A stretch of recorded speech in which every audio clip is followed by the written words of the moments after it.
Yeah, I've been running and running to keep it 100, it's all that I wanted. But lately I don't get the stomach. The higher the summit, the harder the plummet. They know me all over this planet.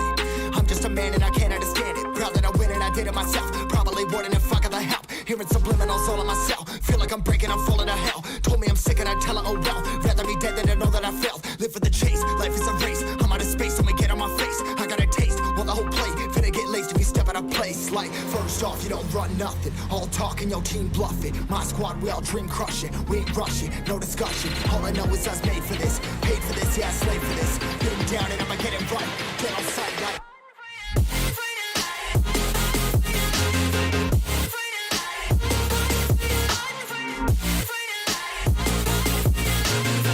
Down and I'ma get it right, dead on sight like.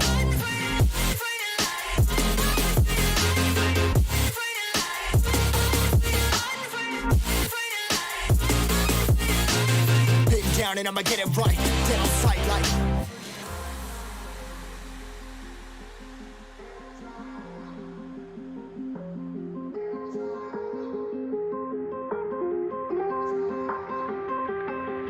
Never really know when you're gonna go. Why you gotta put another foot in front of yours? Bury them toes, carry them close. I was never one to care about mementos. I was like froze, now I'm on floor. Give me that smoke, but I can't get high. We do the most, here to inspire. Doing what I'm supposed, but I can't get tired. Run for your life every night. See in the dark, blind by the light. I got the spark, I got the pipes. All of my arts coming to life. Had to face my fears while I chased my peers, and I found my spot. About time that I found myself. I've been out here walking that walk. Like, first off, you don't run nothing. All talking, your team bluffing. My squad, we all dream crushing. We ain't rushing, no discussion. All I know is I was made for this. Paid for this, yeah, slave for this. Been down and I'ma get it right. Dead on sight like. First off, you don't run nothing. All talking, your team bluffing. My squad, we all dream crushing. We ain't rushing, no discussion. All I know is I was made for this. Paid for this, yeah, slave for this. Been down and I'ma get it right. Dead on sight like.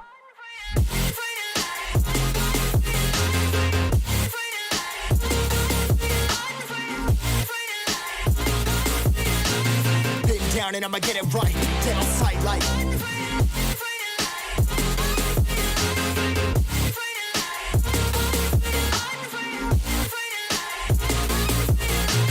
Been down and I'ma get it right, dead on sight like.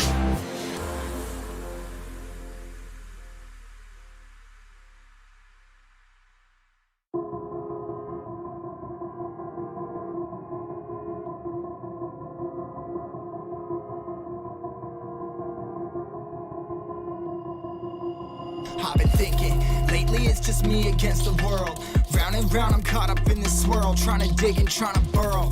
Pressure turned this stone into a pearl. Lessons that I learned weren't always thorough, sugar-coated like a churl. Now I'm really out here on my own. Now my homies acting like I owe 'em, done extending out my arm. Made a lot of money from my poems. Been around and now they say I'm on. I can finally say I'm up now, I'm up now. 20,000 on a bus down, a bus down. I'm on my way up, going up now, and I ain't never gonna touchdown, touchdown.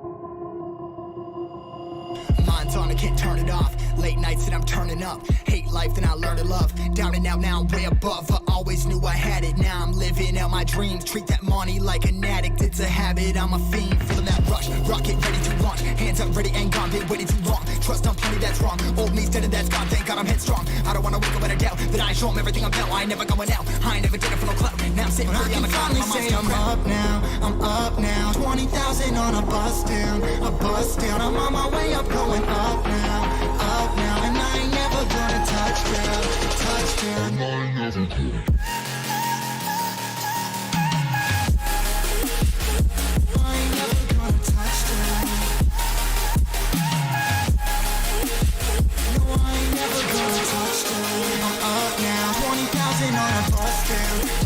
I'm on my way up, going up now, and I ain't never gonna Touchdown, touchdown, yeah.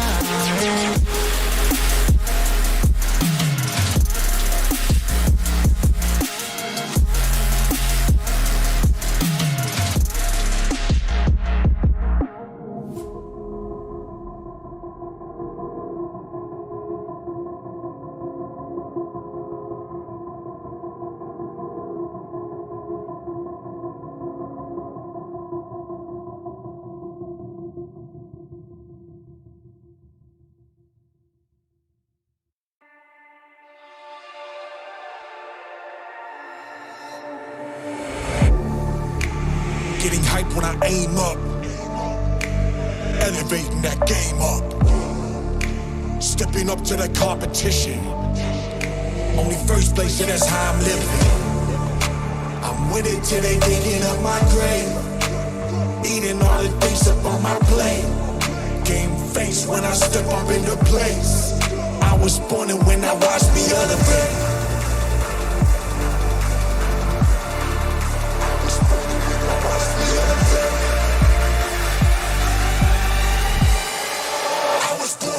Watch me elevate.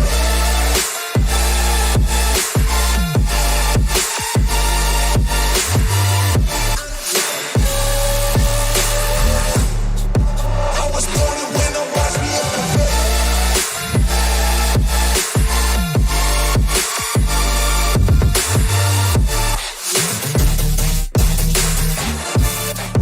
I was born to win, now watch me elevate.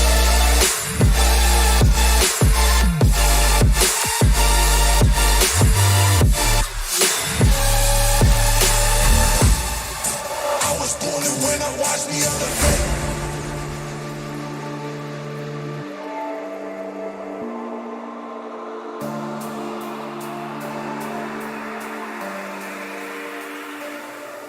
Yeah. All in when I show up. Whole place about to blow up. Superior to that competition. I'm in first place, yeah, that's how I'm living. I'm winning till they digging up my grave, eating all the things up on my plate. Game face when I step up into place. I was born and when I watched me elevate.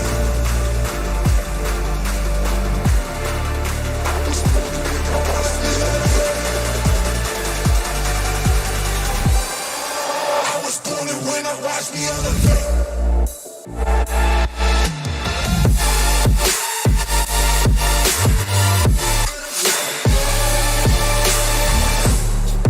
I was born and when I watched me elevate.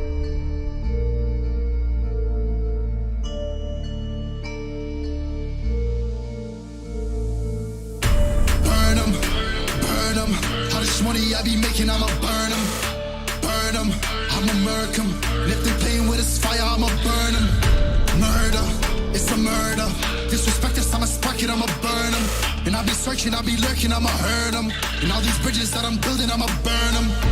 Burn 'em, burn 'em. All this money I be making, I'ma burn 'em. Burn 'em.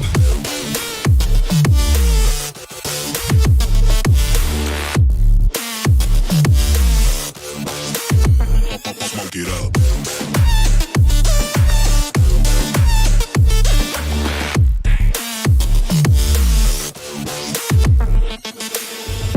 Burn 'em. Whop a nigga's bucket, I'ma serve 'em. Spinning on a block with a mop, I disturb 'em. I never killed a nigga, but I'm ready to spit a hollow right on a person. And the curse, I'm about to merge on a nigga's turf. I'ma let a nigga burn, burn, let him burn. And these bitches better learn when I pull up, I'ma burst. Make a nigga see stars spinning, leave him on a curb. Burn 'em, burn 'em. All this money I be making, I'ma burn 'em. Burn 'em.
Drama. Yeah, I've been running and running to keep it 100, it's all that I wanted. But lately I don't get the stomach. The higher the summit, the harder the plummet. They know me all over this planet. I'm just a man and I can't understand it. Proud that I win and I did it myself. Probably wouldn't if I got the help. Hearing subliminals all on myself. Feel like I'm breaking, I'm falling to hell. Told me I'm sick and I tell her, oh well. Rather be dead than to know that I failed. Live for the chase, life is a race. I'm out of space, so me get on my face. I got a taste, want the whole plate. Finna get laced if you step out of place. Like, first off, you don't run nothing. All talking, your team bluffing. My squad will crush it, we ain't rushing, no discussion. All I know is us made for this, paid for this, yeah, slave for this. Been down and I'ma get it right, get on sight like.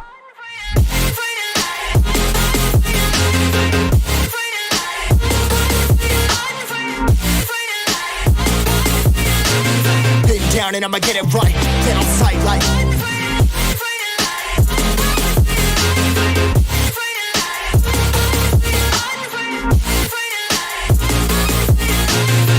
Down and I'ma get it right, dead on sight like.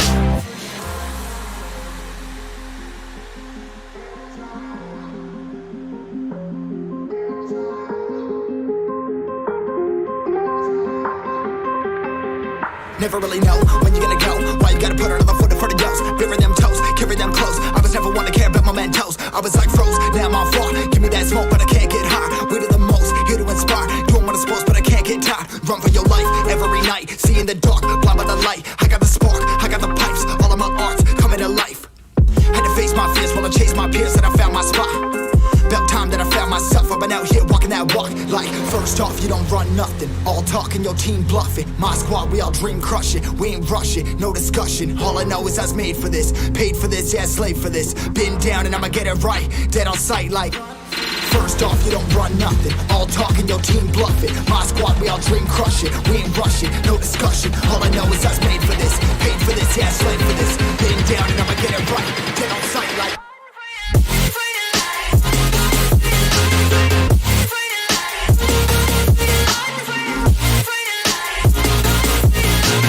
Been down and I'ma get it right, dead on sight like.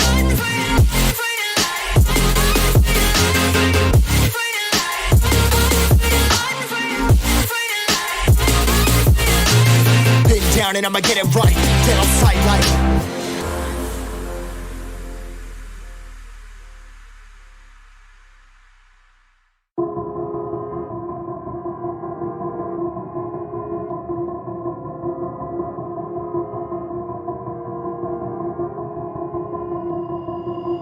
I've been thinking, lately it's just me against the world.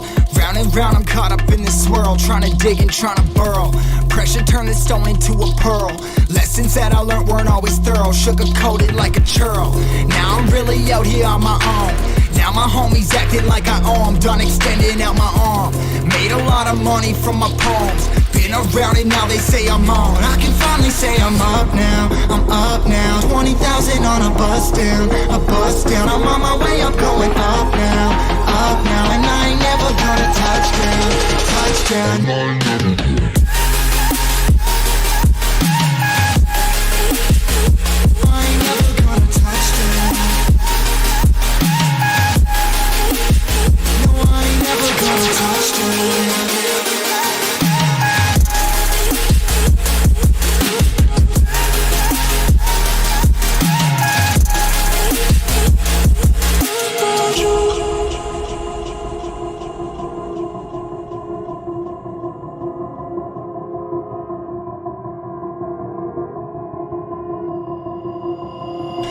On, I can't turn it off. Late nights and I'm turning up. Hate life, then I learn to love. Down and out, now I'm way above. I always knew I had it, now I'm living out my dreams. Treat that money like an addict, it's a habit, I'm a fiend. Feeling that rush, rocket ready to launch. Hands up, ready and gone, been waiting too long. Trust on plenty, that's wrong. Old me's dead and that's gone, thank God I'm headstrong. I don't wanna wake up in a doubt that I show 'em everything I'm about. I ain't never going out, I ain't never did it for no clout. Now I'm sitting pretty on the cloud. Say I'm up now, I'm up now. 20,000 on a bus down, a bus down. I'm on my way up, going up now, and I ain't never gonna touchdown, touchdown. I ain't never gonna. I ain't never gonna touchdown. No, I ain't never gonna touchdown. I'm up now, 20,000 on a bus down, a bus down. I'm on my way up, going up now, touchdown, yeah.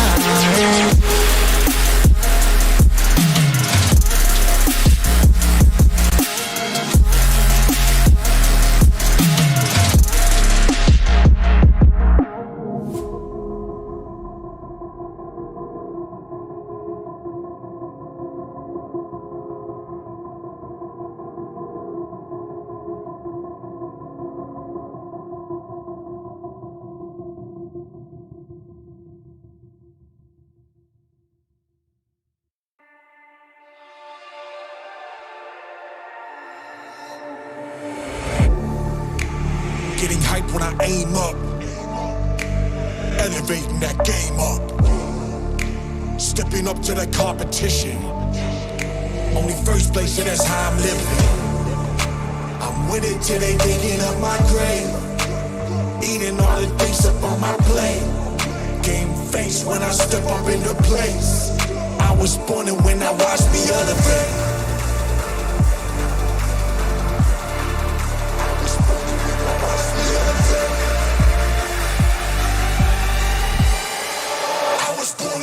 Watch me elevate.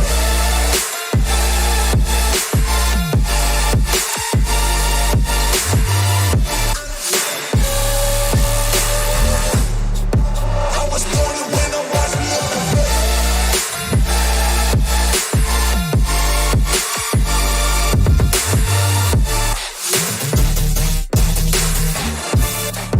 I was born to win, now watch me elevate.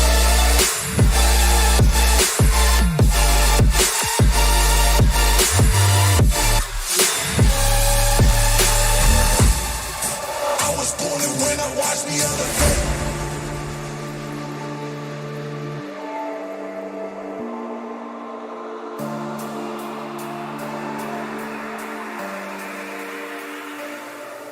Yeah.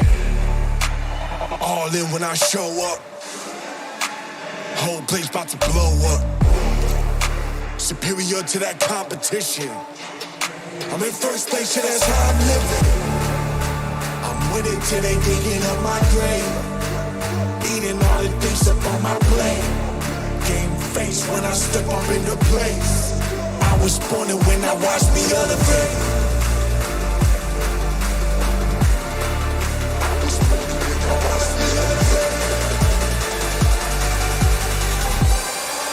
I was born and when I watched me elevate.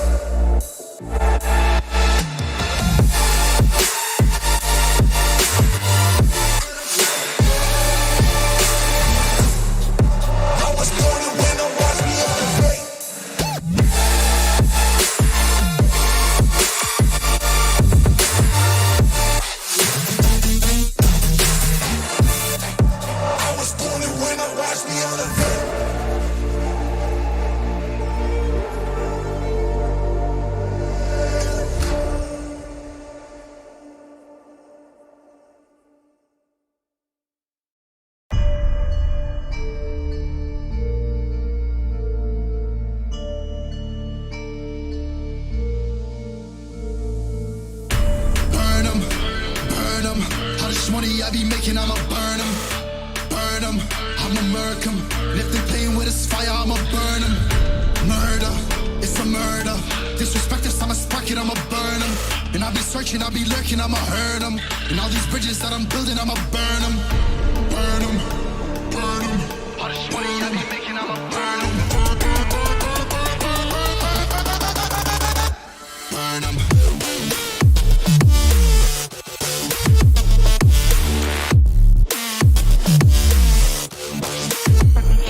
Get up.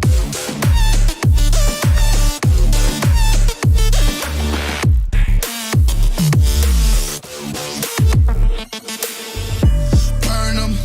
Whopping niggas bucket, I'ma serve 'em. Spinning on a block with a mop, I disturb 'em. I never killed a nigga, but I'm ready to spit a hollow right on a person. And the curse, I'm about to merge on a nigga's turf. I'ma let a nigga burn, burn, let him burn. And these bitches better learn when I pull up, I'm a burst. Make a nigga see stars spinning, leave him on a curb. Burn 'em. All this money I be making, I'ma burn 'em. Burn 'em.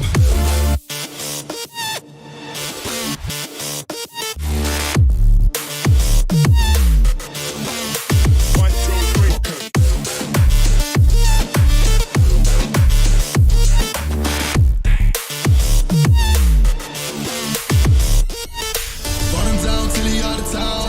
And I got it on me, nigga, don't you fuck around. Moving with a stick, it's in the whip, not the shift. But I'll switch it to the beam when I'm standing on your ground. You should know to never come around my town. You're not welcome in the hood cause you a clown. I got shooters ready just to lay you down. And they not afraid to waste a couple rounds. Burn 'em, burn 'em. All this money I be making, I'ma burn 'em. Burn 'em.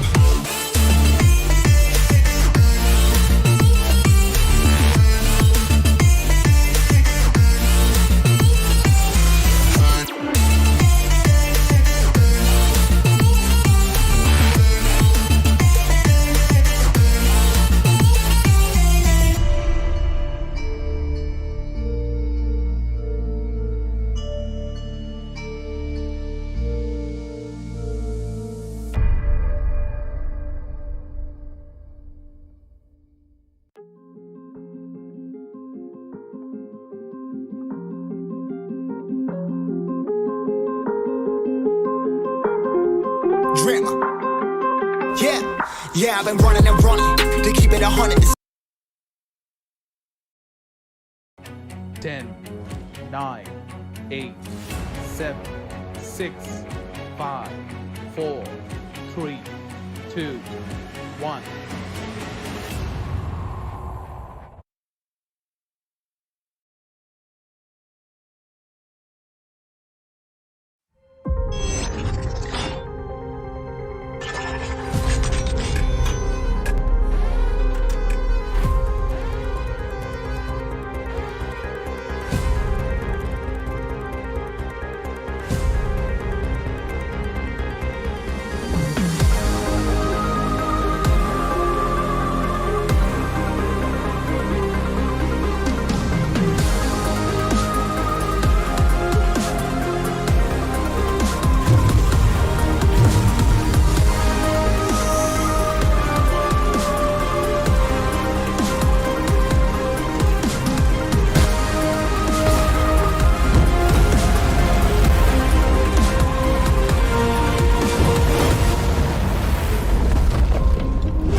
Hello, people. Welcome back once again to Infinix Note 10 series presents ESPL Esports Premier League, organized by India Today Gaming, powered by PT Day and our snacking partner Yippee Noodles. Exactly, and it is gonna be yet another day of exciting Free Fire action going on, guys. Yeah. This is Godshot. Alongside me, the one who took the start is gonna be Mridul, and we are gonna be your host for this particular evening. Well, yes, exactly. We are going to be the hosts for you for this evening. And now, from today, we'll be starting off with Group D Round 2. As we know, we have seen Group D Round 1. All the best of ones matches are over. All the best of six, best of threes are over. And now we'll be going forward with the Round 2. Let's see what happens with that. And looking forward to the schedule and prize pool. We have a massive prize pool of 25 lakh INR. Well, there's a great prize pool on stake, and the teams are fighting for that. Exactly, and I mean, Nidul, I have seen quite a lot of teams actually rev up the intensity of this particular tournament. Yeah, The day when I started, from like yesterday or day before that, I am pretty sure that the intensity is just freakingly increasing by every single day that we progress in this particular tournament. So I am pretty excited to see how far these players are gonna take this intensity and how intense a match can we see, because if you remember yesterday's best of six, Mridul, I don't yeah. think we have seen something quite like this where every single team couldn't decide who they are going to let dominate in every single map. I mean, six maps, every map had someone different trying to dominate and trying to come back from the bottom of the table. Well, definitely, each and every team knows they have to come up with the top two, and while the other teams knew they had to qualify for the level two. So yes, they had was that best of one or that best of six to perform their level best and qualify for the next rounds or the next levels. But yes, these teams they have performed their level best, and now coming up with the round two, we have the top two teams for the best of ones, and they'll be competing off till the end of this tournament. Let's see what happens with them. But yes, if we talk about the prize pool, we have 25 lakh, and our first placing team will be getting 12 lakh rupees, second place 6 lakh, and the third placing team will be getting a share of 3 lakh rupees from the prize pool. Exactly, and beyond that, teams don't have to despair because at the fourth place, the team that's gonna place there is gonna get 1,25,000 INR. At the Yeah, fifth place, it is gonna be 1 lakh. Coming up at sixth, it is gonna be 50,000. Seventh place is gonna be 35, and eighth place is gonna be 30,000. So every team that's gonna reach that final position, that final yeah, leg, is gonna take something home. But MVPs are gonna be pretty much excited because they are gonna get 30,000 for themselves, and not just them. There is gonna be yeah. one team. The one team who is gonna spike the interest most for the fans is gonna get $30,000, 30,000 rupees as well. I'm really sorry, it's not dollars. 30,000 rupees coming up for the team Yeah. that makes the highest amount of fans in this particular tournament, brother. Well, definitely they are grinding really, really hard for the fans too. And the fans, you have this with yourself. Make sure you keep on supporting your teams with their hashtags and the hearts. And also, you have one more thing, the giveaway of 1,50,000 worth of free fire diamonds. So make sure you participate in that by typing hashtag ESPL 2021 and hashtag gain safe fame in the chats on the YouTube and Facebook chats, and also on the Facebook chats. Make sure you tag five of your friends. And now talking about the schedule for the day, Godshot, can you take me through that?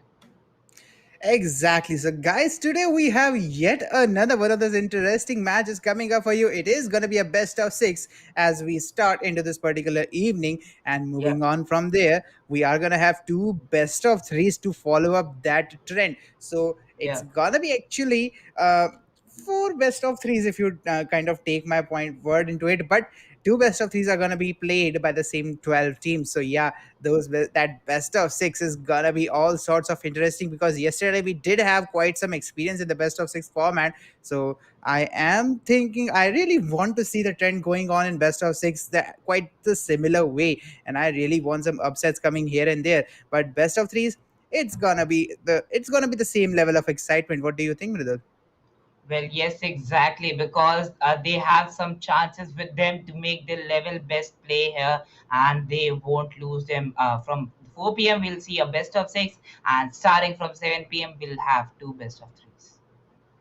Exactly, and those best of threes are gonna be pretty interesting Yeah, to watch, guys. Remember, in best of six, you get that chance to make a little bit of mistake here and there. I would say, yeah, Mridul. Yesterday, I talked regarding this with Doctor, and we kind of agreed on the fact that if you yeah, have four decent games and one really good game, that's all you need. Like four decent, I'm talking about coming somewhere in the middle, three third position, fourth position, fifth position, something like that, and one good game where you come in top two or something like that. So that's enough for qualification in the best of six.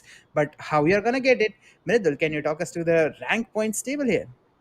well, yes, exactly. Now we see the rank points table for this whole tournament, and yes, the rank one will be getting 30 points for the placement. Rank two will be getting 20 points. Rank three 17. Rank four, if you get placed in the rank four, you'll get 13 points. Rank five getting 10. Rank six will be getting 8 points. Rank seven 6. Rank 8 will be getting a total of 4 points for the placement, and after that, a 1 point drop till the rank number 12, getting 0 points. And the main thing here about the kills, one kill is equals to 2 points, so you can make a great, great difference between the teams of the top three by getting some more amount of kills against them. And yes, if two or more teams they have the same amount of points in the end, the teams with the most amount of kills will get placed above them.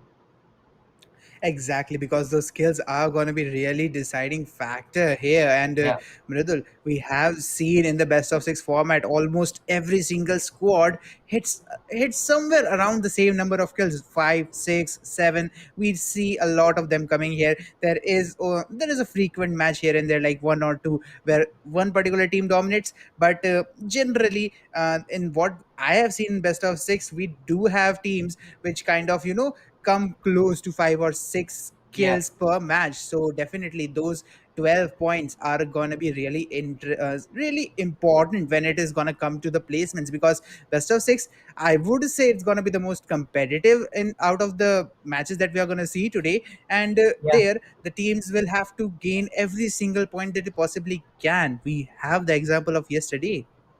Well, yes, exactly, exactly, because the top 16s qualified to the next level from the best of six. So yeah, you have some chances. You have some amazing, amazing chances for you that how you can place the best of six, even if the Bermudas didn't go well in the first. While the first time you played the Bermuda, you can play really, really well in the second Bermuda, because all the maps have two chances for you. One map goes wrong, you can just improve in the next map. And yes, a best of six is really good for that, but yes, the teams will have to be quite consistent throughout the best of six. Not like best of three, you can get one boya and get some points, and you can qualify to the next round. And we know only the top three teams from the best of threes will be qualifying for the round three. Exactly, and that's where the positioning comes up from the teams. That's where Yeah. the decision making comes in. Will you go for the aggressive play? Will you go for the passive play? Or will you try to go all in the first half of this particular map? Because remember, if I would give you an example from yesterday, we did have Mm-hmm. Simon Gaming. And what I noticed from yesterday, Simon Gaming played the first three maps pretty, they played it so calmly that they didn't actually care at what position they were getting eliminated. They somehow managed to get some good positions like fifth, sixth, third positions coming up in the first three maps. I don't remember exactly, but when they decided to pull off in the next half of the match, they just pulled off really hard because the other teams were under pressure and they used it. So that's what the teams have to make sure here. You have six maps. You have to decide when you have to go passive, when you have to go aggressive. As we are going to hop into the first map out of the six that we are going to see today for this particular lobby, and it's going to be Bermuda. And what a drop clash are we going to see here, Riddle? We have four teams almost close to each other, almost on top of each other. And I am sure we are going to get one, maybe two teams getting eliminated early on. Oh well, yes, exactly. Two to three teams will be coming really, really close on the peak era. While team number five loots the main city, we are gonna see Team Arrow. Okay, so we have all the teams that we know: Team TSG, Team Arrow, all the best tier teams coming up here. And while Team TSG, they are quite close to team number three. So yes, this is the drop clash against team number three. Exactly, and it's not just them. We do have Team 8 and Team 6 coming on top of each other on the Bhima Shakti strip as well. WLD Beast is the player that we are going to see right here initiating some shots, but okay, he's going to fall back a little bit. I think they have noticed that team number 8 is sitting up pretty tight on those houses. So yeah, we might see some planks coming up from SBG Roger as he spots that one player from team number 8 trying to sit a little bit behind and trying to play a little bit passive, even though that's a good strategy, I would say, Middle, because even if two of your teammates get eliminated, you will survive somehow and your team will have a chance to go at a higher position, as we do have WLD Beast getting knocked by that particular push that he executed down there, Middle. Well, yes, exactly. He did get knocked down, and now Concept. What an amazing trade it was! Three guys knocked out by Concept, and the kills are being confirmed while there was a cover being provided. But with that single shot, Roger will be going down, and GW Sky confirms his kill by the powerful Sky makes a decision to fall back from this very fight and survive till the end. Now we see team number 5 engaging against team number 4 and team number 8. did win it out, but let's see if they chase the last guy from team number 6. Yes, they are. Team number 7 and team number 3 engaging in this fight. It is going to be Team TSG against team number 3. Here we go. The fight starting in. The close range fights are going in. Man taking up a lot of damage. Sandhya take down Team SKG. I don't know what was the name. Yes, it was starting from Team K later, but yes, Jarvis. There goes the spray. And now TSG, okay, it is going to be TSG Sasuke taking out TSG Ducks, and the kill will be confirmed by the VSS. Exactly. VSS is gonna come in for the confirmation of kill, and TSG Man is the guy that we are gonna see right now as he tries to push some shots down the range as well. Team number 3, I think they are pretty much, pushed down there, and they might be stuck, but Hirsch is gonna come up with that particular trade, and we are gonna see a 3v3 standoff coming up between both of these two teams. But look at that, we do have a 1v1 situation coming up as Man is gonna get that kill confirmation, and he is gonna eliminate he's gonna win that particular 1v1 situation, and now it's just a 2v3 for team number 3. Let's see if they will be able to survive as Kasama goes down and Hitless gets eliminated at number 11, the first squad to get out of this particular map. Hitless is out with only one really profitable kill coming up for them. They just scored one kill, and team number 7 didn't take that much of a damage. I would say trading one for 4 kills is workable, because still your team is pretty strong with 3 players on it, rather than having 2 or maybe one last man surviving. So yeah, team 7 coming up with a little bit of a profit out of that particular engagement, and they landed on Sentosa, Mridul, so that's quite a good start for them. Well, yes, exactly. It is definitely a good start for the team. They have got some kills, and now Team Arrow, well, they were engaging in a fight, but they know that they have that loot here, loot and factory, and the zone is with them. Why are they even going for those fights? And team number 4, that is going to be FKP. Well, some shots were being fired between team number 5 and team number 4, but still, now team FKP looking really, really good. And as the clock takes on the 9-second mark, we hear the siren that the players will be rotating for the next zone, but we know they have 4 minutes more to decide how to rotate, and only 3 teams will be deciding. Most of the teams are inside the zone. Precisely, most of the teams are inside of that particular zone, but I am seeing some really valuable rotations coming in soon as well. Team 11, they are waiting at the Cape Town area. If not, oh, I'm really sorry. It's team number 10, if I'm not wrong, at Cape Town area, and they might be the safest rotators right now, because team 7, they do have the risk of running into Pochinook, where there was a team setting up there. So yeah, there's some restriction to all those rotations coming up from each and every team, except for that one who was sitting at Cape Town. It's team number 10, if I'm not wrong, but definitely it's gonna be easy for them to come into the zone. But what is going to happen after they enter the zone, that's going to be the big question, because remember, at this point, it's a passive game for them. They haven't fought anyone yet, and when they are going to enter the zone, they are going to see some really good engagements coming up. It is team number 10 that was coming up from Cape Town. So it is now the question whether they will be able to switch to the aggressive gear or not, because we have seen teams who have had some really passive starts, but they couldn't come up to that aggressive gear that is needed to survive and get those kills, to make sure that you are coming up on the higher rank and on the higher position on the leaderboard, middle.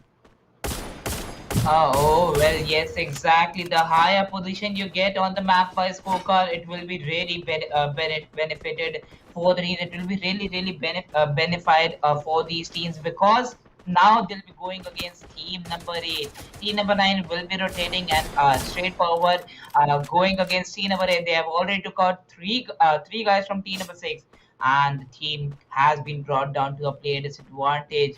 Tokyo, they have lost, still getting 3 kills. Let's see, because even if they survive till the end zone, they will have a player disadvantage. And team SRB being brought up to a right hand side angle. Here we see team number 2 coming up for the third party.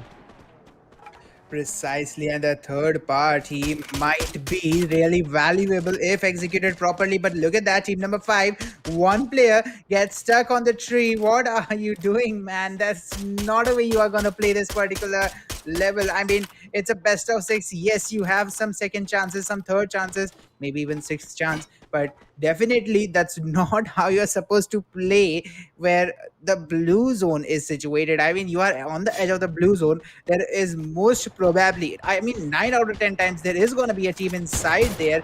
And if you are if you are standing behind a tree with barely any cover and you are not reacting to the shots that are coming on you, you are going to be eliminated, and it's going to leave your team with a man disadvantage, as team number 5 is down to 3 players if I'm not wrong. But look at that, the rotation is going to come in, and team 11 is making its way towards team number 2. We might have a three-way fight here because team 8 is ready on the flank. As soon as the shots are going to come in, I am assuming that team number 8 is going to go for the flank on team number 11, as the shots have actually started here, Mridul.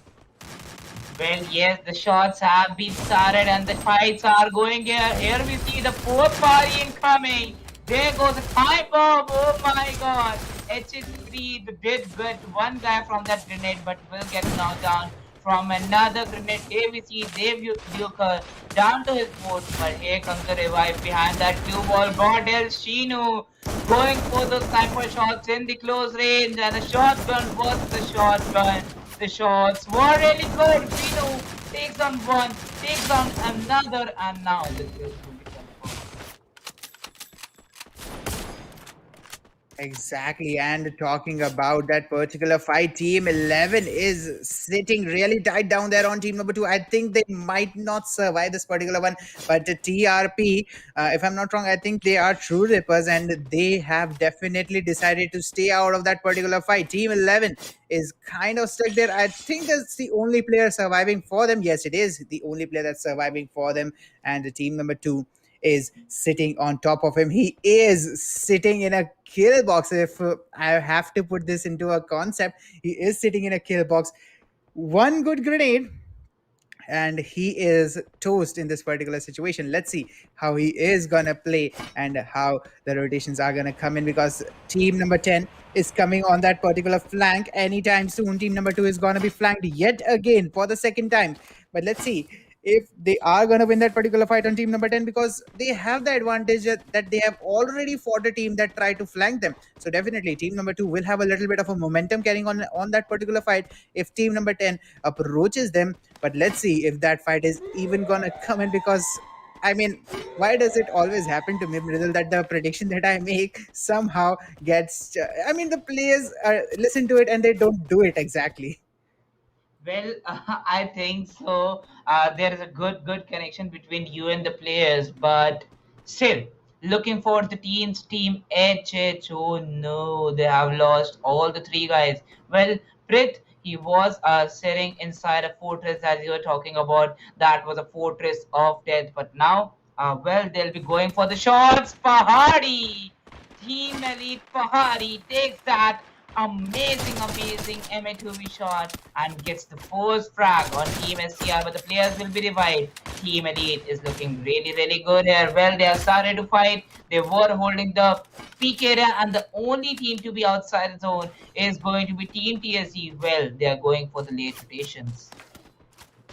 Exactly, and those rotations might work really good for them, as a team number 10 are taking some shots. I think they haven't spotted that one player, Mohit, coming, trying to get those eliminations on team number 10. But I think Mohit has realized that team number 10 might be on him anytime soon, so he has taken some steps back. But let's see how he is gonna take that particular engagement, as team number 10 actually fell back instead of engaging into that particular fight. I think they must have heard that it is only one person shooting at them, and they didn't actually, try to find and knock that person.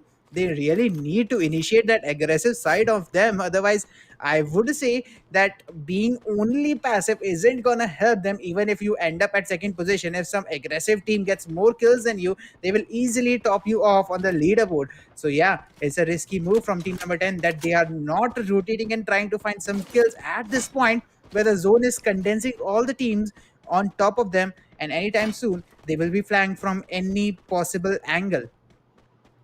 Well, yes, exactly. Flanks are really, really important in a battle royale because we have some players standing strong. We have some players going for those flanks. But looking over to team number 11, team number 6, well, I must say I can praise team number 11 solo player surviving. He's still holding a house inside Bhima Shakti Strip and to hold even a single compound there is going to be really, really difficult. Here we see OPA, Team SKB, incoming Team TRP. Well, they've already got 3 kills, but after that, they are being so slow because they know they have the zone and taking the zone advantage. They will be taking those mid-range fights. We see team only 15 seconds left and still 10 teams are surviving. It is definitely going to be a hell lot of blood in the Bhima Shakti Strip.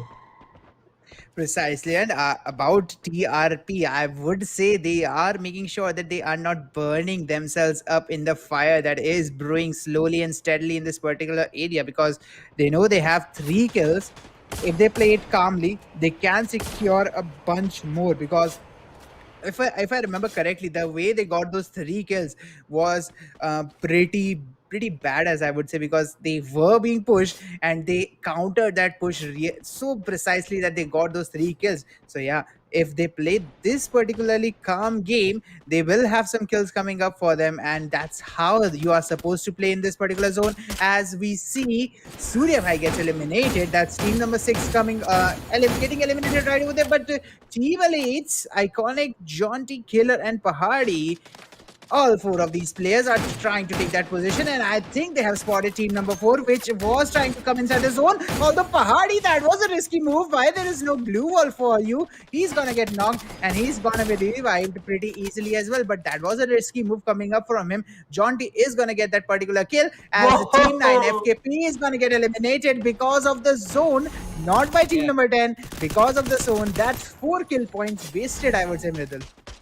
Well, yes, exactly. Well, if I say the 4 kill points, they could have got them, but now Team TRP, they have got those kills. Concept goes with a grenade launcher, takes down OPB, and now only 2 players will be surviving from team number 9. Makes it a 3 versus 2.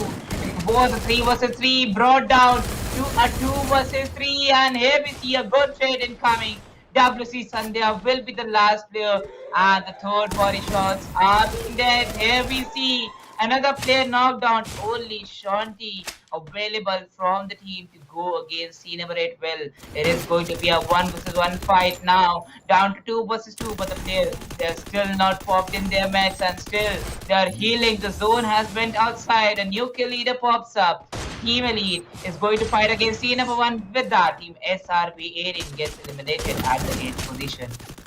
Exactly, and TRP's just managed to scrap out of this particular fight. But look at that, team number 10, they are on the verge of extinction as 2 of their players are downed, and they are being pushed by team number 1. Team number 1 taking those particular shots, gets the third knock on team number 10. Tehi Pahadi is going to get knocked, and the last player surviving from Tehi is also going to be confirmed as Mohit gets a triple kill and eliminates the entire team of Team TE. I mean, that was some pretty freaking amazing gameplay coming up for him. But Arrow, look at them.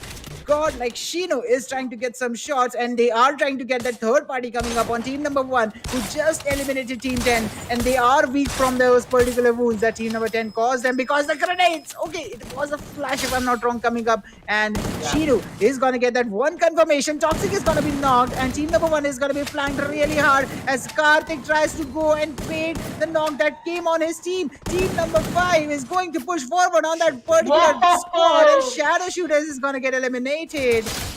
What a game coming up as Headhunters also get eliminated at the same time, down to the final 4 squads, Mridul.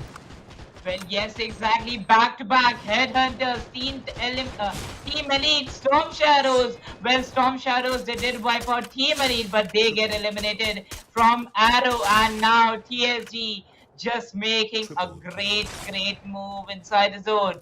They are going really slow, but now they will be getting back-to-back kills. Dave Fukel goes down by Gordon Shino. Here we should see another shot. Team Arrow Shino is just awesome with those back snipes, back-to-back. Now we have the treatment gun available with Team TSG. It is going to be a 3 versus 2. There we see a grenade, and with that single grenade, Team TSG will be taking a booyah. Exactly, and team scripts are gonna be taken out in that particular situation. Yeah, TSG, I would say, Mridul, that they kind of took the ghost path and they, remained hidden for a little bit of a time. I think they had long some time. cloak of invisibility. Yeah, I think they borrowed the cloak of invisibility from Harry Potter, and it was as if they were working like a ghost. No one could see them. I personally didn't notice them until they were having those six kills and they were actually coming up in the final circle. So TSG George is the team that's gonna win this particular booyah, and I mean, that's some really good gameplay coming up for them. Also, there's one more point that I was pretty much impressed about. It's team number 10. They actually took the right time. They actually, pressed the aggressive paddle, the acceleration paddle of the gas at the right moment. But Yeah. there was a little bit outplay coming up from team number one, Shadow Hunters. I would say team 10 played it right, but couldn't actually make the cut. Well, yes, exactly. They played it right. It was Team Elite, if you're talking about. Well, that was a good score vibe, the one score vibe that Team Elite had. But yes, there was some third parties. They were on the edge of the zone, and most of the teams coming from that angle, as we saw Shadows, as soon as they eliminated Team Elite, we saw Team Arrow coming for a third party. So, yes, there were many teams waiting on that angle to enter the zone and waiting for a long, long time. Team Arrow got successful, and that's still no Boya for them, and the first Boya of this best of six will be going forward to Team TSG.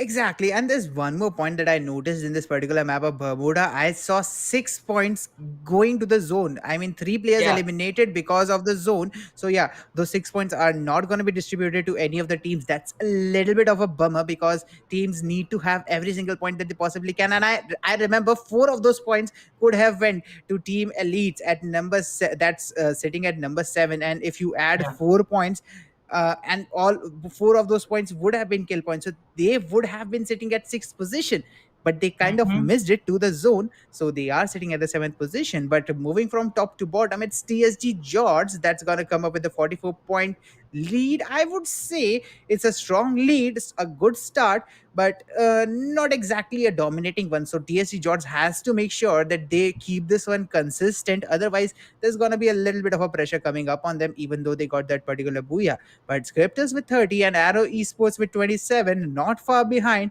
I would say that the performance amongst these three teams was quite even. Well, yes, exactly. It was quite even between Arrow Esports, True Rippers, and Shadow Shooter. Well, the kills were also quite equal between True Rippers and Shadow Shooter. But in the end, we had those six squads. We are gonna see TSG George getting 44, and the difference between Script Riders and TSG George was just because of a position point. And we know that after you drop down to second position, you lose 10 total ranking points, and well, that's equal to 5 kills. Some teams they've got in total 5 kills, and they'll be getting in the top three position. But yes, this was the Bermuda map. And this was the start. 4-3 is well a good head start for TSG Odds. Team Elite, they will be getting 2 kills as I stated. They had a good start. But yes, there were some third parties and they got eliminated at the hashtag 7 position. But let's see what happens in the Purgatory and Kalahari and the next cycle of these three maps. Exactly, because in this particular map of Bermuda, I would talk about what I saw. But talking about the MVPs, the players who performed exceptionally well in this particular map, of course, we are gonna see Sasuke up there. I mean, Naruto. Sasuke isn't Naruto's rival for no reason. He's gonna be the MVP for this particular map as he secured those 5 kills. But the shadow shooter Mohit is gonna come up with 4, and from scripters, it's gonna be Vinu that we are gonna see with 3 kills coming up. So 5-4-3, all three players coming up from three different teams. That's a really good variety. I mean, I like this kind of variety where three different players from three different teams are gonna come up in the MVP leaderboard. But as I was saying, the one point I would like to point out here in Bermuda was this was the most tactically played Bermuda map in a quite some while. I mean, yesterday we saw a lot of Bermuda aggression. a lot of passive nature, but this was tactical. The rotations these teams were taking was pretty, actually, I would say they were measuring every single position change that they were taking. So yeah, it's quite a tactical lobby that we have here, and every each one of these teams is taking some really good decisions, some really good positions. I would say it will all come down to the outplaying stuff, because we kind of had a similar lobby some time ago in a best of three, and I remember it was a lobby of upsets. Every single map in that particular lobby, all three, Bermuda, Purgatory, and Kalahari, were so competitive that the difference between the qualifying teams was like 3 or 4 points, if I'm not wrong. And I am expecting something like this in this particular lobby as well, because the teams are playing pretty, precisely in this particular one. Well, they are going pretty precise in this particular one because they know if the teams have not got a good head start now, we'll be seeing the zone starting from the Purgatory, and already Team TSC engaging in the first bloods. Well, change the strategies for the team. Exactly, that's a really fast double kill coming up on that particular team. But look at that, Team 11 is not far away as Team Elites, if I'm not wrong. Yes, their number is kind of changed, but yeah, it's the same team coming up with some shots, about to take that first kill. But look at that, they just lost one player for themselves as well. It's a good trade coming up from both the teams, Team 3 and Team 11, as TSG is gonna get stuck real hard. They have lost, I think, two of their players, and the third one is also knocked. So yeah, definitely TSG is now standing with only one player surviving, and who they are fighting right now, it's Team SBG. Okay, there's two players surviving. I was a little bit wrong there, but TSG Sasuke is gonna try and take some shots on GWD. Sky tries to get some trades. A fight comes in, but Suremhai is going to get eliminated at number 10, as we see Team 10 and Team 5, TH and Arrow, taking some shots on themselves. I mean, it's quite an aggressive start of Purgatory, Mridul, here. Well, exactly. And now we see TL Kasana going for the fight. Team TSC will be fighting against Team TL. TSC Daksh down to his knees. TL Kasana and TL Supreme will be the players. And now we see a whole score by Team TH. And the other team gets eliminated at the hashtag 9 position. So, yes, 3 fights back to back. Yeah, three fights back to back coming up, and two squads getting eliminated early on, if I'm not wrong. But yeah, that's quite the aggressive start to this particular map. I mean, TSG has also suffered two losses, and looking at TH, they have suffered one loss themselves. So pretty much, I would say, an aggressive start to a 10 team lobby. But I would say this Purgatory map is gonna be something different than what I personally anticipated. So yeah, I am pretty much excited to see how this one is gonna turn out, as CES Vinu is gonna confirm that particular kill on team number 9, as Shadow and Banty, both of them are eliminated. Team 9, they are down left with only two players, as team number 2, SCR Scripters, are gonna be sitting just on their heads. And they I mean, there's one player, Viper, sitting very close to them, but the other three are coming for reinforcements, as well as Toxic is solo in that particular house. And I think Viper has his position locked down, pinned down. That's the reason he is kind of waiting there, but he has spotted him running away.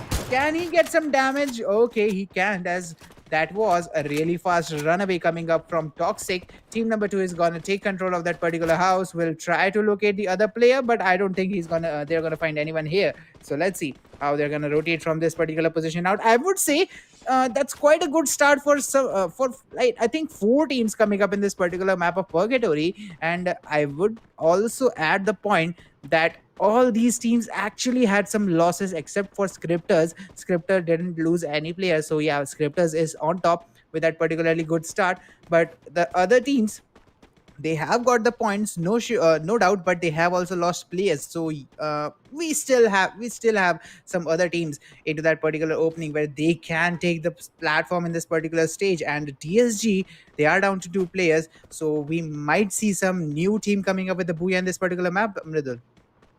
Well, yes, exactly. I totally agree with you on that. But looking over to the teams, looking over to these fights, Team CS, as you said, they had an angle on Toxic, but Toxic gets successful to fall back from that fight and retreat to his teammates. Team number one will be routing a different city. All in all, they'll be present on the Marble Works, and now they'll be going against the teams here. Team number eight and team number 10 quite close to each other, while team number one waits on the Marble Works Island to make a rotation, but they know that the zone will be coming to the Brasilia, and team number 8 and team number 10 are still enjoying their fight. Team number 10 already had a whole squad wipe here, and let's see how they go for the second squad.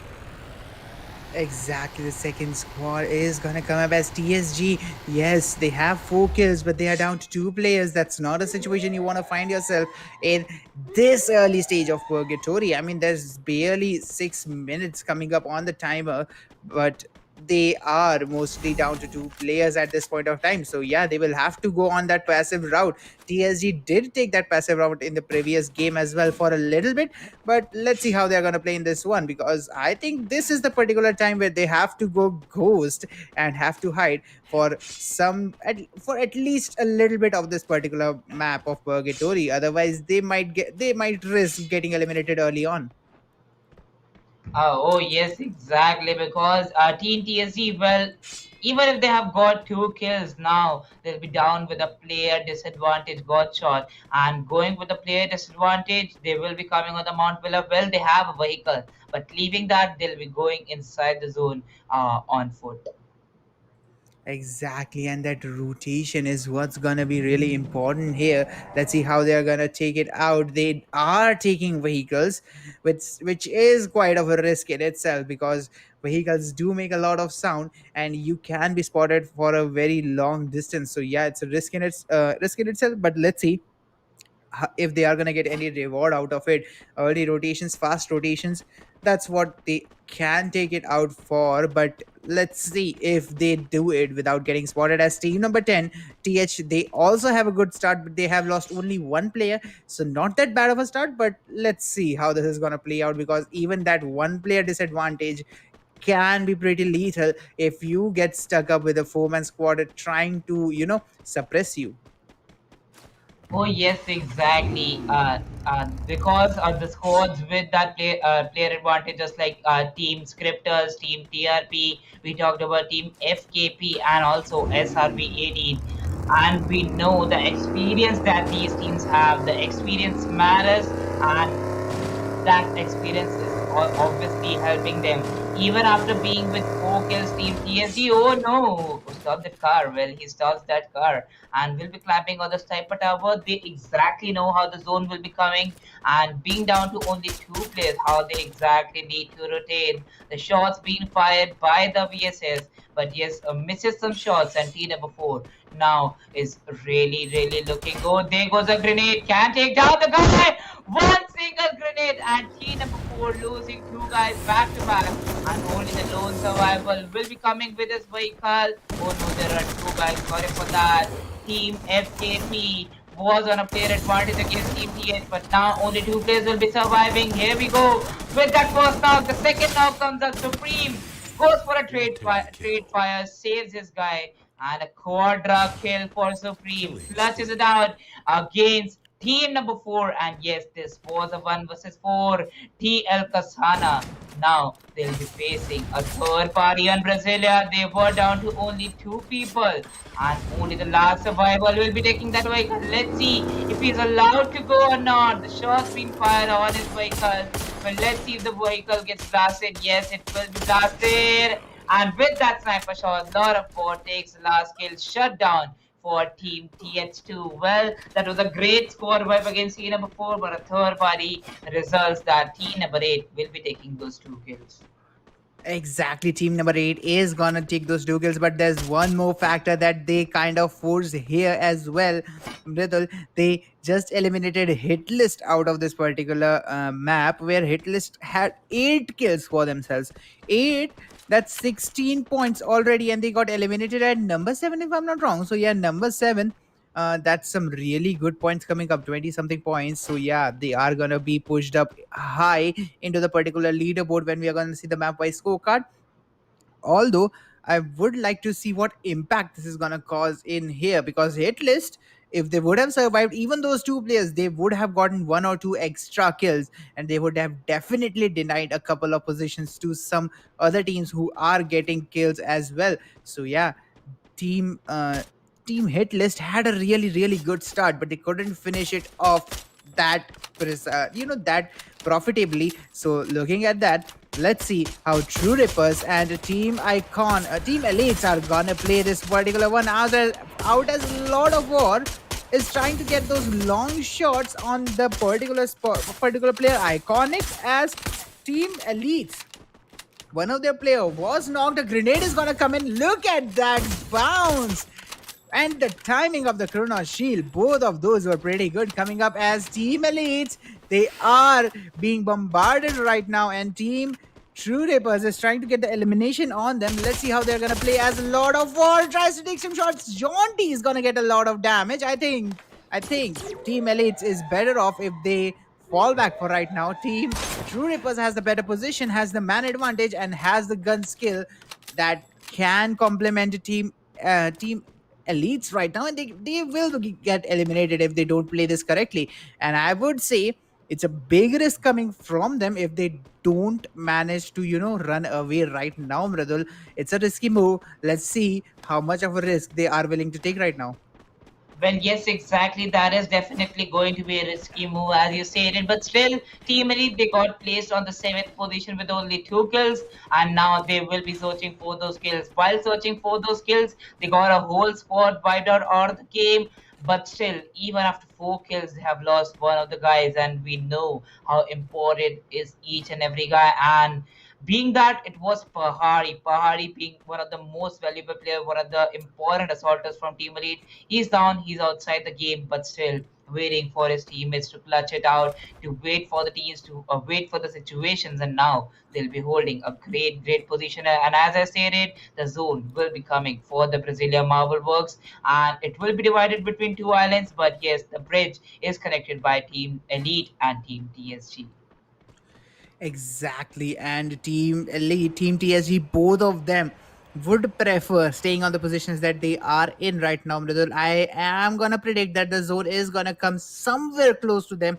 So yeah, let's see how their positions are gonna play out, as team number 8, True Rippers, are gonna take some shots, and look who they are fighting. It's Team Scripters, the second position holder from the previous map.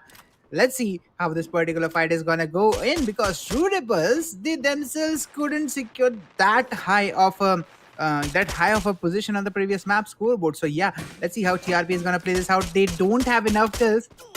If they get eliminated here, it's a short loss for them. So let's see how much of a value can they get out of this fight. If they, I mean, they have already got a lot of damage going for them. Concept is gonna be knocked down, as we are gonna see Golden 19 taking that particular knock, and the kill confirmation as well. TRP just lost to that one player, and it's not team number 2 that's taking the shots on them. Team SRB 18 is the one taking the shots, and 2 kills are going to be confirmed, as TRP is down to only 2 men standing, and it's 2 teams taking the shots on them. Golden 18 did get knocked, but he's going to be revived pretty easily. Scripters have a really good chance of securing 2 kills on TRP right now. TRP is in a terrible state. They have to get out of the situation, and look at that. Finally, I am learning how to predict the zones in this particular game. The zone is actually shifting towards Team 7 and Team 3. That's TSG and Team Elites for you. Both of them are sitting at really strong positions, and if they play them right, they can get a handful of kills out of their middle. Well, yes, exactly. Getting those handful of kills. Team number 18, TRP, down to only 2 players. Lord of War gets taken on by the Woodpecker. Dave Duker was just waiting for a right time. He had that rich cover, and as soon as he got it, he will be taking all those grenades. Well, that grenade will be on point. Oh my god, the player just got the 5, and the kill will be confirmed. Duker going for the grenades. Lord of War will be the last survivor. Goes behind the blue wall, will be taking some shots once again by the Woodpecker, and the player goes in the close range with that shotgun. CES, we know, will be taking down two Rippers out of the game at the sixth position. And True Rippers being eliminated is a big hit in that particular void that we need to see right now, because remember, a game where where only a couple of team dominate is really fun to watch for the viewers, but that's not exactly the level of fun you can achieve when there's every single team who is competing. So yeah, True Rippers, who could have made a void here, got eliminated early, which means we have to wait a little bit for the comeback, as FKB, if I'm not wrong, gets eliminated at number 6. True Ripper, number 5, I would say. But let's see how they're going to play. Oh, I'm really sorry. It was kind of a repeat announcement. But for the moment, the 5 teams that are remaining, 14 players standing amongst them. Team Elites with the 3 players still alive. Pahadi, yes, he is eliminated, but Iconic, Jaunty, and Killer are holding themselves off, as Killer and Iconic are doing the kill work, but Jaunty is trying to do some damage here to support his team. Iconic is gonna knock one player, and he's gonna get the kill on Script's Viper, and that's gonna be a really important kill, as Viper is a really important teammate for Team Scripters. Team 7, look at the position they are in. A grenade comes in. Golden 18 is gonna take that knock on Sasuke. Mridul, I have enforced this so many times that do not be in a sniper tower where teams can get the height advantage on you. And this is where we have to make sure that this, trick, this tip is used by all these teams. I mean, they always forget that the team can get the height advantage and they can lob these grenades onto you. Look at that. I mean, that one player from TSG, he's trying to survive for as long as possible. He has a glue wall Emporium set down there. He has used so many of them to just survive because of that positioning. But Scriptus is gonna get eliminated at 4. What was that? A knife kill? TSG George get eliminated at 3. We are down to the final 2 teams middle. That was very fast. Well, yes, exactly. And well, it is going to be a 1 versus 3 for Team Elite Killer. He's having 5 kills, but to get this 1 versus 3 here, he has to go for the zone. Already 5 kills and a hell lot of damage. 1394. That means, oh, Killer goes for the closer spray. Takes on one SRV. One player coming for the right hand side, and one player is on the top. Well, he has that angle by the farmers, and as soon as Killer peaks, you will be taking those shots. Oh, he has that poor angle. Will be taking the damage. Down to 10 HP. The zone isn't coming. It is definitely going to be difficult for Killer, and with that, SRB 18 will be taking a booyah. But Team Elite also winning all the hearts out. Literally 11 kills, or I must say 10 kills they had. But yes, a decent Yeah. amount of kills for SRB 18, and they will be taking a booyah in this match. Precisely, and they didn't perform that bad on Bermuda. I guess they were Oh somewhere yeah. around third or fourth position. So yeah, Hmm. SRV 18 coming it and keeping it consistent. That's where I, Right. kind of, I'm kind of stressing that part where you have 3 decent games and one really good game. A booyah and 3 decent games can easily make you qualify. But SRV 18, they Yeah. have got the booyah. They have got a decent game in Bermuda. If they maintain the consistency, they are pretty much easily qualified. But look at who is at the second position. I mean, Team Elites. They were at the seventh in the previous one, coming up Yeah. at second in this one. That's a really good jump, and what a jump! I mean, 10 kills confirmed. I'm not sure if they got the 11th one, but 10 is confirmed. Well, yes, exactly. 10 kills for the team. Will they have confirmed? I was also not sure about the kill. The kill that Killer got, that was a knock on the left hand side by that Groza, but still, I am not quite sure about that. And looking over the position, he was in the last zone. Well, it was definitely going to be really, really hard for him to get into the zone. And while all the players were coming outside the zone to hunt him down, it was definitely difficult. There was some 3 to 4 glue was present with Color, but how to use it? Well, you have a guy on the top, and you don't have an even enough angle on that. You have to peek up and get that player, and it was really, really difficult. But still, getting on the top 2 position on the 7, well, that's a good game. And getting 10 kills, well, you'll be getting 20 points from the kills point of view. Well, that's a great, great jump. Well, that is a great, great comeback too. But still, looking over the consistency you talked about from Team SRV 18, they will be placed on the hashtag 1 position till now in the 2 maps. But let's see what happens in the upcoming 4 maps. Exactly. And next one is gonna be Kalahari, and Kalahari is gonna Yeah. spike some aggression in it. But look at the aggression in this one. I mean, hit list, Team Elite, and SRV 18. These three teams have clearly stated that we are the Purgatory Kings. No one else is, and even gonna try and get some kills here and there. No one else is sitting higher than 4 kills. That's a really big domination coming up from these three teams. I mean, Hitless, they got eliminated at number 7, if I'm not wrong, 7 or 8, and they have 22 points and the fourth position. That's how Yeah. you make the statement that if we had survived if we had survived, I mean, that's a pretty bold statement coming up from hit list, and I'm not gonna continue that statement. It is supposed to end like that. Well, yes, exactly. That is definitely going to be a bold statement from TSG George too, coming up with a consistency after getting a booyah in the first map, and now they'll be getting 25 points. Well, look at that, a squad by scripters, and they will be there at the top 5 position. But yes, Shadow Shooter, they eliminated Team Elite there in the first map, and now they'll be getting placed on the 7th position, no kill points. So yes, the strats were changed by TSG Jaws this time. Well, it did work for them. They had a whole score wipe at the starting, and they survived till the end for those position points, and they will be taking down with them. But look over to that, the hit list, 6 ranking points. That means he was placed on the 7th position, if I'm not wrong. Yes, he was placed on the 7th position and getting 16 points. That means 2 whole squad wise by this team. They will be getting placed on the 4th position. So yes, a good match. This was the map number 2, and it was Purgatory. And now the color reaction will be coming in front of our screens. But before that, looking over to the MVPs, it might be from the hit list. They might be from Team Hit List, Team Elite, and Team SRB 18. I think it's gonna be Killer from Team Elite. I don't For remember, but sure. there was, I think, yeah, Killer is gonna be there. Five I think kills. he's gonna be, yeah, he's gonna be at the top with 5 kills.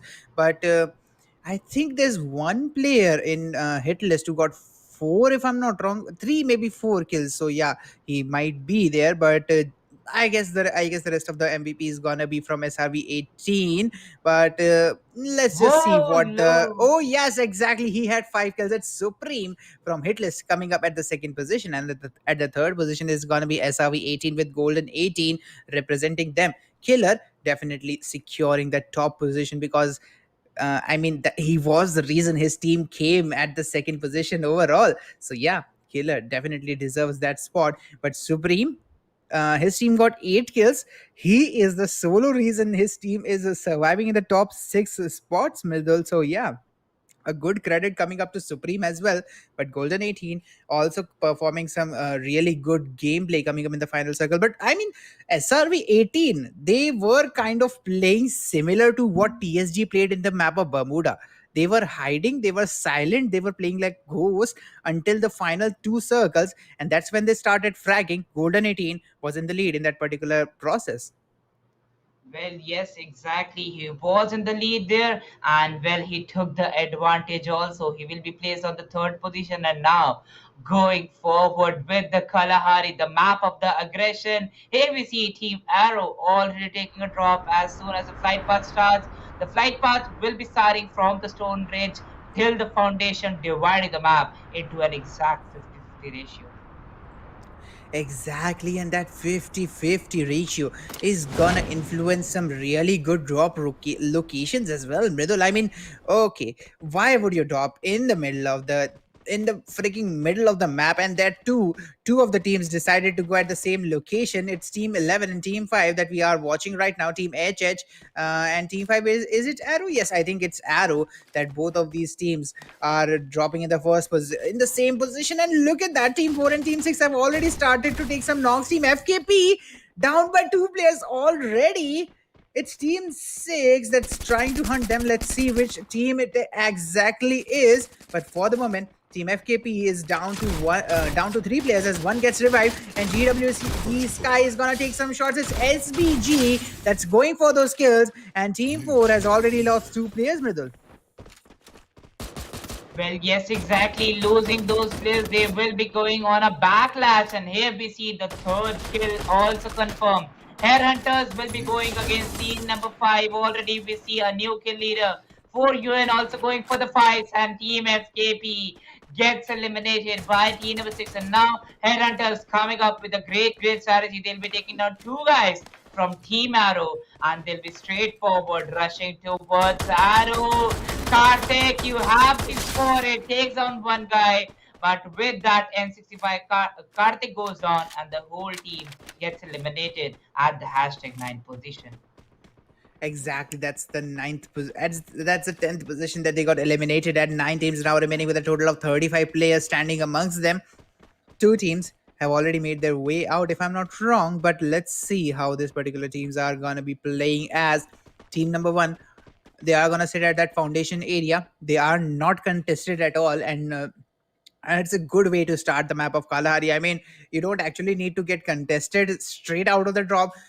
Get some loot, wait for the first 4 or 5 minutes to go in, wait for the zone to come in, then choose where you are gonna rotate, and then try to take those fights. Team number three, they have hit the jackpot. It's Team Elites that's starting in that blue zone, and they are not contested there. So yeah, they're gonna have a really good loot coming for them, as the other teams are trying to make their way up the positions. Team True Rippers, they are gonna play at that command post area, TRP. All four of them players, I think this they are a little bit too spread out.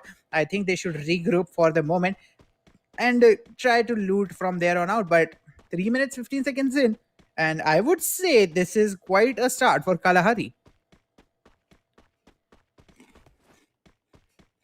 Well, definitely, this is definitely a good start, God shot, but still going forward with these fights. Team number 8, they're inside the zone, and now learning from the previous map, they got a good amount of kills in Bermuda too. But we know in Kalahari, we have some teams going for some amazing strategies.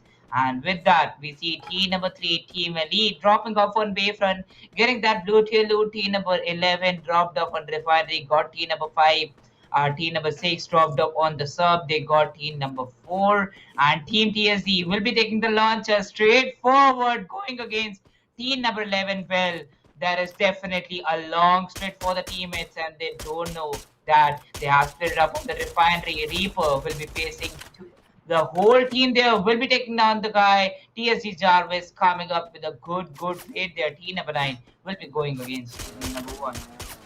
I would say that's a terrible luck coming up for Team 11. I mean, how are you gonna assume that the moment you are gonna stand at that particular spot, Team 7 is gonna jump at on that exact spot? I mean, that's the most unlucky position you can be at. As team number 1, we do have that one player being tagged down by team number 9, and he is at a risk of getting eliminated. On the other hand, TSG has initiated their fight, and they are going to secure that one kill on team 11 coming up, as Jarvis is going to be the one player who's going to try and get those kills. TRP, they have got one for themselves as well, and they are currently sitting at the area of Refinery where team number 11 was sitting a while ago. Mohit is going to get that one kill on Dogs, if I'm not wrong, and he's going to confirm it as well.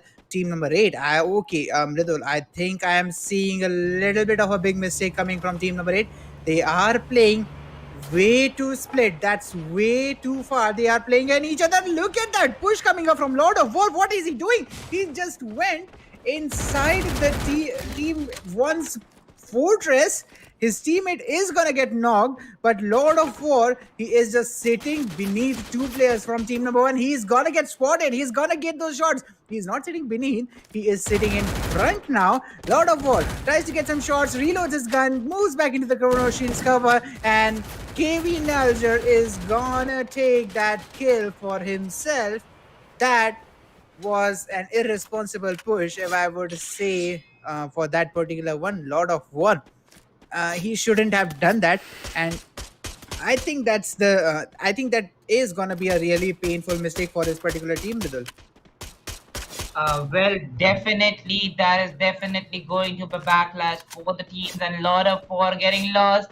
Well, he was the he was that survivor who got one kill, but now Team SPG will be engaging against Team TSG, and that was definitely going to happen. The decision taken down by TSG to straightforward go on that go on that launcher and straightforward dive against the teams on the refinery. Well, that was a great decision, but now it's not going good for them. Team SS, well, they got the first kill here on the foundation drop, and the zone will also be favoring them.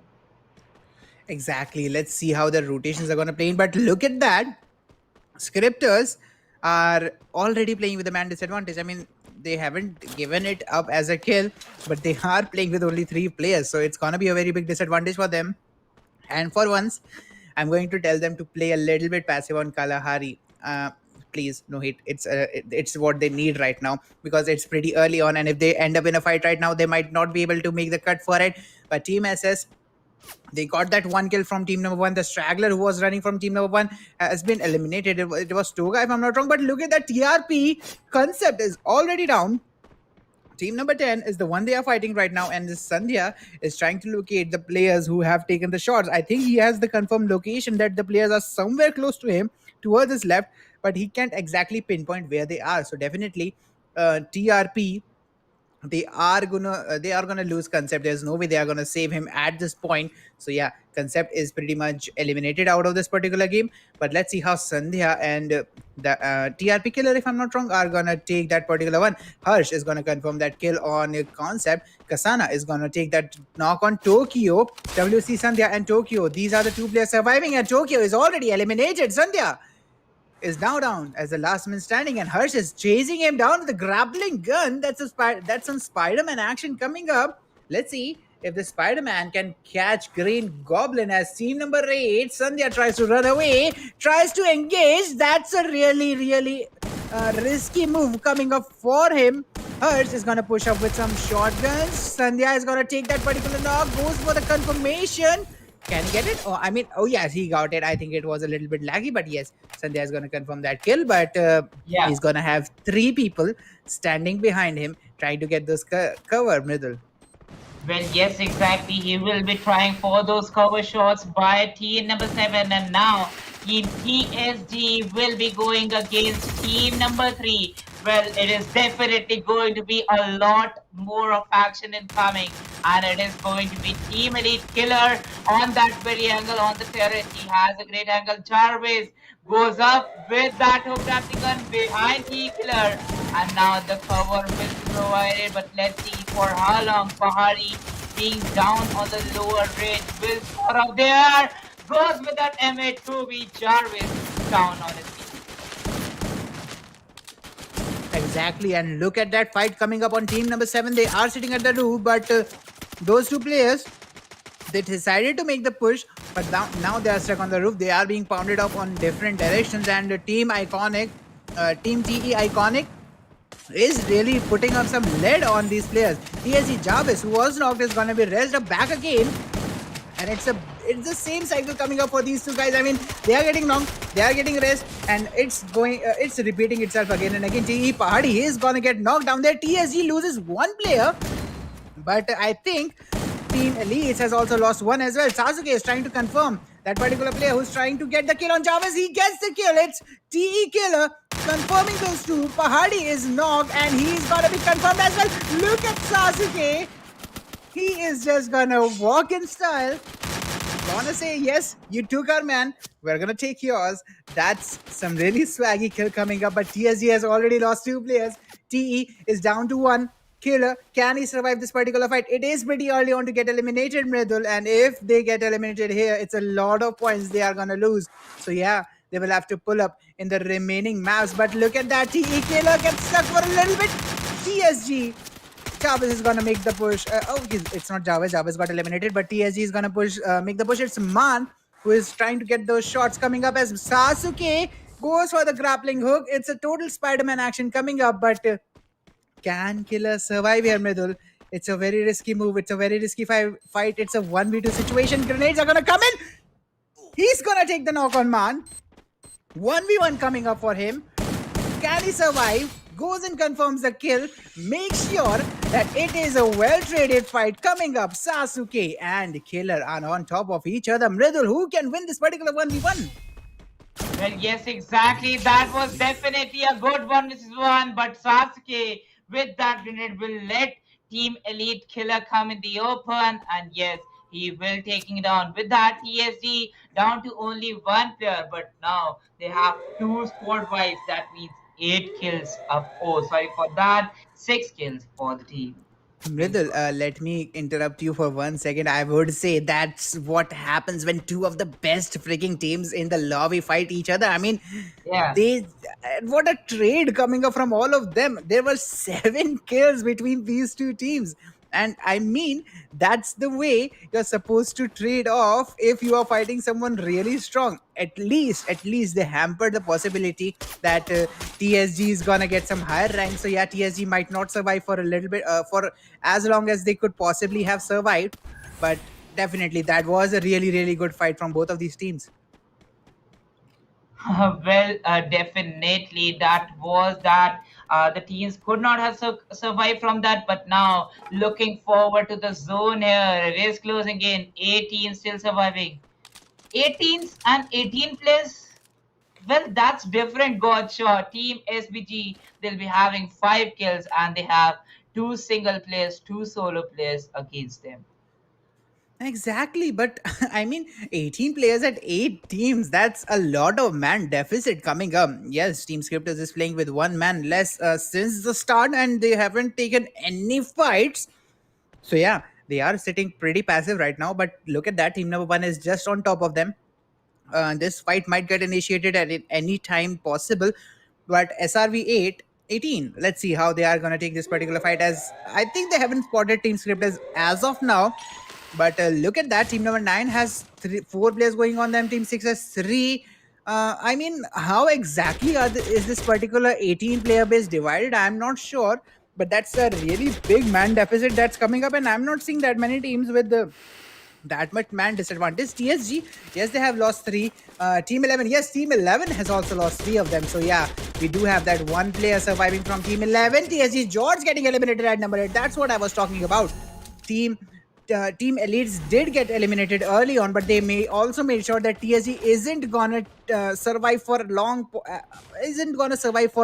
as well. So yeah, that's a really good hit coming up from both of these teams. But look at that, Kasana is gonna take that one knock, and we are down to the 16 players. 7 teams now remaining, and there's a lot of solo players surviving, solos and duos, mostly in this particular turf remaining results. Well, yes, exactly. And now Trolex FF with that single kill, one more team getting out of the match. 16, 15 kills, well, SRB 18. Once again, coming up with the top six. Well, that's a great consistency by the team. And now we see Team SBG going against Team ES. Exactly, and Team SBG, they are trying to get those kills on Team SRV 18, Yes, but Captain. SRV 18, yeah, Scripters and SRV 18, I would say Team SRV 18 is playing a little bit too passive. But they should get at least 2 or 3 kills here, because as if I remember, they only have one for them. Oh, well, yes, exactly. With that, Surya Bhai gets eliminated at the 6th position, and now Toxic 99 goes down by the zone. There we see the purple stay. KB Nal Jr. will be taking out 2 guys from the hit list, and the hit list gets eliminated at the hashtag 5-4 quadra kill coming up for Kevinal, or it's Kunal Jr. I think so. It's KVNAL Jr. And yes, it was KVNL Jr. But both of the close range Trolex FF will be taken down by team number 8. The third party comes in here. It will be the last survivor. Will be taking the first shot. Will be taking the second shot. 2 players down. Vinu will be the last survivor. And if we commit for this 1 vs 3, it is definitely going to be highlight. But Vinu gets that frag by MP40, goes on to 25 HP, and team number 1 and team number 9 is already waiting for him. Exactly, Vinu tries to go forward, Yeah. tries to secure some more kills, as only 3 players per team, only 1 player per team are remaining. Shadow Shooter gets eliminated at number 3. SRV 18 gets it. What? Scripters actually got the booyah, Mridul. If I'm not wrong, Well, Scripters actually got the booyah.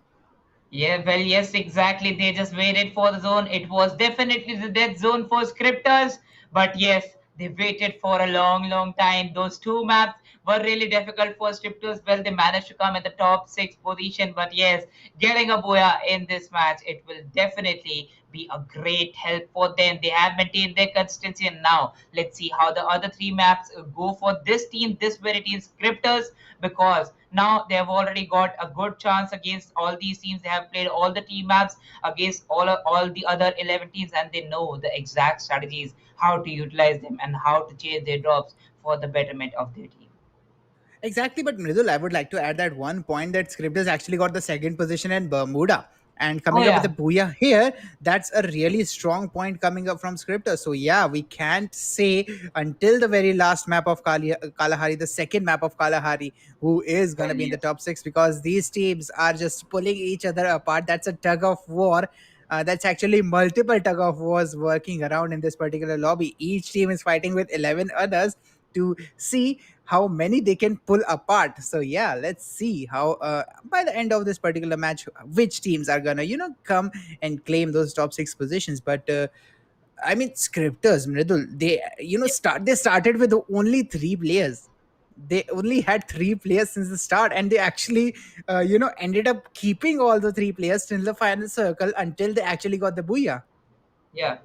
Well, definitely they started up with three players, and well, that was a good point noted by you, Godshot. In the end, I think so. Scripters, yes, they had a one versus one, and it was the lone survivor. Oh yes, and now I know what exactly happened there. Well, that was a great, great clutch coming up by WB Shamya. But yes, in the end, Vinu got that frag, was surviving barely with 25 HP. And in the dead zone, he got that booyah. Oh yes. And now I remember the dead zone, the last zone that happened between these series that was team number 19, number one, and Team Scripters. And taking that booyah with only three players, even after being on a play disadvantage from the starting, we had some teams from the play disadvantage as we saw 18s, 18 players. But yes, even after coming with three players and standing strong, they got that booyah in this very match. And now they'll be having four kills. That means a score wipe, and will be getting 38 points in total. But look at this freaking scoreboard. What is Kalahari doing, man? I mean, Shadow Shooter, they got eliminated at number three. They are nowhere close to number three. They are sitting at the sixth position, but Shadow Shooter with only 19 points. And look at Surya Bhai, eight rank points coming up from them. They get eliminated at number six, and they are sitting up with 20 points. So look at all those skills coming up. I mean, the reason scripters actually managed to pull this win through was they were waiting for the right moment, and the way the entire rest of the lobby played, they eliminated each other, making way for scripters to actually have the man advantage in the final circle. That's the reason how they got those four kills, and that's the reason how they managed to survive to get the booyah. But 38 points coming up from them, SRV 18 coming up with 32, and the rest coming 20, 20, 19, 19. That's a really good distribution of kills coming up. And I would say uh, every I mean yeah, each of these teams were so busy fighting each other off that they never Yeah. actually thought scripters would come from between all of them, and they are gonna get to the finish line first. Well, yes, exactly. I also definitely did not expect that, but we knew with that one versus two will be helping his team to come up on the top, getting 38 points from this very map and a good consistency in the first two maps. Kevinal JR, well, that was a quarter kill against the team. Like literally, he was on that platform, and from that platform, getting a height advantage, got those kills, and was looking really strong. But yes, in the end, they were also being third partied by three different teams. And yes, with that, he will still stand strong on the first position of the MVP scorecard with five kills. Roger07 from Surya Bhai getting three, and Vinu from Scripters getting two kills. Exactly, but there is also one point coming up, Mridul, and that's the fact that Kevinal Jr. his team Well, had yes. only one kill. His team had only one kill before they ended up in the final circle, and from Yeah. there he actually pulled off four. So that's a really good turnaround, and that's the reason they actually managed to come up that high on the particular lead. Map by scoreboard. So yeah, Yeah. kudos to KPNL Junior for carrying his team in the final circle. Because without him, SRV18 wouldn't have gotten that many amount of kills, Middle. Well, yes, but yes, with that crazy competition having in front of us, we'll be going for a Yippee Moon Masala break and we'll be right back with map number 4.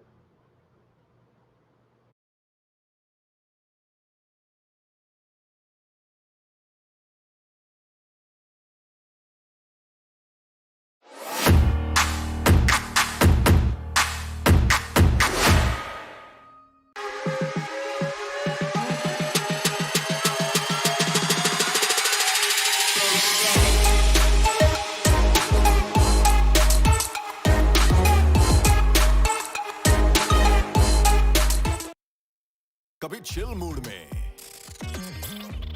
Thrill mood में, कभी crazy mood में। Main मसाले के बाद mood mix डालो, ये भी mood मसाला अपने मूड जैसे बना लो। ये भी mood masala from ITC.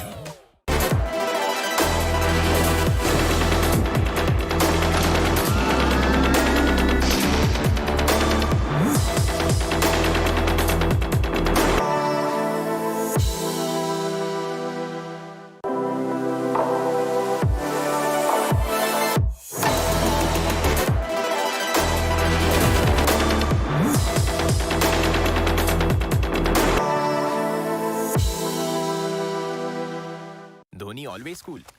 No dude, Dhoni के हैं और भी मूड। कभी चिल मूड में, थ्रिल मूड में, वाओ, ग्रूव, मूव, कभी क्रेजी मूड में। मेन मसाले के बाद मूड मिक्स डालो, ये भी मूड मसाला अपने मूड जैसे बना लो। Dude, why stick to one mood? ये भी मूड मसाला फ्रॉम आईटीसी।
जैसा मूड वैसा sticker.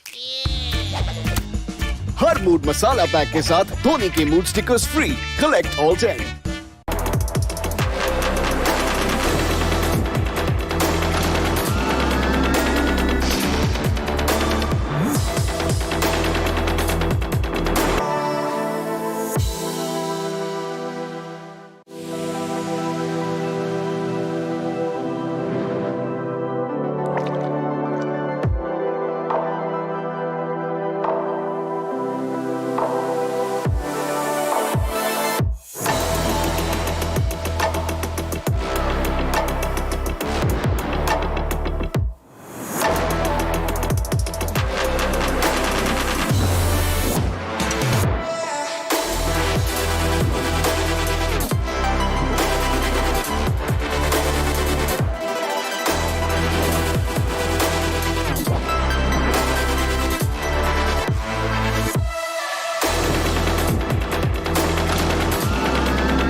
Well. Hello, people. Welcome back once again to Infinix Note 10 series presents ESPL Esports Premier League, organized by India Today Gaming, powered by PT Chef Day, and our stacking partners Sunfeast, JP Noodles. We'll be starting off with the map number 4 in a short while, and here I have Godchode with me, taking over the charge for the evening. Exactly, and you might see me pretty much excited. My breathing, pretty much racing right now because these teams have been actually, competing really hard here. Yeah, Team Scripters and Team SRV18, these two teams have maintained the consistency that they need right now. But this particular 4 minutes break that we have right here, it kind of flips a little bit of a switch because remember yesterday, Mridul, Simon Gaming, if I'm not wrong, was the team. Before the break, they were kind of coming up at fifth or sixth position. I think it was their plan to wait yeah. for a little bit. But after the break, in the second leg of the three maps, Bermuda, Purgatory, and Kalahari, when we were repeating the cycle, they just decided that it's done. We are done. We are done playing passive. Now it's time to go all in. And they were getting 7, 8, 10, 12 kills each map. I'm not sure how many they got, but it was nearby 10 plus minus 2, something like that. So SMG actually flipped the switch after this particular break. So let's see how the switch is going to be flipped for this particular lobby. Which teams are going to go aggressive? Which teams are going to go passive from here? Well, yes, exactly. We have all the teams dropping off on the Bermuda while the flight path starts from the Mars Electric will be going towards Shipyard, divided the map into a good 60-40 ratio. Ah, oh, what? Wait, team number 9 is going with team number 4 and just chasing down the zip What's line. Who going will be the first? on? Oh my god, what is happening here? What is going on? Well, it will be team number 4, and now they share a Team fact 7 that is actually joining. oh yes, oh yes. Also, we have one more team joining here, but now they have the weaponry and they'll be taking the advantage of that weaponry. Exactly, but I mean that was quite hilarious. I'm kind of requesting the production crew to make sure that is in the highlights. Three teams running for the same zip line as team number 4 managed to get out, but look at that.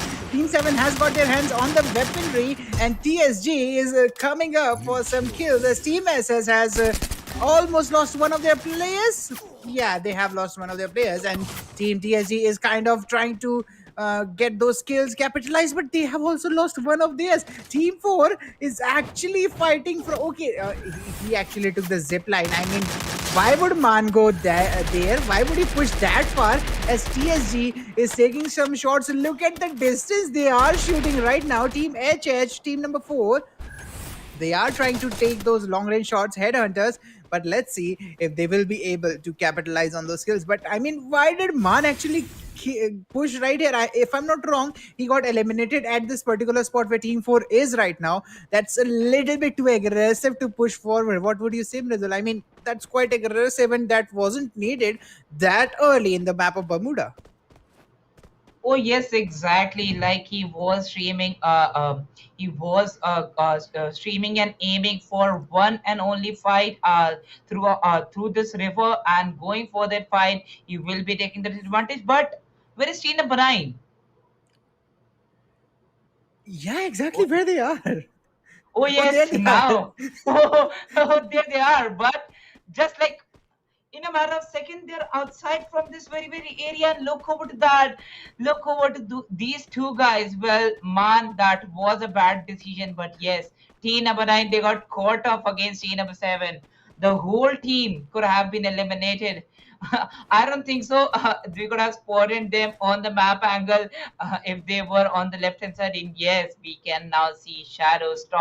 Storm shadows are now down to only 2 people. Let's see how they survive with these 2 players. And all the teams dropping off are quite on a mid-range fights between themselves. Well, yes, we saw the fights, but no team has been eliminated till now. Team TSG, they will be getting 1 kill, but will be losing one. And yes, as you said, it was a bad decision by him. Exactly, that was a bad decision. But I mean, Mridul, I don't think we are gonna see such a hilarious drop coming anytime soon because three teams dropping at the same freaking spot, and two of them running head over heels without any guns, trying to go for the same zip line where one team makes it, the other team doesn't, and the other team loses two players. But look at that, Team 6, if I'm not wrong, Team 6 is only playing with two players right now. I think they have lost two, but I don't exactly know what their situation is. I think they lost two players to Team 11, which was playing at Clock Tower, or either they dropped on the same location and now they are playing Factory because they lost those two players. But anyway, those two players are gonna fight with the two from SS, and if I'm not wrong, SS players, they don't have the guns even now. I think that's only one glue wall for SS Shadow, but either of the teammates don't have any guns. And SVG on the same side, they are on the same particular wagon, but at least they have a little bit of a loot to fight, Mridul.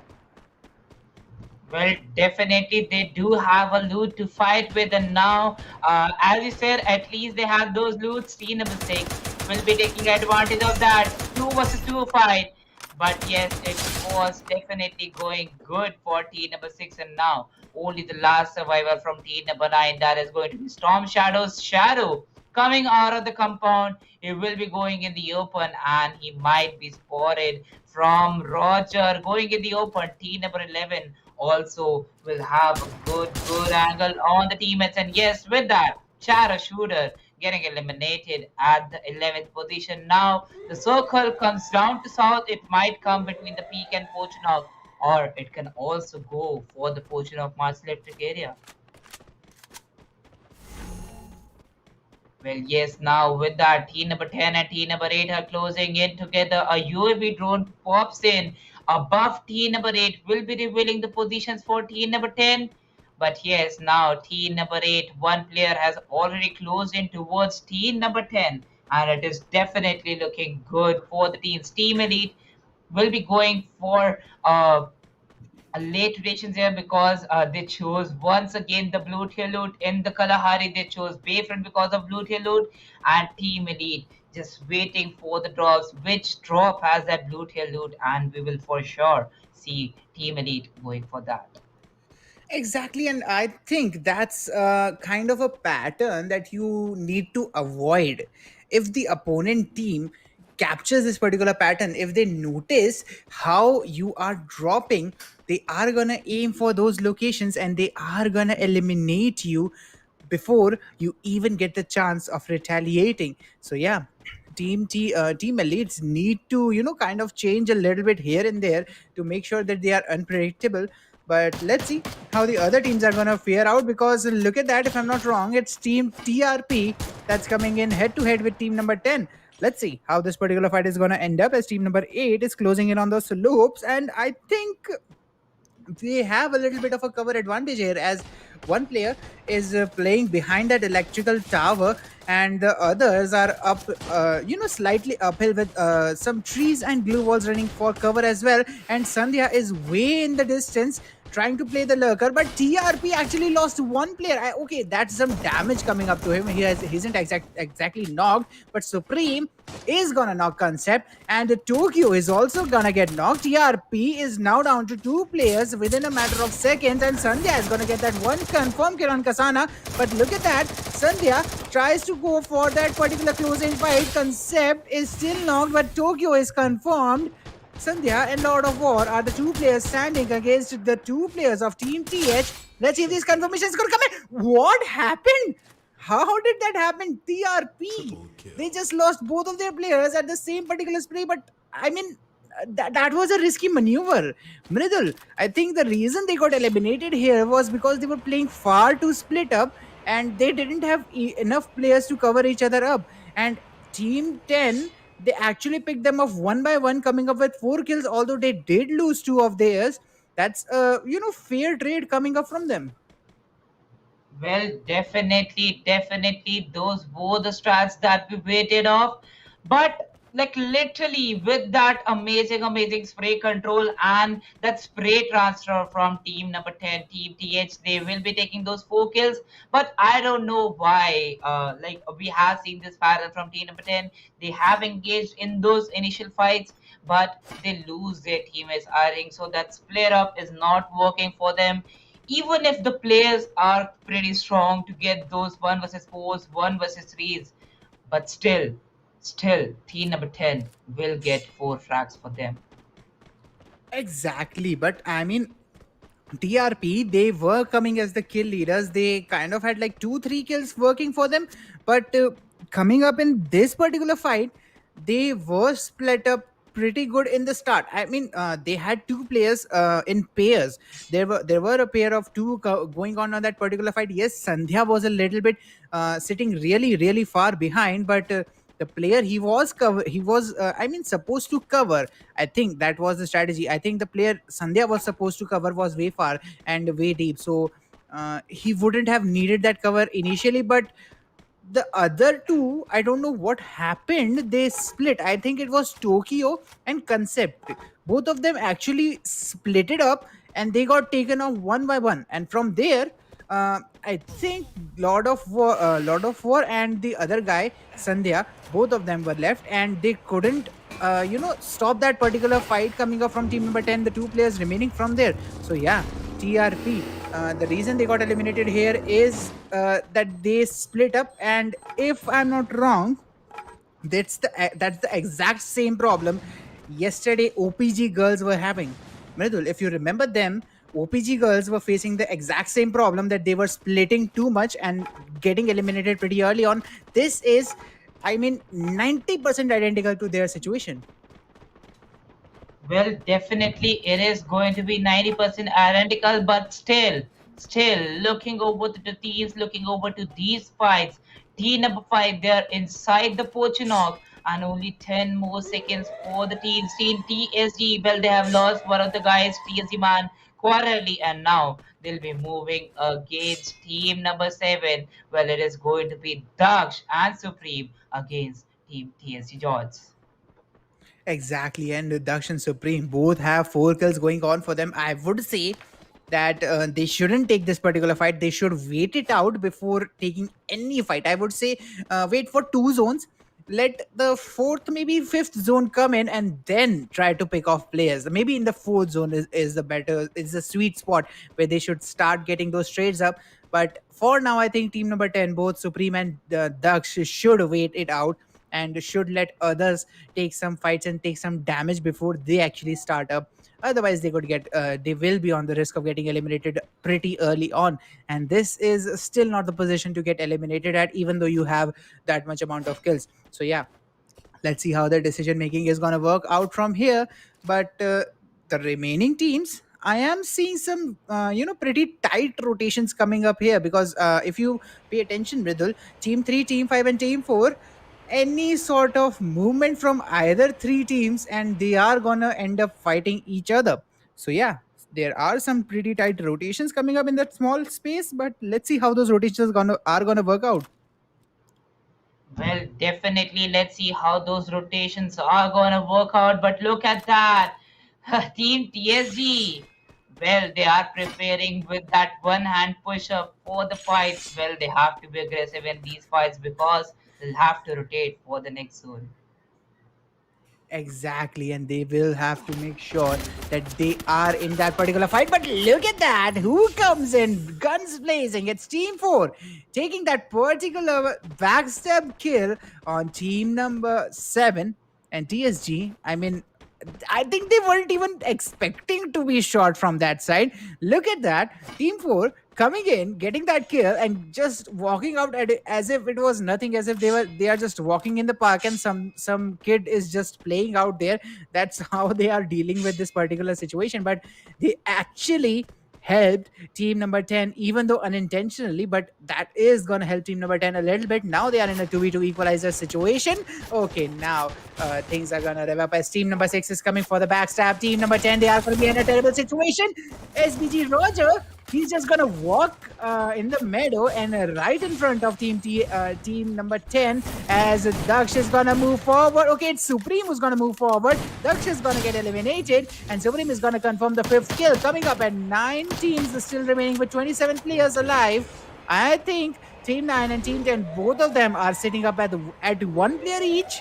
SBG with 2 kills, but team number 10 does have those 5 kills coming up as the kill leader. I would say it's time for Supreme to take some passive action. Well, yes, exactly. It is the time that Supreme goes for the passive action, and Jarvis with that Thompson will be taking down Nara 7-7 exclamation mark, exclamation mark. And here we see Jarvis getting the second frag there. A 1 versus 2, 1 versus 3 converted. Wow. The and last player and where he you are. is, Triple kill. I mean, he's barely even scratched.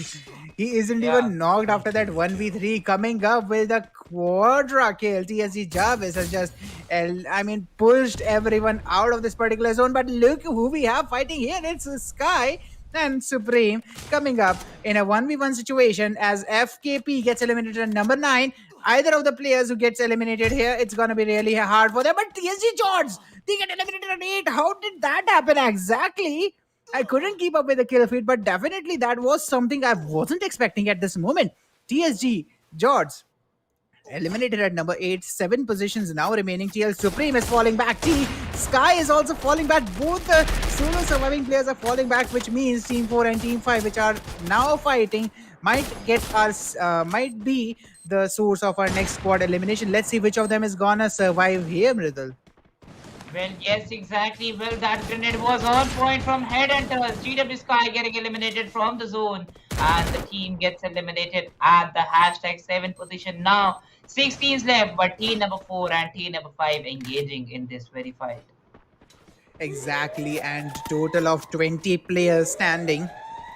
That's going to mean that since we have 3 players out from team number 10, and that means that the other 5 teams are playing with 4 players. Amongst those 5, one is playing with 3. But look at that, we do have HH Prith coming up with some shots. He has got that one knock. Beast is going to confirm 1 kill on Arrow, and he actually did that with an AWM. Prith is going to confirm the kill on Karthik, and Godlike Shinu is going to be knocked by Iconic, as Arrow AK is going to be the last man standing for his particular team. Let's see if Arrow Esports can survive this one out. Look at the blue walls.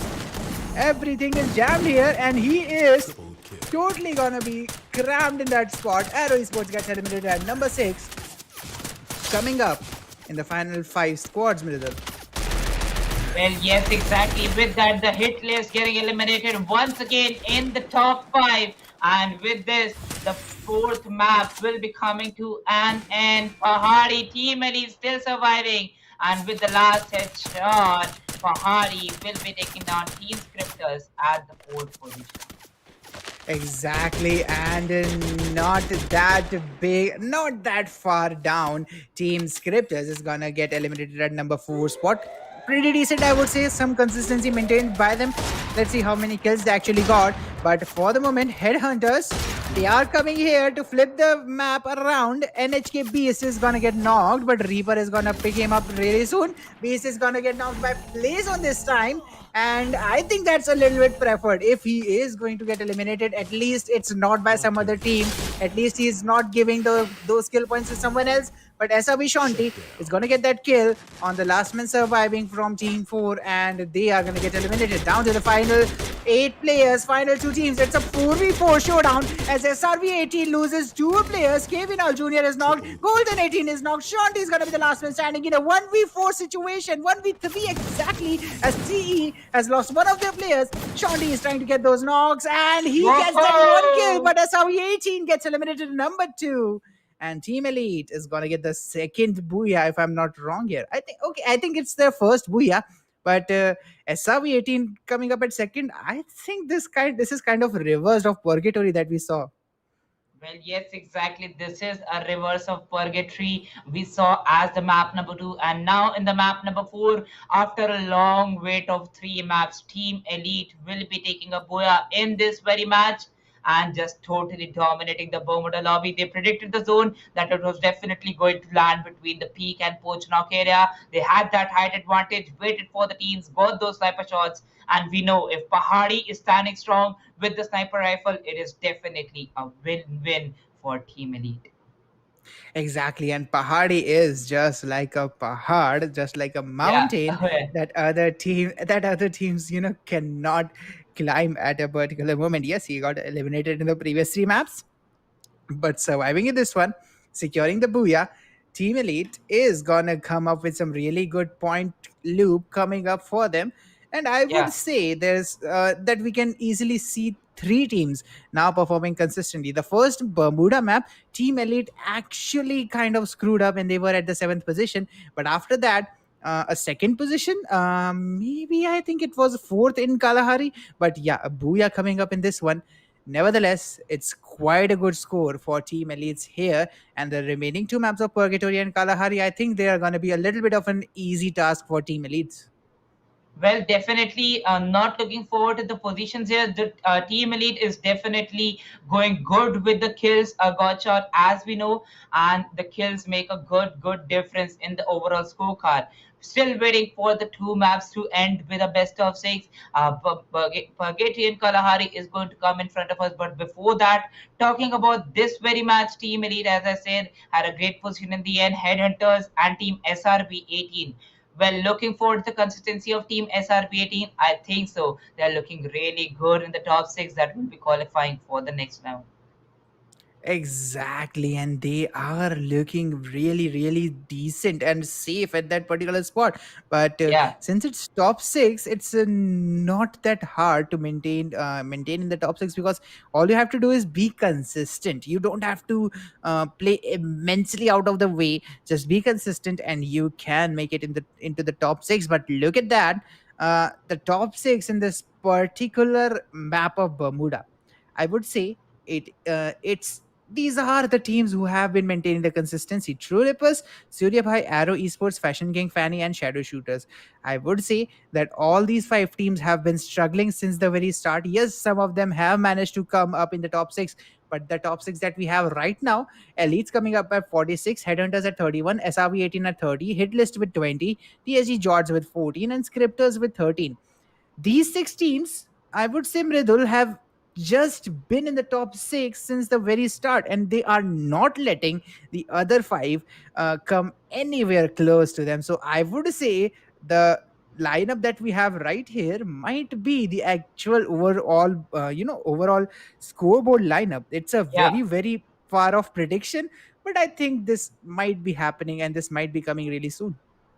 Well, definitely, I can agree with you on that too, Gotcha, because Shadow Shooters and Arrow Sports were the one who could have been there on the 7 and 8 position on the overall scorecard. Looking forward to these four maps. Still left with two maps, and we know anything can happen in these battle royals. Looking forward to that. We have the MVP scorecard for the map number 4, and here we see Supreme once again climbing up and now having the hashtag one position with 4 kills from the hit list. TSG George Jarvis getting 4 and Iconic from Team Elite getting 3 kills.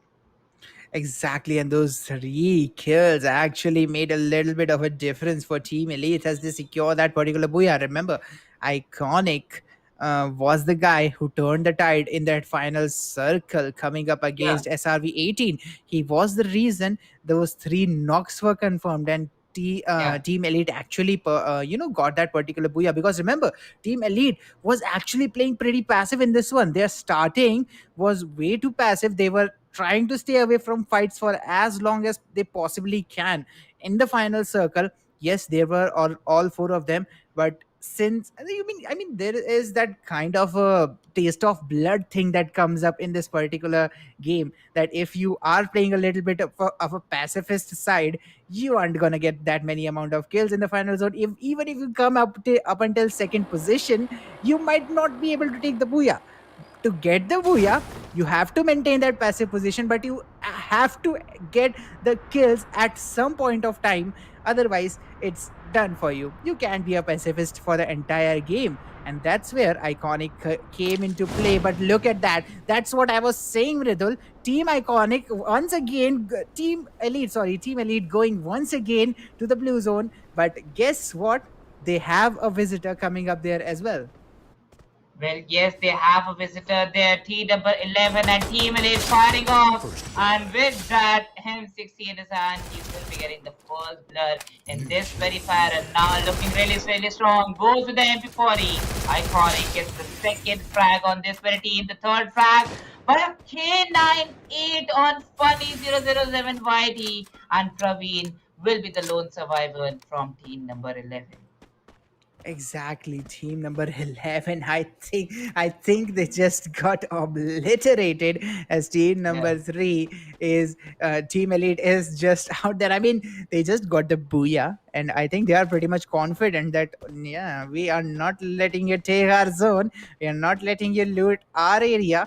This is us. The blue zone is already claimed and no one is coming in for that particular juicy elite tier loot. But look at that, team 11. I mean, I kind of thought that this would happen, that some team would actually push into blue zone to fight with the team elites, but I didn't actually predict it would be that easy for team elite to wipe them off.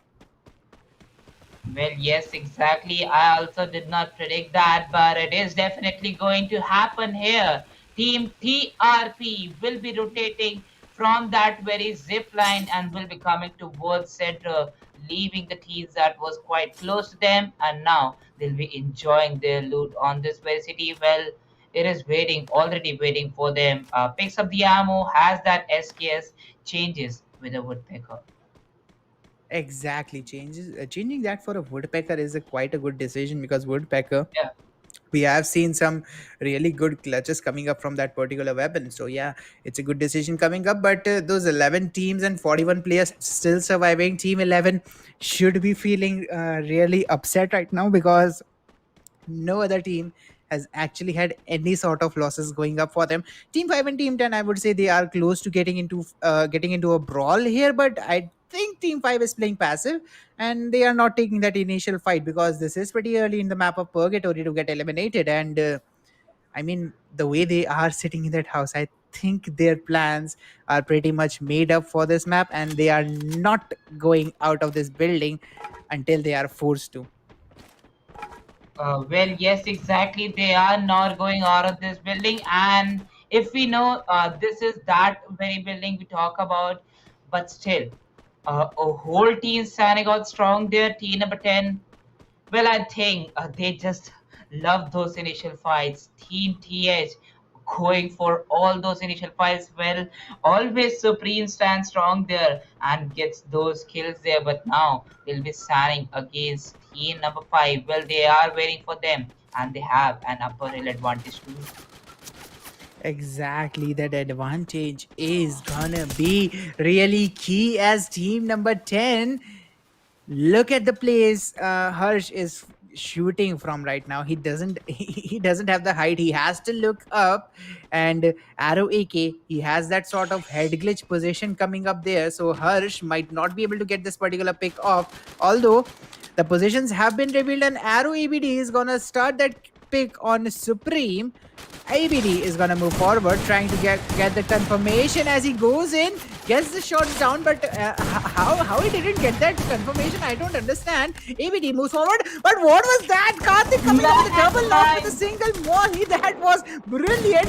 Oh my god, look at that. TH, the hit list.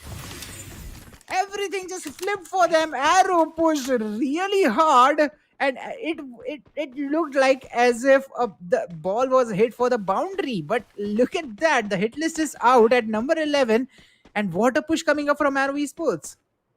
Well, definitely, that was definitely a beast push from Arrow Esports. Well, I think it was a push executed by Team number 10 that was hitless. They waited for the exact time. They waited for them to rush upstairs, and after them, they dropped down towards the ground floor and they pushed towards the up door, getting those frags. So yes, that was a hula hoop between these teams, and now team number 1 and team number 9 will be engaging this fight. It will be Storm Shooters going against Team SRV18.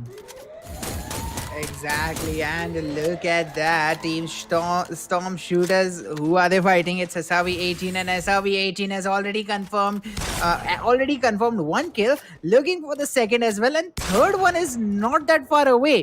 There is going to be a revive coming in, but OP8 Golden does have a really good angle moving up forward. The glue walls are going to come in, and that's the reason Team 9 is going to survive with those two players. As Team 1 comes in forward, Kevinal Jr., he has confirmed one kill for Shanti, and Shanti, Kevinal Jr., both of them And now moving forward for the final two players of Team 9 to be spotted as the Shadow Shooters get eliminated at number 10. Two kills coming up for K. Viral Jr. in this pretty early on. And starting Purgatory with some really great kills only in the 6.5 minute mark. That's a really good start coming up, and you can turn it into a booyah if you play this particularly well.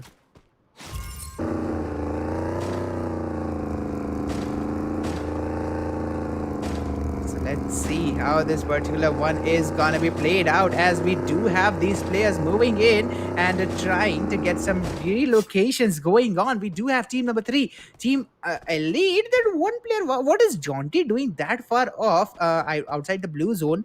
Let's see how he is gonna play, as the positions are gonna come in for this particular guy, because he is way far off, and if he gets picked off here, it's a done and dusted for him. As team number 4, we can see them playing at the lumber mill area, trying to get out of that particular situation, trying to get a good rotation out, because it's 7 minutes and 20 seconds going on for them. Yeah. It is the time to get a really good position at gatekeeping, because look at the position Mm-hmm. at lumber mill that team number 4 is holding, Mridul. I mean, they are in a good position. No one is going to push them, but they can't push anyone either. So it's just a passive position for them. And when they are going to get out of this position, they might not get that much value. So I would say Team 4 must rotate towards the northern area, towards campsite or somewhere like that, so that they can get some kills and get some good values. So let's see how the rotations are going to play for them.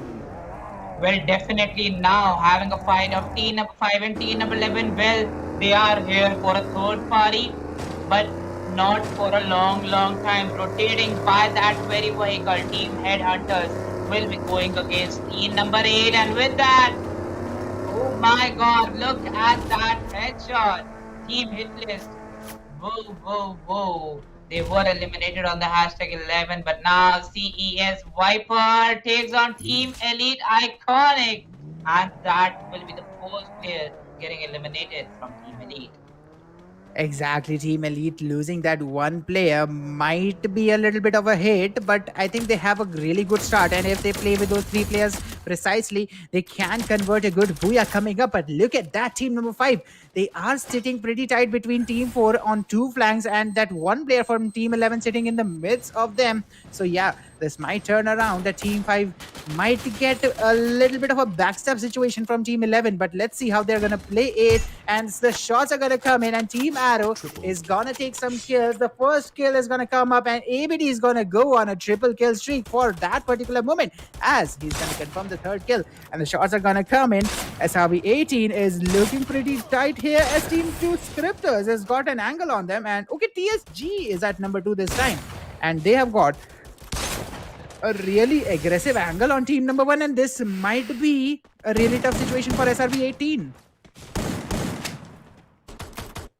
Well, it is looking definitely tough, but Jarvis goes there with the M1887. Will be taking out Tau there. TSG Kill Me coming up with a good trade for the team. Will be taking down some shots, but yes, now they are up their advantage. John T takes a trade there from Scripters. Will be taking down CES Wanu. And with that last shot, the last shot by Killer, the whole team gets eliminated. Team T, they lost one of those guys, and now they'll be engaging in a 3 versus 1. The grenades are being popped. The mushrooms are also being utilized against Team Scripters. Viper goes in the open, caught up by the farmers, and a new kill leader pops up in the name of Killer. Exactly, that new kill leader position is going to attract a lot of attention, as 22 players are sitting in this particular turf from 7 teams. That is some deficit of players coming up in this particular lobby. Let's see how which teams are actually facing the deficit. Epic KP is going to be one of them, and they are going to get eliminated at number 7. 6 teams now remaining, and a total of 21 players, which means 3 players are missing from this lobby, and some teams are going to play at that certain disadvantage. Let's see if they are going to be capable of, they are going to be capable of converting that man disadvantage to a man advantage. Otherwise, it will be a bad situation for them, Ridhal. Well, definitely you have to confirm those numbers for yourself. And Team Arrow going for that very fight. They'll be getting 6 freaking kills. Well, that's a change of strategies. And now surviving till the top six. After 3 games, they have missed 3 games being there on the lower five, but now coming up in the top six. Well, that is definitely a good change for them. Let's see if they can make a comeback into the top six or not. Well, that was a good match for them as the first map got the third position for Team Arrow Knights, but now they'll be surviving for the position points. Team Headhunters down to only 2 players. Team number 3, Team Elite, making a rotation after wiping out Team Scripters. Exactly, and that wipe is gonna be really key because Team Scripters is not an easy team. They have already made a really lasting impact, and getting them out of this particular lobby means that openings are gonna be made, and that void is gonna be filled by new teams, which means there might be a possibility of some teams kind of pushing others out of the top six rankings, and we might see some new team coming up as the qualifiers from here on out. Let's see which one of them is going to take the position because these openings are made for comebacks. And to actually get the comeback, you have to do some decent work. Mridul, do you think we are going to see some new players coming up in the top six positions? Well, definitely looking over to the teams in the top six here. We have Team GWD, we have Team Arrow Knights, and also Team TRP. So, yes, we have some new names in the top six, but still, teams like Headhunters, Team Elite, and TSG making a great comeback here. Making a Exactly, and sorry for that. Making a great consistency here. yeah, so moving on to that, Headhunters does get eliminated at number six, but as you said, the comeback is pretty intense coming up in this map of Purgatory, and I think every single team is ready to flip the switch around and try to get the position going up for them as the rotations are going to come in. Team Elite, I think, is the only player only team alongside TSG George which are influencing the top six right now, present here in this particular lobby. So let's see how they're gonna play and how they are gonna set up in this particular situation because their rotations is gonna be key as one player goes down from team number six from the fire coming up from team number three. So let's see if they are gonna confirm that kill because Team Elite, they have got one booyah. Are they going to make a a really big impact in this lobby because they already have the points, and if they get the booyah in this one as well, it's gonna stop some teams from making the comeback. Well, definitely, and seeing the teams here, seeing those fights here, TRP concept with that grenade will be taking down Arrow, and our Tokyo also goes down with a good trade, and the kill has been confirmed by that very vector. And now going for these fights, 5 teams, 17 players, Team Arrow and Team TRP in this very close is JP pops up, but Lord of War with that Ember rated 7 takes one down. TRP concept takes on Arrow Karthik. And now we'll be having a 2 versus 2. Exactly, that 2v2 moving up forward. Let's see which of them is gonna clutch it up. Arrow Esports gets eliminated at number three. What was that elimination? Arrow Esports just lost all of their players at once. And that was a really good fight coming up as we do have Team Elite stealing the kill leader point. And at this point, them being the kill leaders is gonna mean that comebacks are gonna stop here on out. SBG is taking some shots, and they might get the elimination on team number three from here. So let's see if this elimination is gonna come on Team Elites or are they gonna survive the attack coming up from Team SBG. Well, yes, exactly. One more attack coming up from Team SBG. Team Elite surviving with Jaunty and Killer. And as we see, Jaunty Pahari has been eliminated, but still one of the two deadliest players in this lobby. They are surviving and they are going for the zone. Well, still, two of the teams that have the player advantage are still outside the zone and they are engaging in a mid-range fight.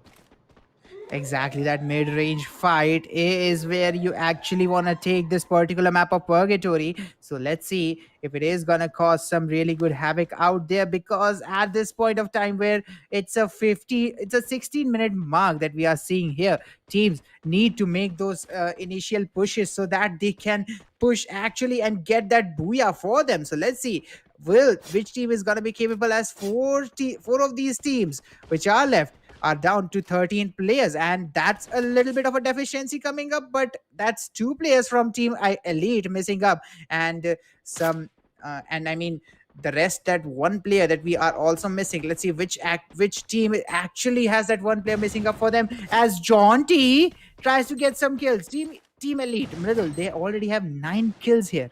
That's already a really big impact. So let's see how this is gonna work. Well, even if they get eliminated at this very position, they'll be having 10 positioning points and 18 frag points. That makes a total of 28. They have already made their mark in this very map and still surviving for the zone. The only team that will be getting the zone will be team number 8 now. Going forward with this fight, team SBG. Well, that is definitely not a new phase, but a new phase for the top 4. And now, going for this fight, we have Team Elite going against Team SBT. The shotgun being fired down. Team Elite, as I stated, they will be getting eliminated at the 4th position. Exactly, getting eliminated at that fourth position. It's, I mean, they have already made their mark. I mean, I think they got somewhere around 10 kills, Mridul, and that's enough to actually upset the entire. I'm really sorry about that. Upset the entire lobby, but look at that. The shots are gonna come in. Team number 2 tries to go for the flank. It's TSG George. Oh, I forgot that they were alive. I mean, they had kind of a number, slot change. So I kind of forgot that they were still alive. But TSG George and TRP are gonna make a comeback fight coming up here. TRP, True Rippers. They need to get as many points as possible, and they are taking the fight on TSG Man. Man gets knocked there, but the TRP, they are down to 3 players. Lord of War tries to get some shots to the right side. A flank comes in, but War is going to move forward, get knocked. Man is also knocked. Kilmish and Sasuke are the 2 players surviving, and Concept is going to take down one of them. Concept and Sandhya, both of the players remaining from TRP. Can they make the cut out of this? TRP is down with 7 kills. There comes another knock. Concept is going to secure that one. Let's see if he's going to confirm the kill, as well as the final zone is collapsing. We might see a really intense fight coming up as Team 6 goes for the shots. Sandhya, another player coming up for the shotgun. Look at the HP this guy has. The frying pans are gonna come in, but teammate is not gonna give up on the kill leader position. They might actually get the Booyah. Surya gets eliminated. True Rippers get eliminated at number 2. Oh my god, that was so close. That was so close for True Rippers. So Well, that close, was yet so far. definitely close. Yeah, so close yet so far. Sorry to cut you off, but yes, so close yet so far. Well, exactly because the zone ended on True Rippers. Team TSG was the team that was outside, but having a player advantage and having those boosters. The mushrooms were on point, and getting those boosters with 100 HP helped Team TSG to get this very booyah. Well, this will be the second booyah in 5 maps, and TSG Shots will be going for a straightforward domination. Exactly, and what a domination it is from these guys. I Yeah, mean, they had the biggest man advantage in the final circle, Mridul. And when it yeah. actually came to the final fight, it was inside. It was, with the blue zone. So yeah, TSC George actually made a really good gameplay. Well, definitely, they really made a really good gameplay for them and a big, big mark on this very map. Getting a second booyah for them and a lot more kills. Like, literally, if I even don't talk about Team TSG, I have to talk about Team True Rippers. Till the very 16-minute or 17-minute mark, they had zero frags. Mind you, zero frags coming for the zone. They had those 4 players and standing strong with the 4 players. They entered the zone, getting 8 kills, like literally 4 shotgun kills by concept in like literally 2 minutes, and they got the second position. Well, yes, that was definitely a good performance by Two Rippers, and they are also one of the top contenders to be in the top 6 position after the overall scorecard. Exactly, and being the top contender after for this much long, I mean, that's gonna be some really really decent gameplay coming up, because maintaining that consistency, Yeah. getting those 2 booyahs, and still maintaining the top 6 spots, it's really hard in a best of 6 format, nonetheless, where each match takes close to 18 to 20 minutes, and if you have to play 6 of them, you need some really good presence of mind, some really good mental strength to go through all of that. And keeping that, TSG George actually comes up with a really decent position in two matches. So yeah, really really commendable gameplay coming up from these guys. But I would add that Team Headhunters actually gave a really good fight in this particular map, because they were being forced in the bottom part of the lobby for the entirety of the previous matches. But this particular one, they did manage to get some really good impact coming up in the top six positions that they got eliminated. But look at that, SRV 18 is gonna steal their position at number 6 with 8 kill points and 3 rank points nonetheless. I mean, they are saying, whatever you do, you are not pushing us out of the top 6 spot. Well, definitely you're not pushing them out of the spot. And even after getting eliminated at the very ninth position, they got two squad wipes. That means the two squads that got eliminated, that was Shadow Shooter and the hit list. Wait, what?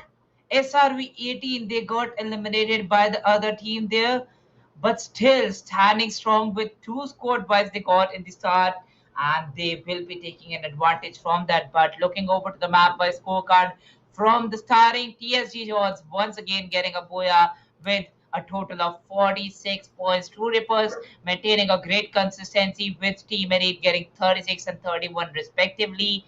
Arrow Esports will be making a comeback in this very match with Surya Bhai, but I think the exact very spot that Surya Bhai lagged is going to lag for the other maps too is the kill number. Exactly. Surya Bhai actually didn't manage to pull off that much amount of kills. So I would Yeah, say Surya Bhai is not exactly in the run for the top 6 spots. They need a really, really freaking turnaround map of Kalahari somewhere close to yeah. 60 or 70 points. Then only they are going to possibly make it into the top 6. But that's Hmm. really hard at this point, where they have been playing so passive and not playing that much amount of kills. But look at who we have here. It's Concept coming up with 5 kills from True Rippers, representing them as the MVP. Sasuke is going to come up with 4 from TSG George, and Karthik is going to come up with 4 of himself from Arrow Esports. So yeah, really good gameplay coming up from all these 3 players. And specifically talking about Karthik, pushing his team into the top 6, trying to get that comeback going. It's a really good initiation for Karthik. All they need is a really good map of Kalahari. Well, definitely all they need is a really, really good match for that amazing comeback. But looking forward to Concept here from True Rippers getting 5 kills, and he'll be standing strong at the #1 position, while we see Sasuke and Karthik getting 4 and will be there at the second and third position respectively from TSG George and Arrow Esports. Exactly, and once again, we have all the 3 players from 3 different teams. I mean, Mridul, throughout this entire match, we Yeah, have seen the MVP dominated by 3 different teams. Not one single team has got the domination throughout the match. That's a really, really good sign, and a really good figure that all these teams are that much competitive against each other. No yeah. one is actually letting the other one dominate straight up. So yeah, some really good gameplay coming up from these guys, and I think this is the pinnacle that you kind of hit when you start progressing further in a really long tournament like ESPL 2021. Well, yes, exactly. Players like Sasuke and all the other players making a great rush here. And just like the anime, as we see, it is definitely one of the best characters. I love watching anime. I hope so. Godshot watches it. But Oh yes, yeah, too. definitely. But yes, definitely looking forward to these fights here. Let's see how he performs in this very last match, because it will be definitely the last run for these 11 teams to make a good performance and come in the top 6 to qualify for the level 2. All we need is a Naruto for Sasuke to be jealous right now. But let's see who's gonna be that Naruto coming up for Sasuke. Let's see how these teams are gonna play the map of Yeah, Kalahari. It's gonna be the decider match, and it's gonna decide who the top 6 teams are gonna be. Middle, because yeah, let's just say there is still a little bit room for comeback for a few squads. It's Arrow Esports that I'm most excited about. I think they Yeah, might be able to make the cut if they have a really good Kalahari somewhere around second position with 5 or 6 kills at a minimum. That's what they yeah. need. Well, definitely, that is definitely what they need here. And you just calculated how many points they need. I think so, Gotcha, you're maintaining a good record, just like my friend Doctor maintains it in his short diary. I have seen that he has given me some photos there, just how short he writes the amount of points that the team gets. And if the team is maintaining that consistency, he has already predicted the top two and top threes in the best of ones. Now will be moving forward with the Kalahari, the best of six, the last map. Here we see the flight path starts from the Old Hampton, will be going towards the Stone Range, divided the map into an exact 50 ratio. Exactly, that 50-50 ratio coming up as the blue zone is going to be in confinement. And look who we have here. Once again, it's Team 11 and Team Elite coming up on the same freaking spot. The blue zone for both of these teams, as we do have Team 9 and Team 1 coming up with the opening shots. Team SRV 18 starting up really strong against Team Shadow Shooters. Kevin Al Jr. is gonna get knocked, but SS has already lost one of their players. Let's see how they're gonna play it out, because at this point, I would say there might be a little bit of a tough fight coming up for them. Well, definitely it will be a little tough for the teams, and it will be definitely a tough fight for the teams. But now, Shadow Shooter becoming the first team to get eliminated. Well, that's a great setback for them, because they have definitely not got any boys out there. And to come for these very teams here, 4 kills for SRB18 in the starting. Exactly, those 4 kills are really gonna be, interesting to see how it's gonna work out. As team number one, they are maintaining that maze area, and since they have got that early frag coming up, it's gonna be really interesting to see how this map is gonna turn around, Riddle. Well, definitely, it is definitely going to be a turnaround for the players here. And now moving forward with the fights, and our Tokyo takes on Arrow. Arrow Karthik goes down here, and that will be the first frag, the first setback for the team. Team number 5 now down to only 3 players, and Tokyo confirming that kill with M249. It is definitely looking good out here. And now moving forward with the teams, we have all the 10 teams surviving. Exactly, and those 10 teams are gonna be, really interesting to see how they are gonna work around. And for the moment, we are gonna see some shots coming up for this particular moment, as Arrow is gonna, it's gonna be taking some really good positioning coming up as team number 6. I think they are playing for the sub, and I think their rotation is gonna Yeah, be playing it out really good from here, Riddle. well, definitely it is going to look really good for the teams. And now moving forward with 10 teams and 38 players, we are going to see definitely a great gameplay by the teams. 3 more seconds and the next zone will be coming here. 10 teams, 38 players, SRB 18. They have 4 frags, 4 frags up for the team, and now they'll be moving forward with the position points to team SCR, getting zero kills here in this very match. Team SPG, they'll be going for some passive strategies. 10 teams, 38 players, 3 minutes and 44 seconds on the clock. 1 more minute for the next zone to come in. We see Team Elite Killers spotted down by Team FKP are going against team number 3, 48 more seconds. And Team FKP, well, that was a really bad elimination for them in the purgatory. But now, looking forward to this very match, it is definitely looking really good for the fights. Team number 11 coming up against team number 3, and that is definitely going to be a Mm-hmm. backstab. They don't know that they are still present at this very time. Yeah, definitely. And looking at Team Elite's Pahadi, this guy is gonna get a kill pretty easily. I think so, Mridul. Oh, will he be able to? He will be. And there comes another knock. He'll confirm two more kills. Team 11 left down to just a single player standing. Okay, two players standing. Not to worry. But I mean, this single guy, Pahari, he alone. I mean, he alone took down two players back to back. That is great. Here comes the third, and he will take him down as well, Mridul. This guy is unstoppable right now. He might get some kills out of here. He is just increasing his kill numbers. Just, I mean, I can't tell you how hard it is to get this many kills back to back. But I mean, we have seen this guy getting those kills for quite a long time, and he makes it look so easy. I mean, this guy is absolutely unstoppable, Mridul. Well, definitely, it is definitely looking really, really unstoppable for the teams. But now we have team number 11 going for that fight. Only one player survives from the team, and that very backstab from Pahari. Pahari, if he's present there, we know, and each and every player knows how Pahari goes for those amazing, amazing assaulting power. Definitely.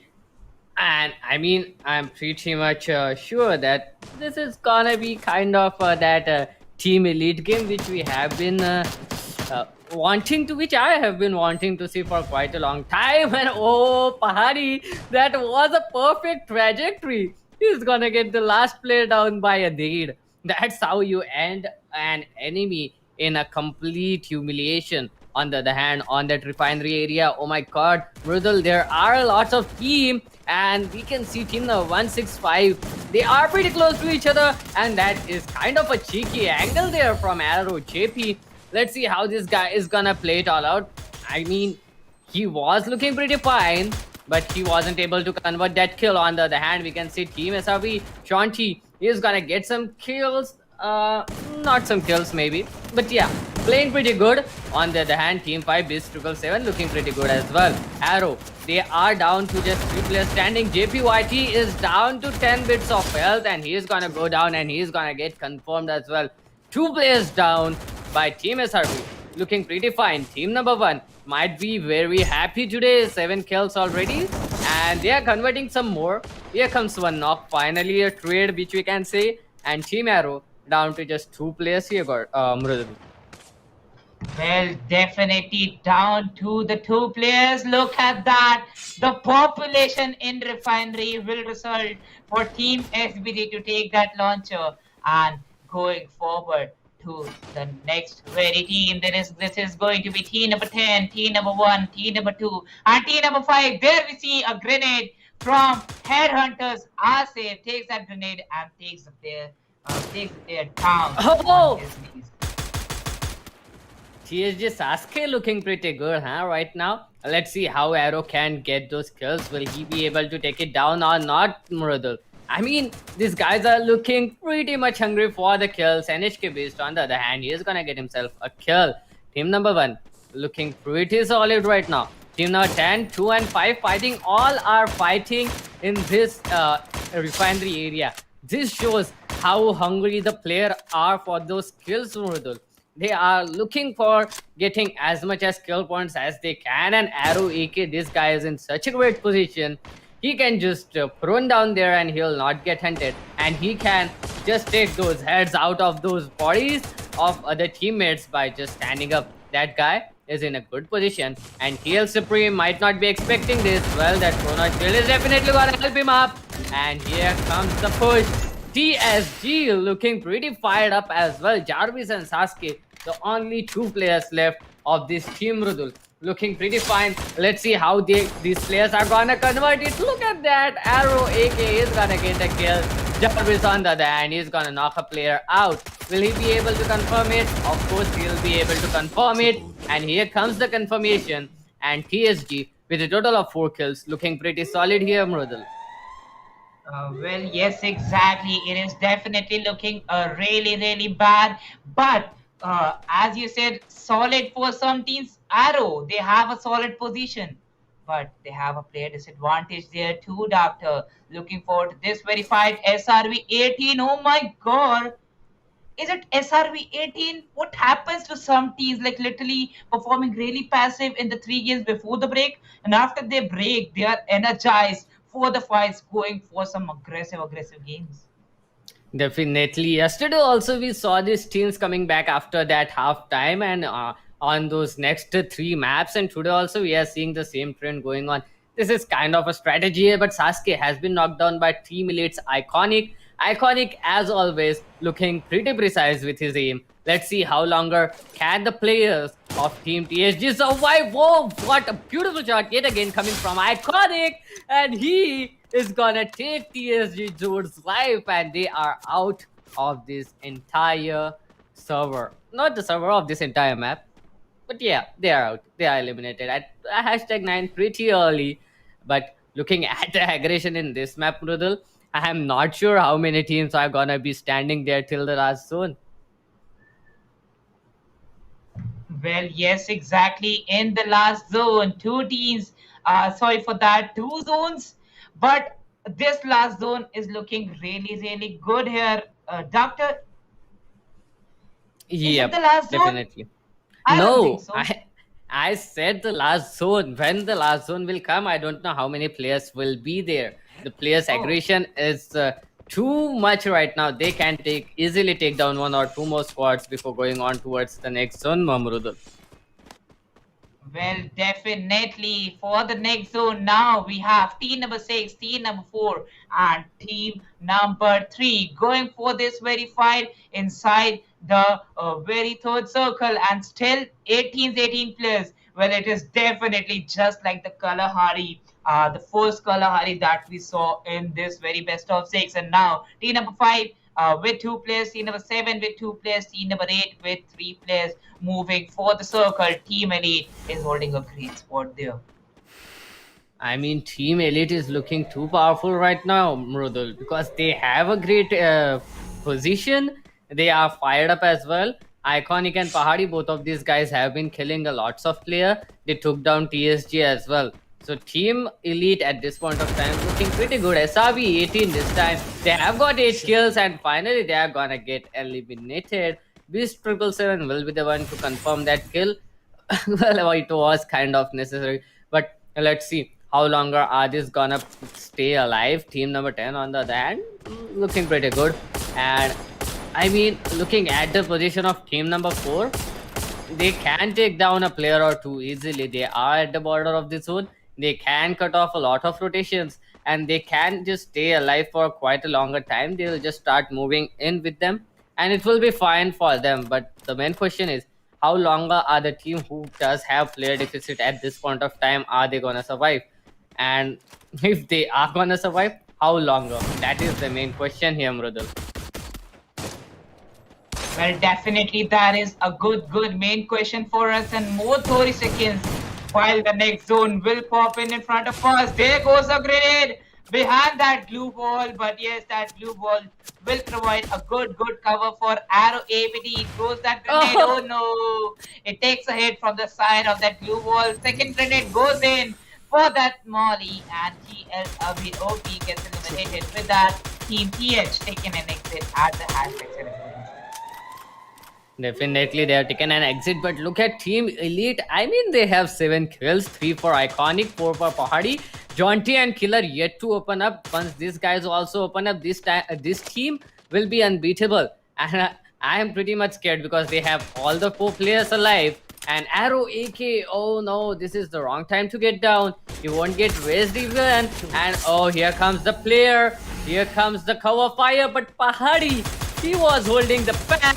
He's gonna double up his aim. He's gonna get 6 kills for himself, and Jaunty is yet again gonna open up his aim as well. Let's see how longer is Team Iconic, is Team Elite gonna survive? And oh, look at that, WC Sandhya is gonna get a clear kill on Jaunty. Jaunty just opened up, so not a lot of warm up has been done. But Viper, on the other hand, is gonna take down Concept. Concept is in kind of a weird situation, won't get raised pretty easy as well. And Beast 777, he is kind of stuck there. Let's see how longer can he survive out there, Mrudul, because it is looking pretty much good. Oh, Oh, am I? What am I saying? T iconic. No, that is not what you do, scripters. I mean, I don't know what just happened. And look at that cover follow-up shot coming up from him as well onto the players. This guy is an absolute beast right now, Mrudal. Well, definitely, it is definitely looking beast for him, and now he has a scythe in his hand. He knows he cannot survive that zone No. there. Team Elite, stop! What? Please stop how many grenades you have. One, He two, still had three, 8 four, like more. literally. Yeah, he still had 8 more in his hand, in his weaponry. Iconic with that Oh, instant grenade. God for 3 game finally. concept with a trade grenade. Well taken down, yes, finally. And TRP just dealing the damage on Team Elite right now. Headhunters getting eliminated at the third position, and now we have the top two teams surviving, and it is going to be Team Elite going against Team TRP. 17 kills, Mrudal. 17 kills. And iconic with those nades. He's gonna get the test of his own medicine anyway, but still, Yeah, 17 kills. That is a lot. These guys are fired up, but Pahadi is already down. It's all left on to the player of concept to take him down. John T down to 12 HP. He has been eliminated, and it will be a booyah for Team TRB. I mean, I don't know what happened, but that was such a beautiful match. And those grenades, my god, those grenades was such a beautiful sight. And I mean, 8 grenades still in reserve. That is a lot, Mrudul. This guy yeah, had been the grenadier right from the start. He got those angles. He was killing the people back to back. He got 4 kills with the grenades rather than his aim 2B. It was yeah. indeed a beautiful play coming up from Team Elite, but True Reapers with that booyah. But still, Mrudul, the question is that enough? Because I don't know if they have got enough kills or not, because Team Elite had 17 kills in the end. That makes up a Yeah. total to 34 already. So it is kind of confusing right now, Mrudul, who is gonna Mhm. top the table in this map by scoreboard. Well, yes, definitely. Let's see who is gonna top this table in the map by scoreboard. But to remember some names here, we are going to see Team Elite, Team Two Rippers, Headhunters. Well, just like the previous best of three that we saw yesterday, sorry for that, previous best Best of of six we six. saw. Yeah, best of six we saw yesterday. I predicted the top three, and it quite resulted well for me. But Doctor, as he joined me the match number six, still looking over to this match in the map number four, we saw a top six, and Godshot said one thing that it is definitely going to be a scorecard, the overall scorecard that we are going to see after the map number six in the overall scorecard. I mean, if Godshot had predicted, it might be right. But looking at the position right now, I think there are a lot of contenders, just like Team TSG. They were looking pretty Yeah, fine. Team Elite, they were looking good as well. They were getting those kills. Then, if I'm not wrong, Scripters had a good gameplay, if I'm not wrong. So I think they definitely. might come in. I saw them, but I wasn't casting it. Yeah, but I was seeing this best of six. It was quite interesting, Mrudul. Yeah, And for yeah. me, I mean, there are top 6 teams that are going to get qualified. So that makes a 50-50% chance for each and every team to get qualified. But before that, let's take a quick look on that MVP map by scoreboard so that you can get a clear picture of who are going to getting qualified in towards the next level. Well, definitely looking forward to the clear picture here from the past two matches. Our esports has a good run here. They are being there in the top six, but still, it is definitely going to be a long run for them in overall if we see. But yes, 54 total points for Team Elite, and they'll be standing strong at the first position, even after getting eliminated at the second position against Two Rippers. Two Rippers, the kills they have got out of those 4 kills, 2 kills were of Team Elite, and the two damaging players were surviving till the end. Some amazing, amazing fights for the reason. 54 total points for Team Elite. Two Rippers getting 38, and Headhunters will be on the third position with 21 points. Yep, definitely Headhunters with a total of 21. SRV 18, they are getting 18 points right now. They got 7 kills. That is pretty good, but got eliminated pretty quickly. Surya Bhai, they got eliminated at number 4, but they have just 2 kills, so that makes up a total to 17. Arrow Sports 16, TSG 11, Scriptus 10, the hit list 8, Fashion King Fani 2, Yeah. and Shorter Shooter just 1 point. And I'm gonna cheat a little bit here, Mridul. I'm gonna cheat a little bit because I am just talking with Godshot, and Godshot gave me his prediction list. So I'm just gonna tell you his prediction list as of now. As per him, TSG George, TE, then SRB 18 scripters, they are looking pretty good for getting qualified. But here comes the MVP. We still have some time before that. Let's take a quick look. Pahadi, definitely. Iconic, definitely. Tokyo, definitely. These were the players who were completely nuts out there, who were just fragging out. Pahadi with 8 kills, something that I was expecting from him. Iconic this time, I was expecting him getting this many kills, but getting 4 kills out of that with those nades, that was something that surprised me completely. Even though we know this guy, Iconic, is a clear grenadier, he has been getting those grenade frags for quite a long time now. But still, seeing it by our own eyes, it just adds some new spices to it. And Tokyo with a total of 3 kills from True Reapers, Mrudul. Well, definitely, definitely. But if Iconic was not there on the MVP scorecard, I don't know which scorecard I remember where Iconic was not there. Pahadi standing strong on the first position with 8 kills in this match and literally 34 points. That means these two guys got 14 kills in this very match. A deadly duo indeed. And now we talk about the overall scorecard. Here we have the predictions of Doctor and Gotcher already with us, but now predictions with me. Team Elite, TSC George and SRV 18 will be the top three, standing strong with 190, 156, and 141 points respectively. A 1 point difference between SRB 18 and True Rippers. They will be there at the fourth position with 140 points. And while we look forward to the fifth and sixth position, it will be for Scripters and Team Headhunters with 118 and 91 points.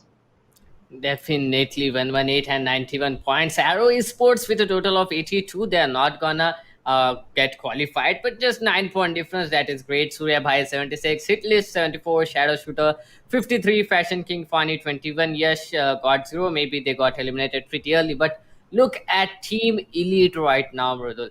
Just look at those kill points. 98 kill points. I mean, 30 kill points difference in between them and TSG. That makes up a total of 15 kill difference. And that is making all the difference here. There is not a lot much of difference in between those rank points, but a huge gap in between Team Elite and the rest of the players in those kill points. And that is why they have a total of 190 points, Mrudul. That is a lot. Believe me, this is a best of 6 where every team was fragging out. Look at the kill points for every team. And in this kind of match where every team was fragging out, still Team Elite managed to get like 98 kill points. I mean, Yeah. that is huge. 49 kills coming up from them in these 6 maps. That is definitely one of the best of 6 that ESPL has ever seen. Well, definitely, it was definitely one of the best of six. And once again, congratulating the top 16 for qualifying for the next rounds. And now we'll be going for a Yippee Mood Masala break, and we'll be right back with match number 2.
कभी chill mood में,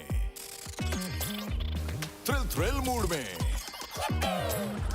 कभी crazy mood में। Main मसाले के बाद mood mix डालो, ये भी मूड मसाला अपने मूड जैसे बना लो। ये भी मूड मसाला फ्रॉम आईटीसी।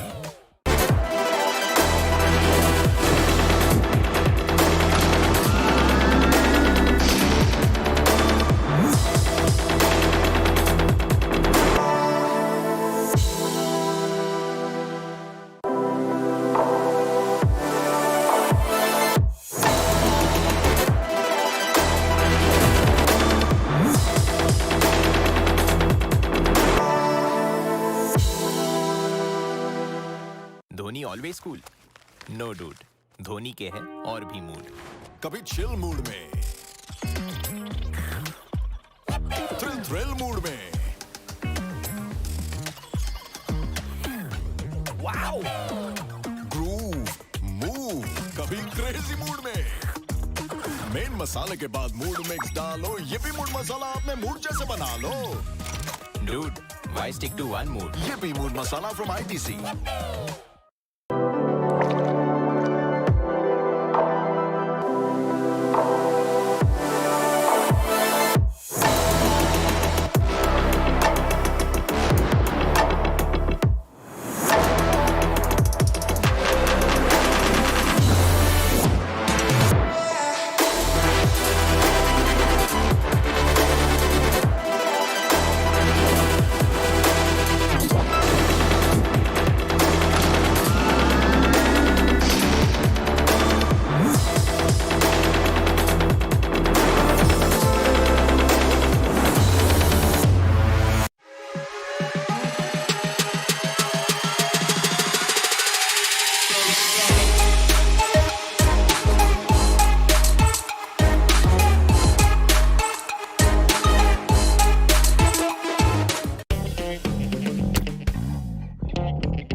जैसा मूड वैसा स्टिकर।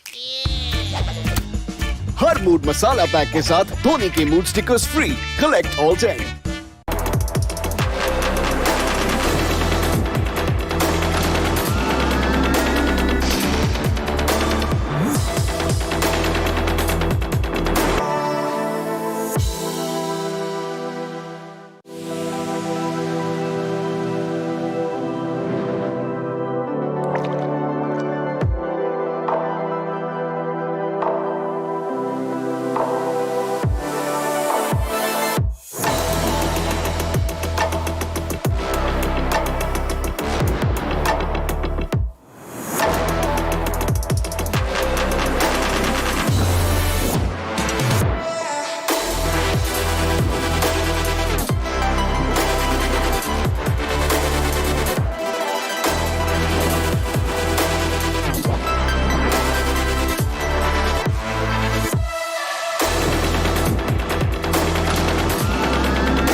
कभी चिल मूड में,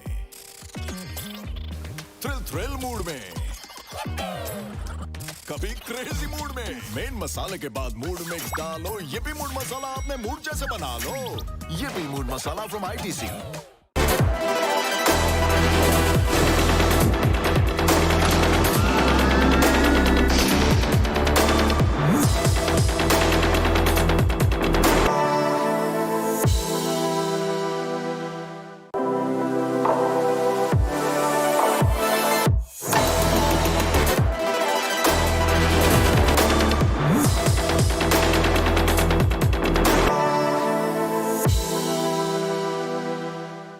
Dhoni always cool no dude Dhoni के है और भी मूड कभी चिल मूड में,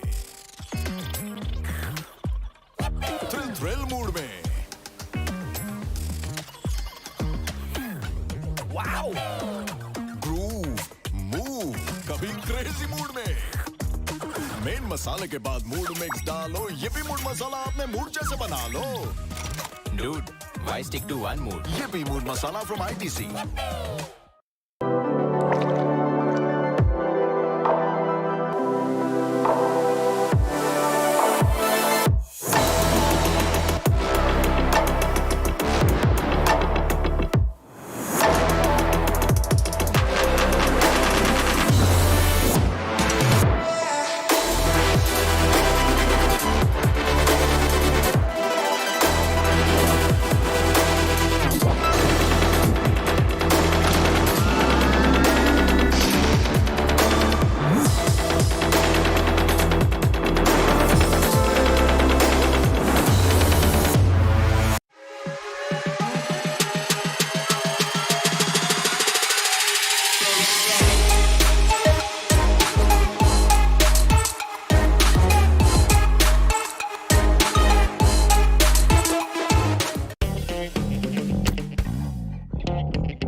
जैसा मूड वैसा स्टिकर। हर मूड मसाला पैक के साथ धोनी के mood stickers free. Collect all 10।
कभी चिल मूड में,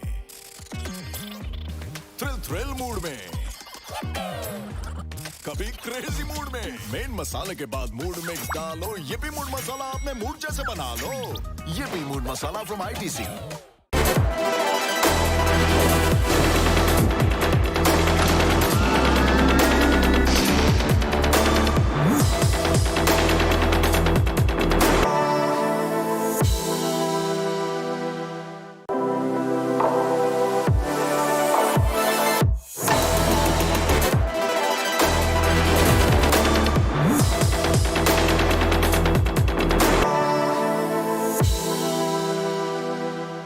Dhoni always cool no dude Dhoni के है और भी मूड कभी चिल मूड में, थ्रिल मूड में, वाओ, ग्रूव, मूव, कभी क्रेजी मूड में। मेन मसाले के बाद मूड मिक्स डालो, ये भी मूड मसाला आपने मूड जैसे बना लो। Dude why stick to one mood ये भी मूड मसाला फ्रॉम ITC।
जैसा मूड वैसा स्टिकर। हर मूड मसाला पैक के साथ धोनी के mood stickers free. Collect all 10।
कभी चिल मूड में,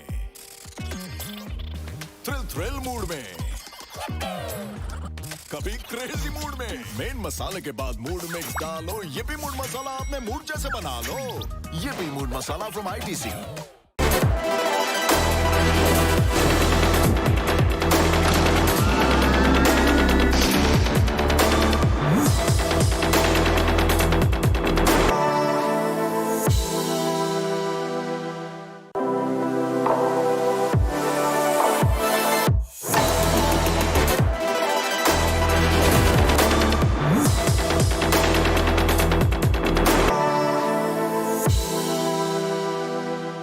Dhoni always cool, no dude. Dhoni के है और भी मूड। कभी चिल मूड में, थ्रिल मूड में, वाओ, ग्रूव, मूव। कभी क्रेजी मूड में। मेन मसाले के बाद मूड मिक्स डालो, ये भी मूड मसाला अपने मूड जैसे बना लो। Dude, why stick to one mood? ये भी मूड मसाला फ्रॉम आईटीसी।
जैसा मूड वैसा स्टिकर।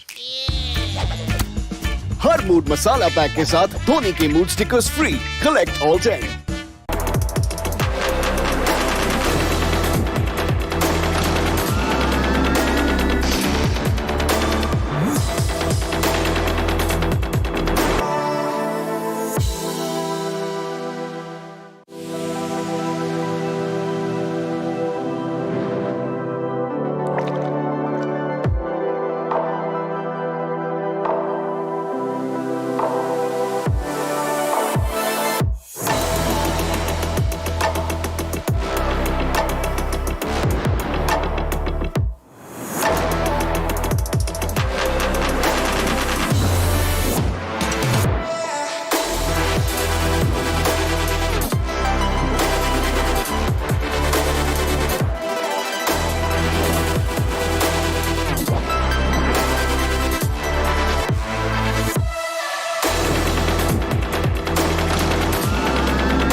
थ्रिल मूड में, कभी क्रेजी मूड में। मेन मसाले के बाद मूड मिक्स डालो, ये भी मूड मसाला अपने मूड जैसे बना लो। ये भी mood masala from ITC.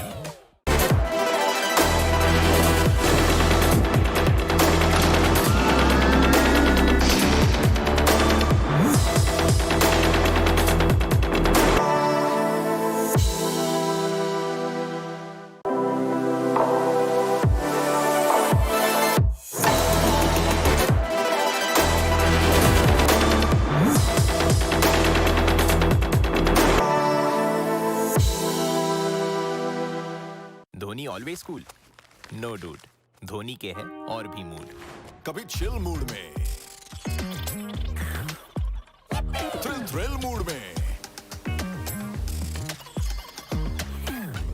Wow, groove, move, कभी क्रेजी मूड में।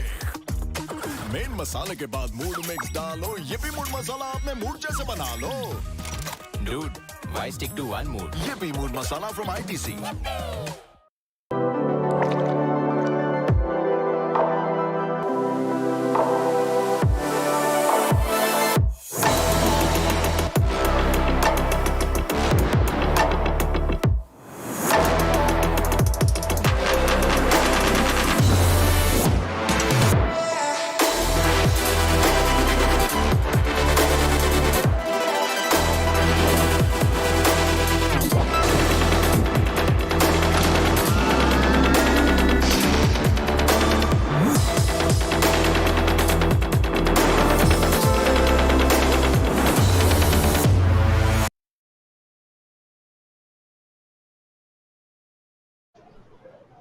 Well, hello people, welcome back once again to Infinix Note 10 series presents ESPL Esports Premier League organized by India Today Gaming, powered by PT Chakde and our snacking partners Sunfeast Sleepy Noodles. Definitely. Welcome back, everyone, because now we are heading on towards the round number 2 of Group D, and I'm pretty much excited because these are gonna be best of threes. These best of threes are the way for the players to go in towards round 3 and maybe towards the level 2 after round 3 as well. So I'm pretty much excited to see which players are gonna go in towards round number 3, because I mean, they have come a long way. They have played on towards round one's best of ones. They have proved that they are the best in their group, and now they are heading on towards round number 2. Let's see if they are the best in their lobbies as well, Mrudal. Well, definitely. Let's see, because it is definitely going to be the best of 3. All the 3 maps are going to be played. That is Bermuda, Purgatory, and Kalahari. And this time, the players, they have qualified from round number 1 to round number 2. As we saw, the players from best of 6, they'll be qualifying for the level 2. But the players present in this best of 3, they will be qualifying for the round number 3.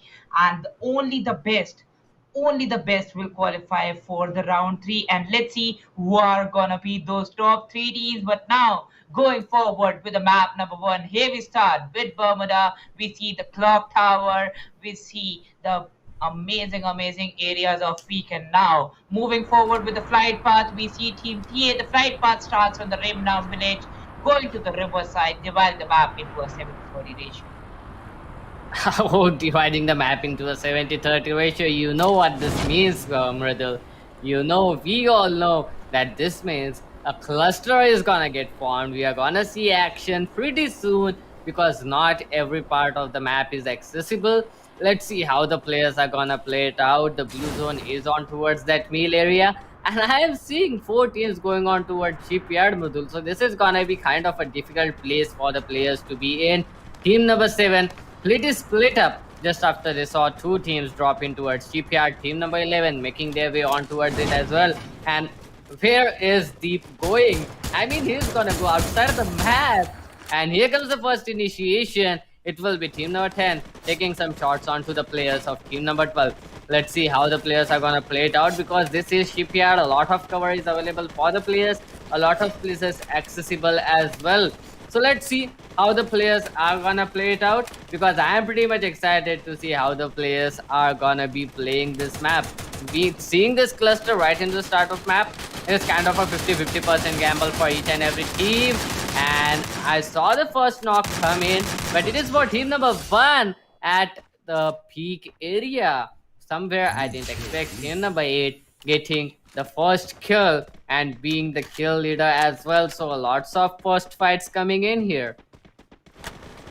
Well, definitely the fights will be continuing. Well, that was the first blur here, but now Team RGA, they'll be falling back from this fight. They know they have one more team present here, and to lose out your place in the very starting of the map, like literally we are not even done with 3 minutes and 40 seconds. You get the force zone around that, and still the teams will be waiting for that. But yes, the first blood was in the peak area, and Team 7S will be the kill leaders right now.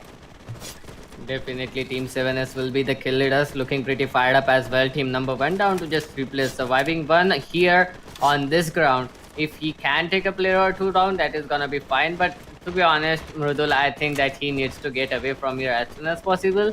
The fight is not in his favor as of now. So let's see how he is gonna play it out. The players of team number 8 are pretty patient. They are not hyped up. They are not doing anything more than expected. So that is great. These guys are pretty calm and confident. That is what we need for the players to be going in towards the third round.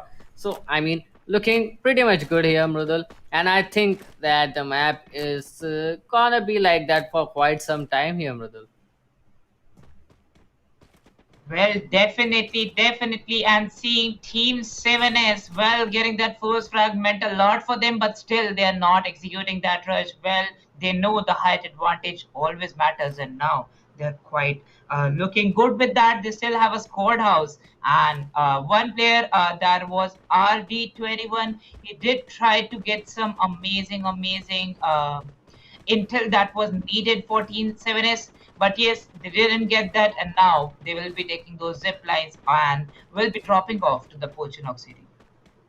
Definitely, they'll be dropping off to the Pochinok City right now. I mean, that is kind of a safer place than anything else on this map because Pochinok, there's not a lot of players there near Bullseye. We can see team number 3 out there near somewhere near Graveyard, if I'm not wrong, or towards Plantation. But yeah, they are available here. They are present here, so it is gonna be kind of a troublesome situation if Team Not Well gets their rotation cut off. Let's see, they still have 1 minute and 30 more seconds to execute something to look over to their rotation path, and it is definitely gonna be very helpful. On the other hand, we can see team number 7, team number 5 also pretty close, I mean, but in a great position. The middle area heavily contested by team number 9, team number 5 making their way on towards them, and oh, beauty Taran is not expecting this, but oh, the glue wall is gonna help him up a little bit. But nonetheless, here will be a kill confirmation, and team number 9 already down by a player. That was something he never anticipated, and Team BOD down to just 3-man standing. But oh, here comes a trade. BTS Ajay is down as of now, but he'll be raised quickly enough, and the raise is gonna come up as well. Let's see how the fight goes in. Lion Raj again taken down to like 10 bits of health. If he can survive, that is great, but those sniper shots are coming in from the players of team number 9. Team number 9, because of that blue zone, they have got themselves some nice loot. Let's see if they can convert some kills, if they can take advantage of the situation they are in about their weaponry, or will they just vacate it out because they are in a man disadvantage. Let's see how these guys are gonna play it all out. On the other hand, we can see the player of team number 7 who was there off-road, who went on towards the end of the map. He'll be making his way inside the map as well from the same place. If he can get something for himself, that will be great. For now, I really don't think that he does have any loot available. He does have any weaponry available to him, and he is looking pretty much secluded from his team as well, and looking at the zone going on towards the western side of the map, like in towards that Cape Town and Keratin area. Kind of a huge problem for the players of team 10, 7, 12, because there are teams of 11 and 3 who can cut off the rotate here, Mrutul. Well, yes, definitely. Looking forward, the teams looking forward to the fights. Well, yes, exactly. The zone can make a great setback for some teams. And team number 7 going for the fight against team number 10. Well, it's a fight taken, and now you cannot fall back from that. And team number 9 will be coming for a third party. Definitely, they'll be coming on for the third party. Let's see how the players are gonna play it out here. I mean, the third party might not be a good idea here because there are a lot of players here, Mrudul. So the third party might not help them out as much as they need. But let's just see how they are gonna be playing it all out, Mrudul. And to be honest, team number seven, they are looking pretty much fine. They have all the four players remaining. One is, by the way, is on the other side of the map. They don't have any weaponry with them as of now, so they'll need to be careful. But I think they can get something out of that shipyard or maybe mill area because this is the first zone, to be honest, Rudel, and it is looking pretty good for them. The first zone is not gonna do as much damage as they can get, but now going on towards that mill or riverside area might help them a little bit. But the main question is how are the players gonna rotate inside the zone right now? Team number seven, they are in kind of a tricky situation. They haven't got themselves any guns here, and if they somehow encounter the players of team number five, three, or even the players of team number 10, that can be a huge problem. They encounter team number 10. Team number 10 are on their way on towards the zone right now. But if by mistake they again encounter them somewhere, it can be a huge problem for them, Mrudul. Well, definitely it can be a huge problem for them. But now Team Udog will be going against team number 3, will be chasing them down, takes down the first guy, Angry Gamer, and there is no trade incoming. And now we have the other 3 players surviving. Only one teammate from team number 7 will be surviving, and now the players are being shot down. Team Angry is going for a fallback, takes some hits, down to half HP. Udog will be getting the damage, and now straightforward rushing. Udog Hobbit with that mid-range powerful frame will be taking him down. Definitely, he'll be taking him down, and that is gonna help him out. But look at Gokul. Look at that push. These guys are too confident right now. They're taking 2 kills that easily. The Thompson is definitely gonna work, and here comes the elimination by Hobbit in a beautiful spray. Maybe he connected those shots so beautifully. 2 players down, and the whole team Angry has been eliminated at hashtag 12, so they are not gonna get any positioning points here. So this is gonna be kind of troublesome here. But let's just see how the players are gonna play it out. On the other side, we can see Ajju getting knocked out. I mean, Team 7, they are going down one by one. This is not something that they were expecting, but they don't have any weaponry with them as well. Just a shotgun, and I think I saw a rifle, but I'm not sure. But that is not enough. You need some health kits, you need those glue walls, you need all the throwables you can get. And that is something where they lacked because of those drop clashes everywhere. Let's see how this team is gonna play it out. HS Deep, the only player of team number 7 which is visible right now on the map, is in pretty secluded area. But on the other side, we can see Arindam is getting some kills out here. Team number 10, team number 11 fighting against each other, trying to get some kills. I mean, both of the teams are looking pretty fine. 3 versus 3 situation here for both of the teams. And here comes the trades coming up. The fires are being shot up, and here comes the first elimination. SA Plus Gamer is gonna get a kill in his favor. Team RG down to 2 players, now down to just a single player. 1 player on his knees right now, and oh, Himanshu, he has been spotted as well. He was the MVP of the previous match. He'll try to raise his teammate as soon as possible. The raise is gonna come up, but how longer are they gonna survive? Team number 11, they'll try to get as much kills as they can. They'll try to rush onto them, but team number 11 choosing the long road and going on a passive type of play as of now. But I mean, the zone is gonna come up anytime soon onto the backs of team 10. So team 10, they should be, I mean, very careful. The zone is gonna come in. They are gonna try to rush in. They are being spotted and they are being scouted. The shots missing, but TM Royal finally connecting that Groza onto him, and 1 kill is gonna get knocked out. Let's see how longer are they gonna play it. But oh, the Hobbit, does he know or does he not? He is being lured in a trap right now. He doesn't, and he is gonna go down, and Dhruv Katkar with a beautiful shot on him is gonna take a player of Team Udog down that easily. Team Udog down to just 3 players standing. Team RGA with 2 players standing, trying to rush inside the zone as soon as possible. They are still being fired at. But let's see. I think that is not gonna be a problem as of now. And Team Not 12 inside the zone on towards that peak area in a pretty good location as well, Mrudul. Well, yes, exactly. They are still trying to rotate and still trying to get up with those strategies. But look at that. The third zone will be coming in no time, and still 11 teams are surviving. No matter what, there's a player disadvantage for the teams, but still they have got that kill advantage. Hobbit, even after getting 2 kills, gets completed by the guys, and now will be going forward with these fights.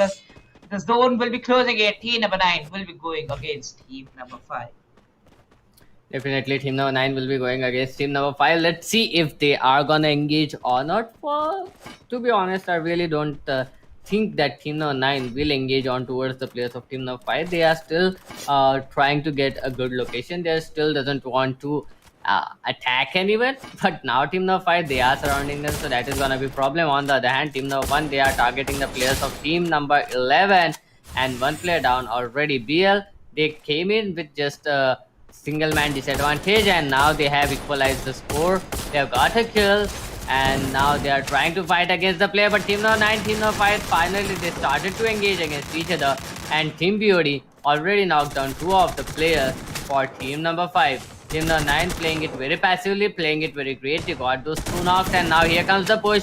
The Victor is gonna come into play. How much longer are they gonna help it? And is there gonna be another kill coming up? But yeah, team BOD down to just 2 players standing, and BOD, they'll need to get that last elimination. Finally, team Arindam have been taken out. Let's see how longer is team number 5 gonna, team number 9 gonna play it all out. Team number 11 down to just 2 players standing. This is, they are gonna be Team Royal and SA Plus Gamers. Let's see how longer are they gonna survive, because team number 10 are pretty close to them. Well, they are going away with that car that is gonna help them out. Team number 12 pretty close to team number 10 as well. But to be honest, Mrudal, this map is still going kind of passive. I mean, we are seeing some kills come up here and there, but no eliminations. 10 squads and 28 players live. That means a lot of squads there are on Manchester advantage. And just as I say that, UDOG India have been taken out of the game. Team number 12, they have intercepted the rotate of team number 10 as well. They are trying to do as much damage as they can. But team number 11, with that third party, Royal Garhwal Army, they have been eliminated. But here comes a beautiful third party from Team 11 that has been stopped as of now, and SA Plus Gamers have been eliminated by Jeet as well. JK Ritesh looking pretty good. Team BL with a total of 2 kills, surviving on the border of that zone right now, Mrudul. Well, definitely with that, Ishan getting that frag from the M249, and now more 50 seconds left for the next zone to come in. Dream Shooter will be getting eliminated at the hashtag 7th position. And as we know, PDD Gamer got caught up by the zone. He was a lone survivor and now takes an elimination at the hashtag 6. Definitely takes an elimination at the hashtag 6. But I mean, now there is kind of an insurance for the players that no one is gonna get less than 10 points for their survival. So the players can go a little bit aggressive. They can take some kill points. There's not a lot of kill points for any team, even though the kills are distributed pretty evenly. So it is gonna end up in that rank point to decide who is gonna qualify, who is not. Top 3 teams are gonna qualify. So that is gonna be kind of a difficult position for the players, but 3 is always better than 2. And geez, oh my god, he is gonna plant that nade before the Chronos kill pops up, and he is gonna convert that kill as well. GWSC looking pretty good, 4 kills already for them, and they are still firing onto the players of team number 1. Team number 12 looking pretty good. The Bermuda map, this is a best of 3, so I mean, even if someone has a bad game here, they still have 2 more maps to cover up that are gonna be Purgatory and Kalahari, and that is gonna be interesting to watch, Mrudul. Here comes the nade. The nade is not gonna do that much damage because the push is gonna come in first, and the Thompson is not gonna help. The zone is gonna put on a huge lot of trouble. GC Mafia is gonna get that kill on Gulraj. Gulraj is gonna go down, and GC Mafia surviving on 12 HP. I mean, you could have taken that kill from getting inside the zone. No need for you to get outside the zone and take that kill. But nonetheless, he has the teammates to raise him up. For EC, Sampat, he's gonna get a kill, and Team 4 EC, they are fighting against the players of Team number 8. They have the possession of the zone right now. Here comes Rishabh with a beautiful kill onto the players of Team 7S. Team 7S was the team who got those first kills, but now they are getting fragged out. Each and every player is on its knees. 2 players have been executed, 2 players still remaining. On the other hand, Team GEC, they are taking those kills back to back onto the players from each and every team. Manit on the other side, team number 4, looking pretty good. They are trying to get themselves inside the zone, but Drew Katkar looking pretty fine as well. Team GWSD, all the powerful teams are here in this map, in this last circle, Mrudul. So it is gonna be kind of interesting to see who is it that is gonna be coming on the top. Bad luck is outside. 7 seconds is gonna get out as well. There are just 3 squads, 11 players remaining. And 4EC Rishabh looking pretty fine right now. 4EC Shan looking good. He does have that nade launcher with him. He can do a lot of damage, but headshot is gonna get some headshots onto the players. The nade is gonna come in. 2 players out. GWS and DT Gaming are out of the tournament. Not tournament, are out of this Bermuda map. It's a 4 versus 2 situation, some 3 versus 4 situation going on right now.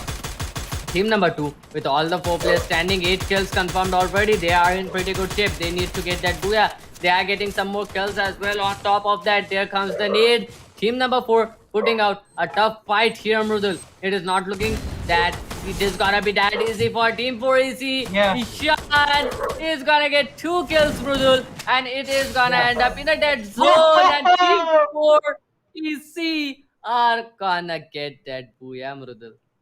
Well, definitely in the end, 4EC getting that booyah with 11 frags. Like literally grenades they had, M187 they had, or even if the snipers in those hands, they were literally dominating the dead zone with that. The zone was closing in, the zone was shrinking, but Team 4AC stood strong at that very position, and they will be taking a booyah and confirming their slot in the round number 3 because 11 kills and a booyah.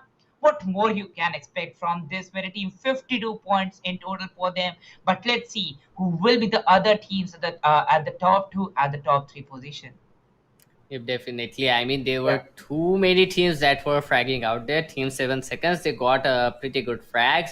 Team GWSD, they were having good frags as well. Let's see how these players are gonna play it all out, because there are 2 more maps remaining. That is gonna be Purgatory and Kalahari. And before that, we have to take a look at that map for scoreboard result, because I want to see how many total points the teams have accumulated, because you have calculated the points of Team 4 EC. So a little bit of job done for the production team. Let's see how the players are gonna play it out in the map of Purgatory and Kalahari as well, Mrudul. But that map for scoreboard is pretty much very important to see where the players are standing as of now. It will give us a clear idea which team needs to fight it all out, which team needs to go a little bit passive on the map of Purgatory, because I mean it is gonna be Purgatory, Mrudul, a little bit of passive map coming up, a little bit of longer map. So it is kind of gonna be very difficult for the players going on from Bermuda to Purgatory, and then again from Purgatory to Kalahari as well. I'm just looking forward to this best of 3, because the players are totally fragging out. Well, definitely. But yes, as you said, the best of 3 that is going to happen in front of us. Well, this was the Bermuda map. And now the map-wise scorecard and the MVP scorecard will be coming. But to talk about that, one thing that we saw from Team 4 EC, well, that was definitely a great gameplay put up by them. As I said, in the end zone, they were fragging it all out. And the position they hold it, they were strong. Like literally, the teams, I think till we have seen teams getting 12 kills, 13 frags, but not surviving with the whole team.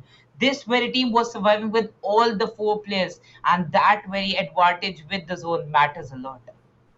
Yep, definitely that does matter a lot. I mean, they survived till the end. They had the zone advantage, just as you said. That matters a lot, and it is gonna help them up in the next matches. They have got a great head start. They have like 52 points with them. Team number of Team 4 EC, I guess. Team 4 EC, they have got a great head start. They have got those 52 points. So going on into Purgatory, they can be a little bit chill. and they can try to get those kill points or those Yeah. survival points as well, Murder. Let's just see how the players are gonna play it out. Here comes the map wise scoreboard that I am interested in to see right now, and it is gonna pop up in front of us on that Infinix Note 10 series smartphone.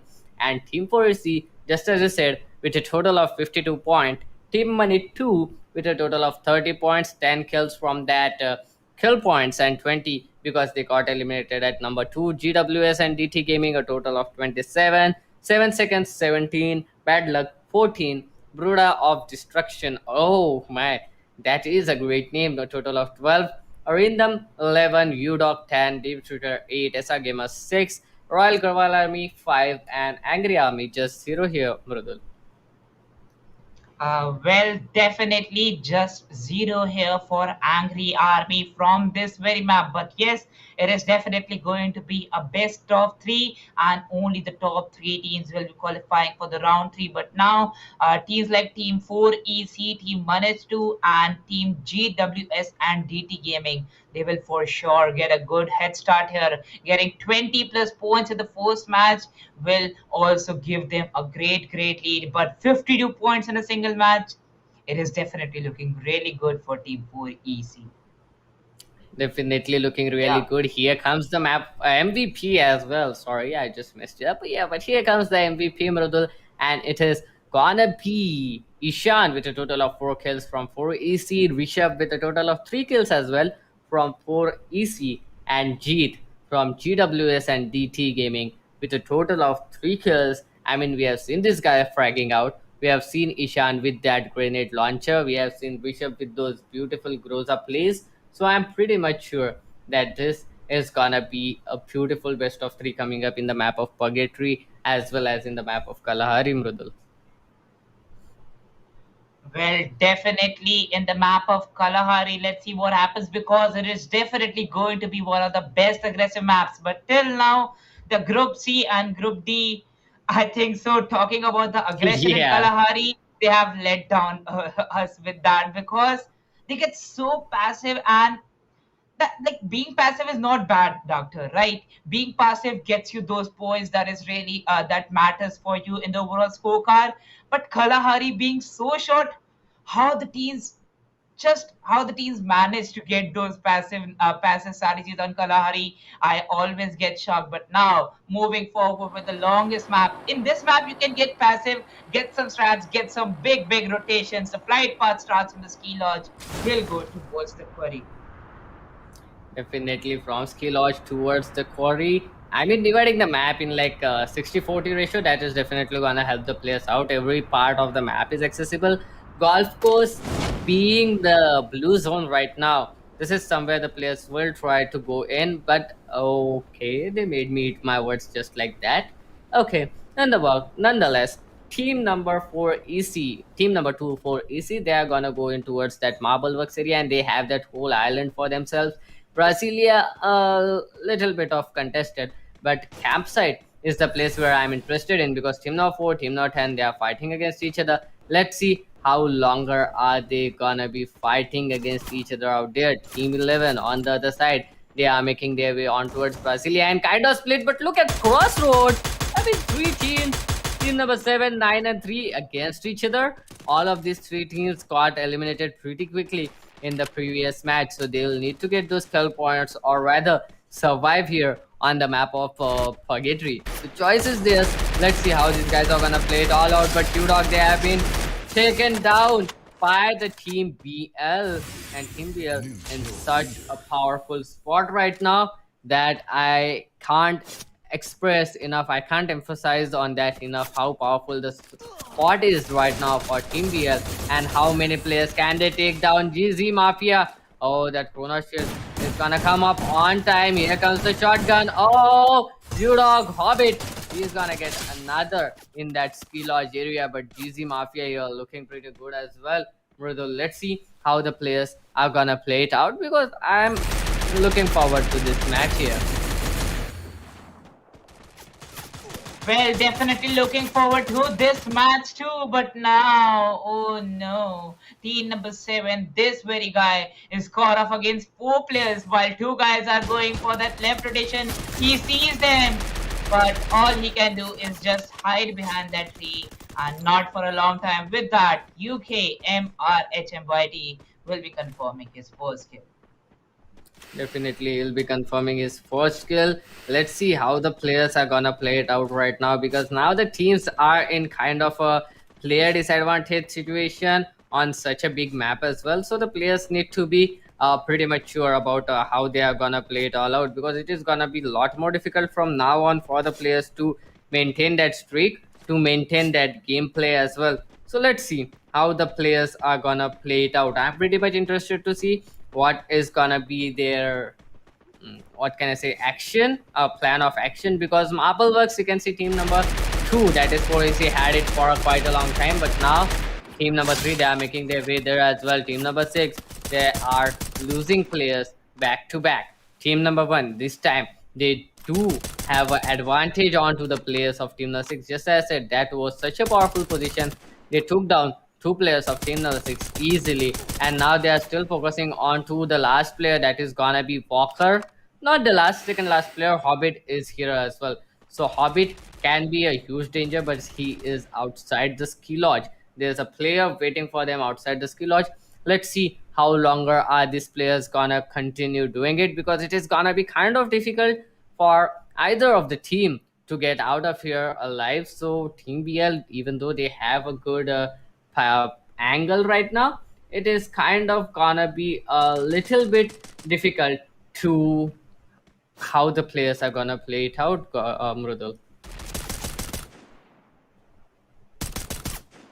Well, definitely, and it is looking really difficult for you, dog.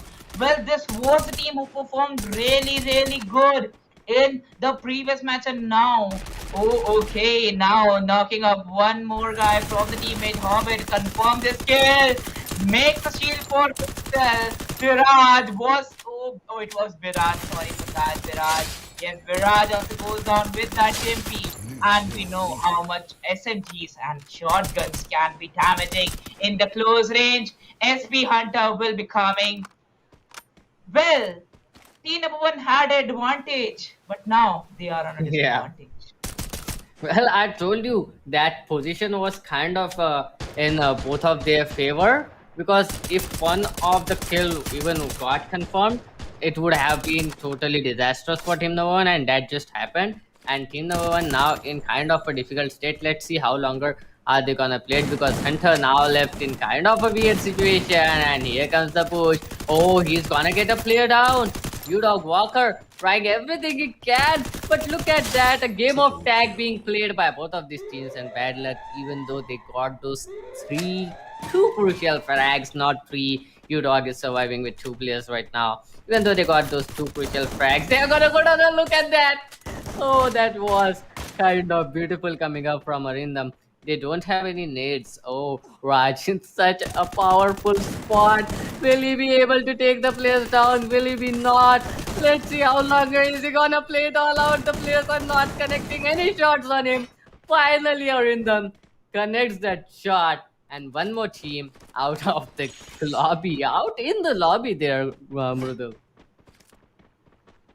Well, definitely he will be kicked off for the lobby, and now we'll be going forward with this fight. U-Dog, I think Walker was definitely the key person here to clap. What? Doctor, did you see that? That Yep. is to be shot on that head just while running. Oh my god, some amazing highlights for me for sure. I'm gonna clip that. And now the lone survivor will be running from that fight.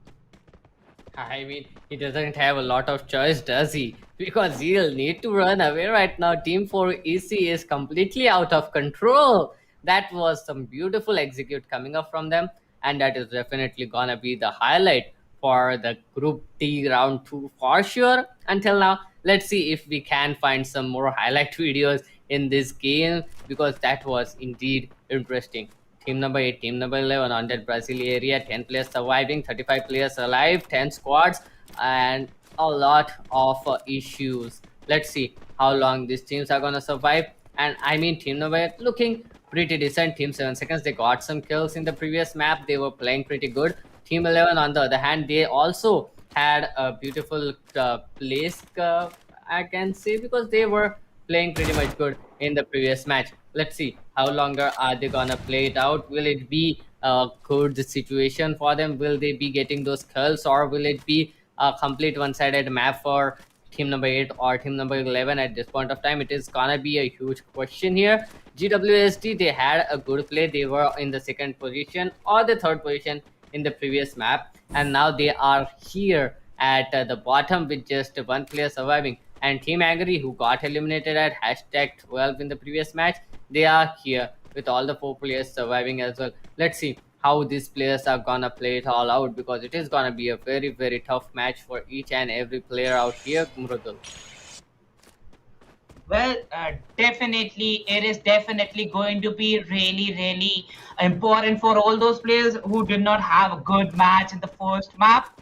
But now, going forward to making a consistency, teams like team number 10, team U-Dog, and yeah, teams like Team T 4EC will look over to that rotation. They already know where they really want to rotate. Coming up in the Brazil City, they have to be quite sure against Team 7S. They know how damaging Team 7S be. Yep, definitely. They know how damaging this team can be, how disastrous this team can be. I'm pretty much sure that either of these teams are gonna make it out till the last zone. Let's see how longer are these gonna play it out, because the next map is gonna be Kalahari. They'll need to adjust to the pace of the game. Let's see how these players are gonna play it out. This zone is at this moment converging all the 3 maps, but the next zone, the third zone, as usual, it is gonna surprise us. And yes, it is definitely gonna surprise me, because it is gonna go in towards that campsite area, a comparatively open area than the rest of the map. So it is at this point in the worst possible position the zone can be, and it is gonna be really difficult for the players right now, Mrudul. Mark my words, because this map is not gonna go in towards the last zone. The players are gonna get those kills before we even enter the 5th zone, and we might be seeing like 1 or 2, maybe 3 teams surviving till the last zone, and that is gonna be it, Mrudul. Well, definitely. And now, you Dog Hobbit, he will be the last player surviving from his team, will be running off till the death, because all the teams, they already have good position inside the zone. And look at that. As soon as he got that booster on the car, he will be running off. Manet will be standing off against team number 10. And let's see what happens at that very position. More 15 seconds for the next zone to close in. And there we see Hobbit gets caught up against Team Angry. Well, Team Angry, you have to remain silent, because right now the only thing that this team, I think so, should focus on, just my point of view, should focus on the passiveness right now. But now, team number 4, they'll be coming off for a backstab on them. Well, they just rotated, and now they have a good angle on team number 10. Let's see if team number 10 knows that team number 4 is close to them or not. More 11 minutes 20 seconds into this match, 1933 players surviving, and now we have an angle on Manit. Well, team number 4, they already know that team number 10 wants to have a good position inside the zone. Let's see how exactly they go with that. Well, now definitely we will be seeing the MA2B coming up into the charge. 1 K98, 1 MA2B, the double sniper combo comes up here, while Lion Raj will be confirming his 1 kill. And BOT Taran, it's Taran getting eliminated as being the 33rd player out of this server, and now the 3 players will be surviving for their team. Definitely 3 players will be surviving. It is gonna be a little bit more difficult for them, but I mean, team number 9, they had a good game in the previous match. But at this point of time, I don't think that Lion Raj will allow them to leave. Look at that. Oh, he's connecting the shot. That double sniper rifle is a huge issue here. Oh no, he's not letting him leave in peace, and he will not rest in peace until he confirms that kill. Finally, it will be BOD Ajay to get him down. The players were firing all over the place just because they wanted to confirm that kill. They didn't want to let them go that easily, and that definitely has worked out in their favor, Mrudul. Well, yes, exactly. And yes, it is definitely working for the team. But now, Team BOD losing Jethaji. He will be facing the zone damage. And with that zone damage, the zone cuts him off. Oh, shit. Pandyaji with that grenade. Look Oh! forward to that. The rain dance from those grenades. And now, the lone survivor from team number 11. Here we go. Royale was picked up but gets eliminated once again. And yes, with that 7S, I said what I said. You have to be pretty passive against teams like Team 7S because the damage that they showed for us in the Bermuda map, it was definitely looking really good for the teams. But with that, Himanshu will be confirming one more kill for the team, and now the team will be having 2 kills. It is going to be Team RG, 18s and 25 players kicking in this match.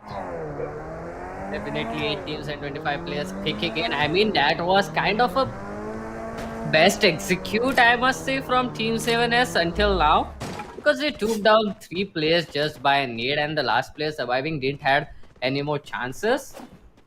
They didn't even aggress on Team 7S. They just took them down back to back with those nades. They didn't even see the players before going down. That was kind of brutal there, devastating for Team 11. Let's see how the players are gonna play it out right now, because we can see not a lot of teams are surviving here. Just 8 squads left and only 25 players. Just what I said before, that we are not gonna see a lot of teams surviving till the last zone, because the players are so hungry for the kill. Eurog India have been taken down yet again at #8, and they are gonna face a huge problem in the map of Kalari, because they'll need to get as much kills as they can. And just as I say that, team number 10, oh, that was so satisfying to watch. US3 is gonna confirm that kill. 4EC Sampath, this guy is so good with his sniper as well. Team Angry down to just 2 players surviving, 1 player on his knees. Let's see how longer can he survive. He's gonna get raised, and it is gonna be kind of difficult for them to get out of this situation. Team RG, they are putting up a huge lot of pressure, but there are just 2 players standing for Team RC. And here comes the push, and the glue wall is definitely gonna help him out for a little bit. But here comes Mr. HMYT from that flanking position. He's gonna get a player down. Another player has been spotted, and he is too close for his safety. Let's see, it's a 2 versus 2 situation. That got looking pretty good, but Spidey, this guy with that M2B is gonna take him down. A beautiful shot. Now HMYT left in a 1 versus 2 situation to clutch all out, and here comes the kill. Oh, he's gonna confirm a kill, but he'll need to run away. But team number 4 is waiting for him, and Angry is gonna get eliminated. Team number 4 here is just trying to get as much frags as they can. They are fighting against Team 7S. Team number 2, the Booyah winning team. If they can take them around right now, they can open up a huge space for them to cover. They can open up a huge gap as well. 7-star YT is gonna take 1 more player from Team 4AC down to his knees. Let's see how longer can he keep continuing doing that damage, and will he be able to get those kills as well, Mrudul?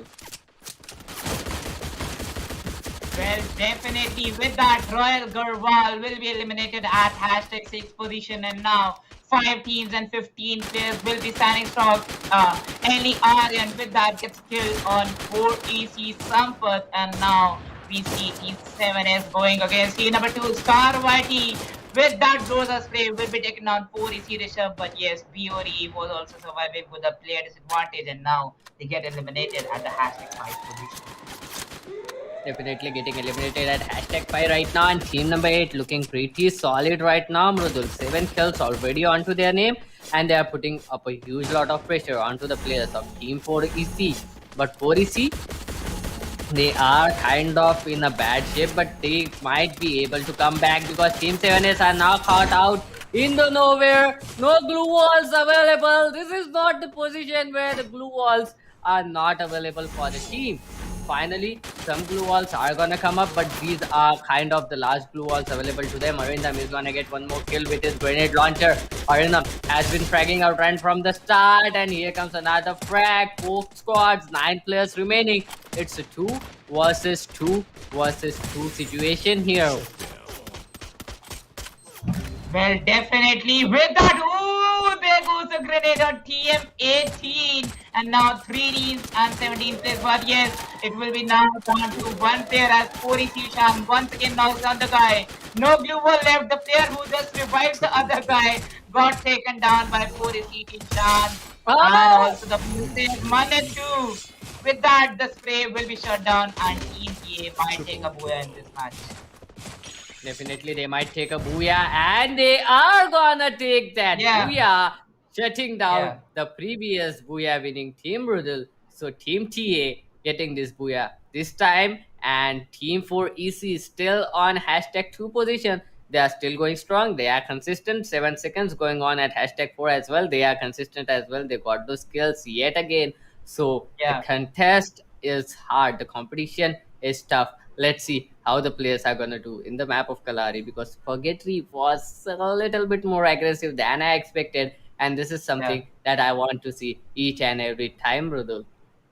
Well, yes, definitely for players like Lion Raj and Spirey, I think so. The snipers should be banned from this game. Like literally, those amazing flicks by these two guys just popping off the heads, not even the bodies. As a sniper, what we aim for is a body shot, not for a headshot, because the headshots are also good for the AR rifles or even the DMRs. But for those body shots, you're quite you know that you have that damage from your sniper rifles and you can get the player down with that accuracy. But yes, the headshots was so satisfying by these guys. Those flicks by Spirey in the close range, like literally those drag snipes were on point by this by these players. But yes, this was the end for Purgatory, and the booyah will be going for Team TA. So yes, this was the second map, and now the only last chance will be Kalahari. Definitely, the last chance to decide a map is gonna be Kalahari. It is gonna be a Yeah, little bit more aggressive because of the plays which are seeing right now. I think the player agree. needs to get those kill points right now, and Kalahari will be the map where they will try to get those kill points. But I am definitely not sure what the players are gonna aim for here, because the teams like 7 seconds and for EC, these guys can go Mm-hmm. a little bit passive out there and try to get those frags in the third and fourth zone, because they'll try to go on for that ranking position points, because they are at a good position on that overall scoreboard right now. But Yeah, I really don't know how longer are they gonna keep doing that. Will Team 7 seconds go on full berserk right from the start? Will 4AC try to gain as much as skill points as they can right from the start? I really don't know. But before yeah. that, we have to take a look at that map first scorecard, which is popping up on our screen on that Infinix Note 10 series smartphone. And this time, it is gonna be Team Arindam to get that booyah with a massive 9 kills, a total of 48. Team 4EC is still in the game with a total of 30 points, 5 kills, and 7 seconds. Even after getting eliminated at number 4, they are here with a total of 12 points, 12 kill points. That makes a total of 25 points. Team Money 2, they got those 25 points as well, but because of kill points, they are gonna be placed at the 4th position. Royal Garhwal Army 18 and UDOC 12 here, Mrudul. Well, yes, definitely. New Rock will be getting 12 points.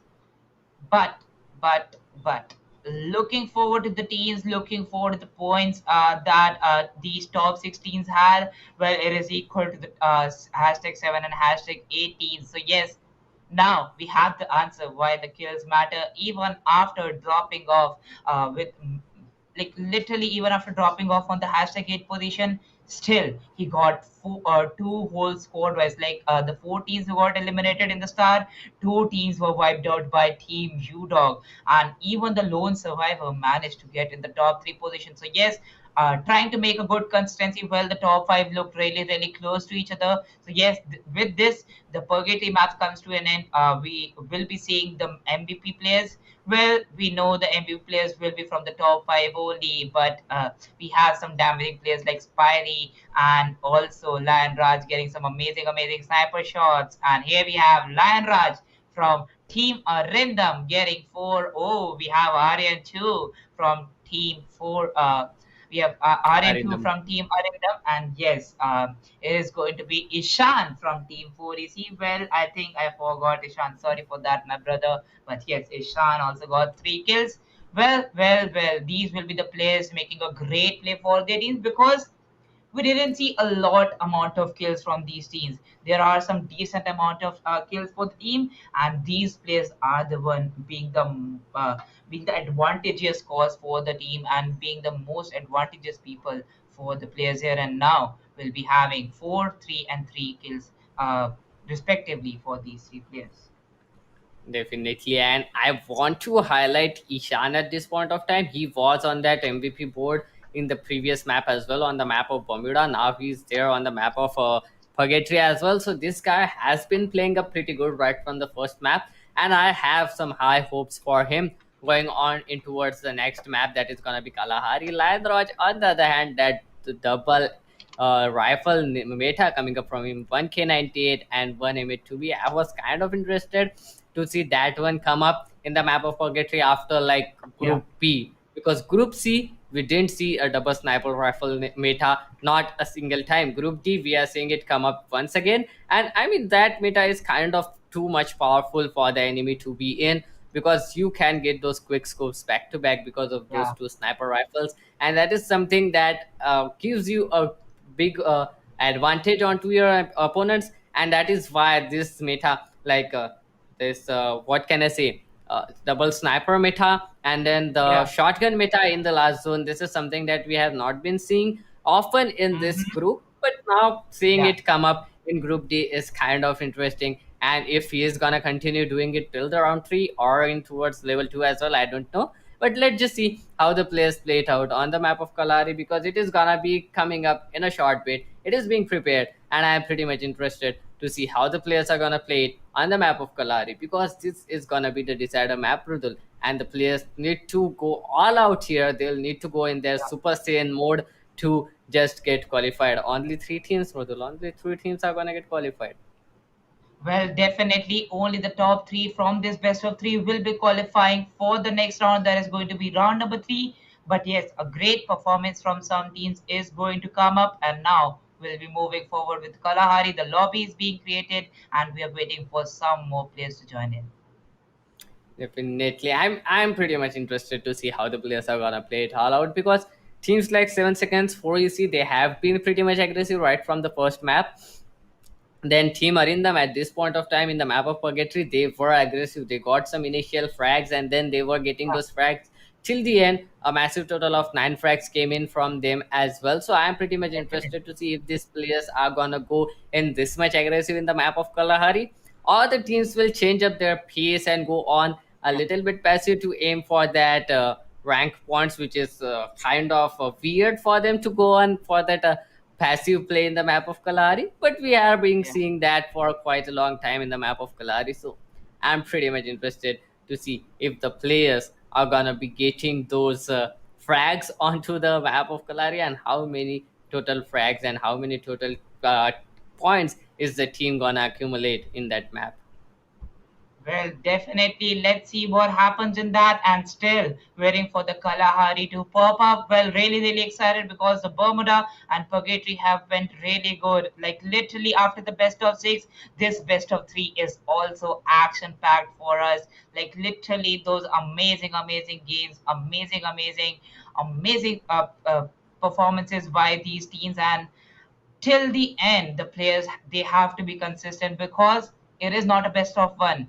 Well, you don't have a single chance, you have 3 chances, but to grab those 3 chances you have to get your level best gameplay out here because Till now, the teams they have qualified from a best of one, only the top two qualified, and now we are seeing only the top three will be qualifying for the next round. And now we'll be moving forward with Kalahari. The match is set, the stage is set, players perform your level best, and now the flight path also comes in. It will be starting out from foundation, will be going till Stone Ridge.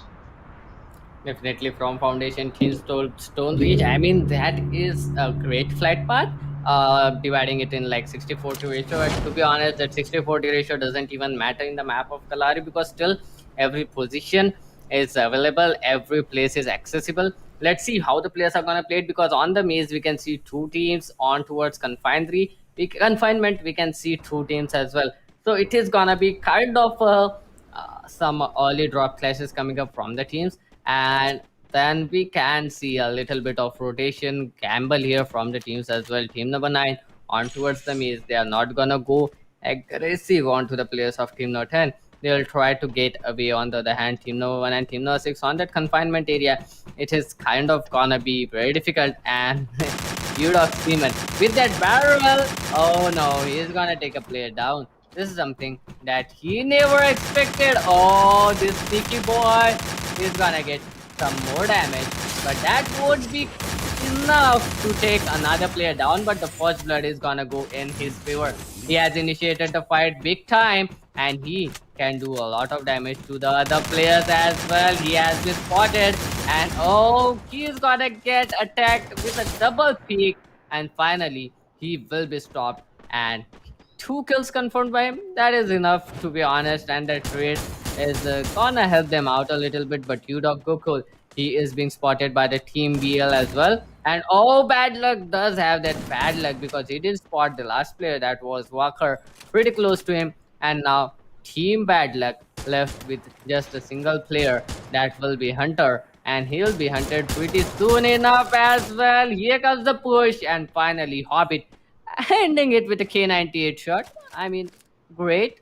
It is definitely gonna help him out. Just warming up right now. And Team 10. I mean, not Team 10 this time. They are Team 5 are in them, looking pretty good.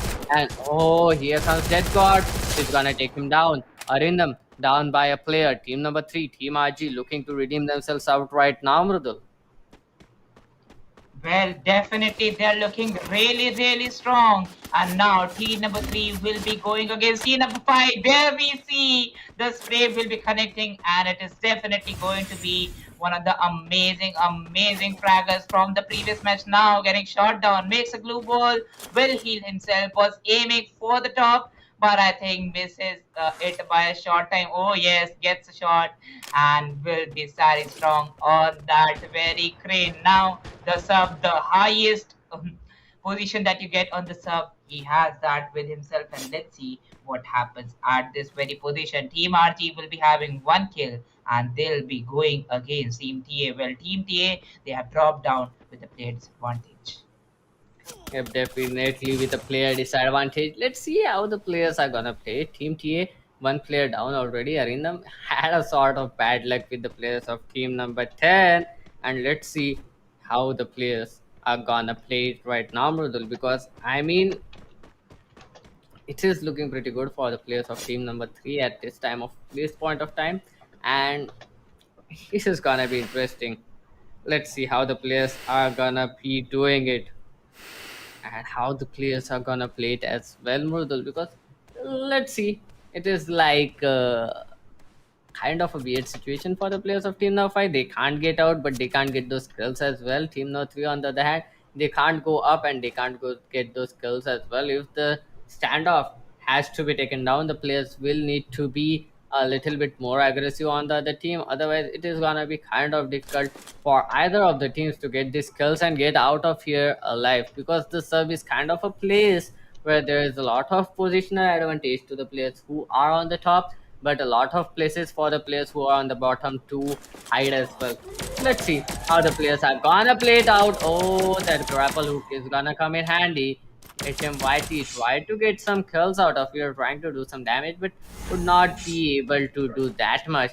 And the zone will now come into play as well, Mrudul. Well, definitely. And now moving forward with the players, we have 10 teams and 38 players.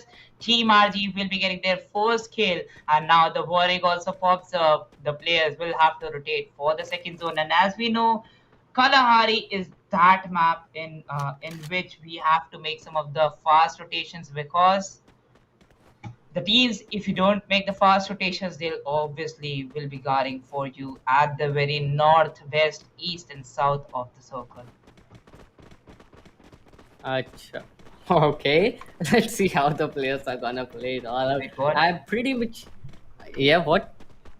Nothing, nothing, nothing. Yeah, I'm pretty much sure that. I mean, I never expected that the game to be going on this much passive, but yeah, I'm pretty much sure that we are gonna see some aggression on towards the next zone. We are gonna see some kills coming up, popping up, eliminations going on back to back. It is just like the game that we have witnessed in the map of Bermuda, where the players will be passive for like 10 minutes and then end up killing each other in those last 5 minutes. And I mean, finish up the map in like 15 and 16 minutes. Let's see how the players are gonna play it right now because kind of too much passive here, and the map being Kalari, it is gonna be too hard for the players here to adjust the pace later on into the game. They are at a safe position right now, but the cluster is being formed up here. The players are getting closer and closer to each other, and the pace of the game is gonna shoot up anytime soon, and the players will need to adjust with that pace. Otherwise, they are gonna be facing a huge lot of trouble here, Mrutul. Well, definitely there will be a lot of trouble for the teams, and team number 10 rotating from that very angle where already we see team 7 is, while on the left hand side we see one more kill confirmation popping up, and now the teams will be rotating. Team Gamer getting the first track for themselves. Definitely, they'll be getting the first frag for themselves. They have been playing pretty well right from the start of the map, but they weren't able to survive till like third and fourth zone, and that is why they are in huge trouble right now. They need to redeem themselves, otherwise, it is gonna be kind of difficult for either of the players, either of the teams to get qualified. And I'm pretty much looking forward to the teams that we have been witnessing being consistent. That is gonna be Team 7 Seconds, then Team 4 EC, and even UDOG. They have been getting those frags, but I mean, it is not gonna be enough to qualify. But will they be able to redeem themselves in this map is the main question. They have got some initial frags in here, so it will be fine for them if they can play up with the pace of this game, which is gonna be shooting up anytime soon. Then they'll need to be pretty much sure of how they are gonna get the skills and what is gonna be their rotation angle, because seeing at this right now, team number 3, they are gonna get their rotation cut off by team number 10 anytime soon. They are in kind of a split right now, so it might help them, to be honest here, Mrudul, because look at the position of team number 3, and HMYT will be the one to initiate the fight, and Dead God and Himanshu as well as Tanish can anytime aggress onto the players, can anytime go on aggressive and get those kills. On the other hand, team number 5 and team number 11 pretty close on towards that Santa Catarina area, so there might be some frags coming out here as well, because team number 11, they are enjoying their time right now. Team number 5, they have spotted the players of team number 11. They'll be waiting to get a good angle, and they'll just cut them off as soon as possible, Mrudul.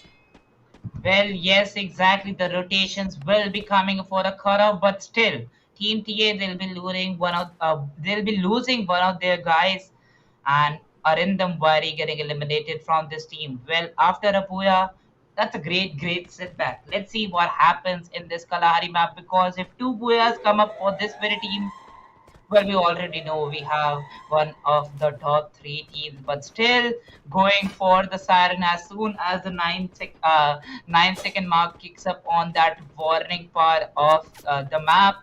We see the siren also closing. An angry gamer will be getting the kill from the parafal, and Tanish gets out of the lobby. Definitely, Tanishq is gonna get TM Royal on the other hand. He's gonna get out as well. Team 4EC converting some curls right now. On the other hand, team number 5, Team TA, they are in pretty much trouble. But oh, look at that! That is a nice nade coming up, but it is not gonna do any damage. But SA Plus Gamer is in such a powerful position right now. He can do a huge lot of damage. But Sampath is ready for each and every aggression that team number 11 is showing. and SR Plus Gamers and Team Royal are only players remaining. The rotation path has been cut off, and it is gonna be kind of difficult for the players of team number 11 to get inside. He is in a huge trouble right now. SR Plus Gamer, he needs to be pretty much sure what he is gonna do right now. The players of Team 4AC definitely know where the players of Team 11 are, and they have a great idea of how the players are gonna play it as well. But because of that glue wall, it is definitely gonna help the players of Team 4AC to stop the push, and it can be a huge lot of trouble because I mean Team 11, they do have a nade right now, so that can be disastrous. But here comes the push. But Panditi, on the other hand, he's gonna take some kills out, and oh, Team 4EC, they are not waiting for him to come over, but on the other hand, there will be one to rush on him. And here comes another kill. SR Plus Gamer with a beautiful trade, but he's gonna get spotted, and the players are gonna try to get as much kills as they can here. He's gonna jump out, and Team 4EC, they will try to get that kill on him. Will he be able to run away? Is the main question. But oh, that was a mistake. He's gonna use that grapple hook gun, and it is gonna be kind of a difficult position for him to be in. Team 11, on the other hand, he is trying to run away. He's gonna go up again. Kind of a safer spot rather than any other part on this map. But here comes the initiation. But for Ishan, he's gonna get hit. But Sampath with that jump shot is gonna take down SR Gamers out of the lobby. And Team 4EC, are they aiming for the second booyah of this map? I don't know, but they are looking pretty much confident. Here got shot, and on the other hand, here comes the push by team number 10, and they are fighting against the players of Team RG. 2 players down already, but here comes confirmation from Dead God. Dead God looking pretty good. Here got shot. Precisely, and I am looking a pretty good intense fight coming up here, Doctor. It is the map of Kalahari, and I would say that this is gonna be a pretty interesting show coming up as 9 spots and 29 players are remaining in all. And I'm gonna tell you that this is pretty much a place where you will fight that aggressive fight coming up, as we do have team number 10 coming up, and surrounding team 8, 7S Pandey is gonna get knocked, and with that we have Angry Squad getting eliminated at number 10. I think there's 12 spots in this particular lobby, Doctor, and up until now I think that this is going to be an interesting fight. Definitely, Team 7 Seconds getting eliminated is kind of a bummer because this was the team I was looking forward for quite a long time. But on the other hand, Team Money 2, they are looking pretty confident. They are going to take down 2 players of Team BOD. BOD have been eliminated yet again. Team 4DC, are they aiming for their second booyah? I don't know. But they were pretty good on the map of Bermuda, and now they are holding up a great position on the map of Kalahari as well. 3 players still surviving for Team 4EC. They have given up a lot of damage onto the players of Team 6 as well. If Team 4EC gets that second booyah, it is definitely gonna help them qualify. And I mean, they've got that number 2 position in the previous match as well. But UDog this time looking pretty good. GWS and DT Gaming have been eliminated, and UDog looking pretty much fine right now. They've got those 7 kills. They have been those kill leaders for quite a long time now. They need to get some more kills. They need to redeem themselves right now. Otherwise, it will be very difficult for them to get qualified. They had pretty much bad game in those 2 maps previously. So if they can get these kills right at this point of time, it can be a huge help. But oh, Yemaji did got kind of in a difficult situation coming here in that car, and now he is stuck there. But Lion Raj, this guy is still converting those kills. Team UDog looking pretty good. They have got a kill, but now they need to be pretty mature. Team TA, the booyah winning team in the previous match, is here as well. Aryan is down, and Team TA down to just 2 players surviving. In between them is gonna be Dead God stranded in between them here. Exactly, and looking at that, we have Royal Garhwal getting eliminated right over there. 4 squads now remaining, and a total of 12 players standing. That's a 3 average coming up for all the players. Let's see how this particular fight is gonna go up, and I am pretty sure that at this moment we are gonna see team number 4 coming up with that particular fight. Team number 3 is sitting at the edge of the zone, and I think, Doctor, this might be a really good game coming for team number 4. Definitely, this might be a really good game coming up for team number 4. Looking pretty good. Money too this time. They are on their redemption spree, but they have just 4 kills.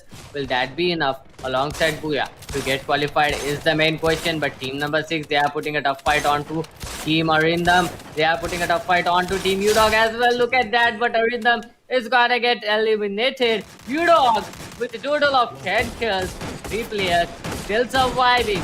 Team Manit, they have all the 4 players, 1 player now down on his knees. Will they be able to get those kills? Is gonna be a huge question. And will Udog get that booyah right now? Because Team 4, 6, and 2 are the strongest teams. And Gokul is converting those kills back to back. But look at that, each and every player of Team Udog is down by 50% of his health. So it is gonna be very difficult for them to survive. But Udog Hobbit is gonna get raised. And all 4 is Rishabh and Ishan.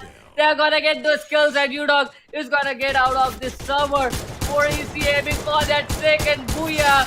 TM Chicky left all alone, but here comes the kill and 4AC are gonna get their second booyah in the map of Kalahari. A beautiful gameplay coming up from this team, Godshot.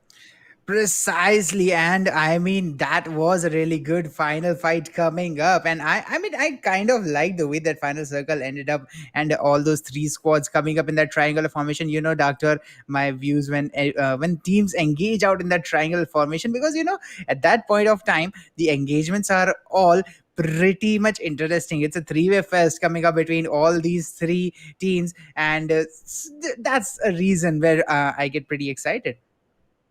If definitely those three-way fights can end up in anyone's favor, and this time it ended up in the favor of Team 4AC with a beautiful play. And if I'm not wrong, they've got like 8 or 9 kills as well. So they have pretty much booked up their slot in those top 3 qualifying teams. The question is, who are the other teams that are gonna get qualified? Will it be Team Arindam, who got that booyah in the map of Purgatory and got eliminated at #5 in this map? Will that be Udog, who had a total of 14 kills with them in this map, or will that be the other team? If I'm not wrong, its name was Team Arindam and something who got eliminated at the second place. I think it was something like that. But yeah, will it be the team that got eliminated at the second place in this map? Will they be getting that slot confirmed in that overall scoreboard? Will they be going on towards round 3? Is the main question here, got sure. Precisely, and that question will soon be answered here. So let's see how this is going to particularly play out, because I am also pretty much excited to see who is going to win this particular match, because the way Kalahari ended has me. I mean, I didn't see that Bermuda and Purgatory map coming up, but by the amount of game I have seen in Kalahari, I think these teams have given a really good fight, and I would say it's quite an interesting feat to see which one of them actually got the cut and is gonna qualify further. Because I mean, the way Kalahari is played out, it's pretty interesting, I would say, Doctor. Definitely, it was interesting, and now I'm pretty much excited to see that map-wise scoreboard so that we can get a clear understanding of how many points the players have accumulated and where the players stand at this point of time, because that is gonna be very important, and it is gonna give us a little bit of hints that who can get qualified in towards round number 3 on that overall scoreboard as well. Got shot. Precisely, and it's gonna come up really soon. But I really want to see how these games are progress, because Doctor, remember, we have been coming up since the start of this particular tournament, and up until this particular group, I have seen quite a lot of increment on the skills of these teams, and that increment is kind of still going on. So let's see how that particular Yeah. increment is going to come up. And I would like you, Doctor, to kind of tell me how these teams are performing, and which of the teams are we supposed to look out here for. Yep, definitely. There are some teams we have to look out for, but I mean, the production gods, they are gonna come up right now on that Infinix Note 10 series smartphone, the map voice scorecard, and it is gonna be Team 4AC with a total of 44. Udog getting a total of 12 kills, not 14. Okay, a total of 41 to them. Team Money 2, they have been playing pretty well. A total of 32 points. Rail Garwal Army 18. Arindam this time, even after getting a booyah in the previous map, just 17. 7 seconds. They were quite consistent in the first two map, but they got eliminated pretty early here on the map of Kalahari. So just 10 points to them got shot. Precisely, and those 10 points might get, might actually work for them. But let's see how the other teams have seen. Okay, so at 44 and 41 points coming up from UDOG and Team 4 EC. I mean, Doctor, why would all the other teams, kind of play? Because these top three teams, I'm looking at a really, really intense skill combination. I mean, the way they have got those skills, they have just obliterated the remaining lobby. So yeah, the top three teams, kind of just eliminated the entire freaking squads. Yep, definitely. They obliterated many of the squads. And here comes the MVP that is going to tell us who was the player who got the most kill here. And it, at this time, is going to be Cheeky from Money 2 with a total of 4 Nice kills. name. Gokul from U India. UDog India with a total of 4 kills as well. And Walker from UDog India this time as well with a total of 4 kills. So two players from UDog India, one player from Money 2. Looking pretty solid. This time we are seeing a very, very different MVP scoreboard popping up in front of us, Godshot. Precisely, and that MVP scoreboard has quite proven the point that at this point of time, you aren't gonna see that big of a domination coming up, Doctor. I mean, by solo players, all right. We aren't gonna see that many 8 kills, 9 kills, 10 kills coming up as Yeah. we have seen in the previous groups. So yeah, definitely looking at those 4, 4, and 4, that's quite good distribution. But you India, uh, that's some really good gameplay coming up from them. 4 kills from two different players. That shows the domination that they have got.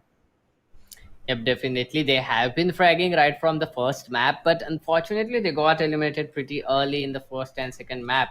In this map, they got eliminated at hashtag 3, but they are here with a total of 41 points on the second position of that map by scoreboard. So that is definitely gonna help them out a little bit here. Let's see how the players are gonna play it out, because I think that there are a lot of contestants for the competition of that top three spots in that overall scoreboard, and I'm pretty much excited to see who are the three teams that are gonna get qualified for that overall scoreboard as well. Because this time I haven't done my calculations. This time my notes are here, but I lost my pen. That's why I don't have those calculations with me at this point of time.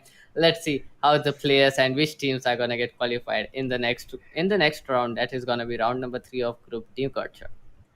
Exactly, and the overall leaderboard is just gonna come up here. Doctor, I'm not gonna steal your show because you have been watching these teams since the starting.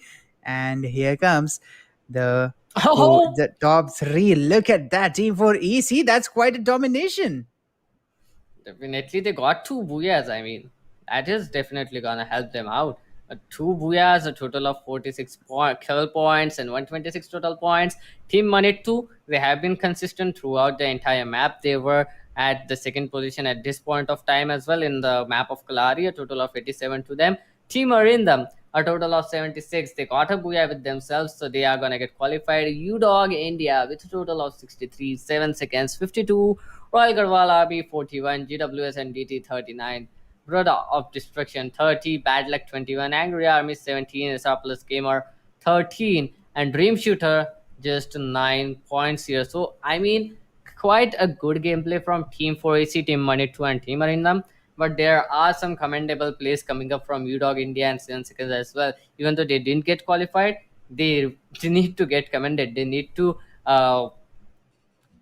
get that recognition as the players in this ESPL tournament, because they have shown us some pretty good plays coming up from these two teams as well. Got shot. And it is gonna be kind of interesting to see how the next matches are gonna come up. We still have one more best of three left for today, and that is gonna be very much interesting to see as well. It is gonna be played on Bermuda Pagete Kalari. Top three teams are gonna get qualified in towards round 3 as well. So before that, we'll take a quick Yippee Mud Masala break, and we'll see you guys back soon.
Thrill mood में,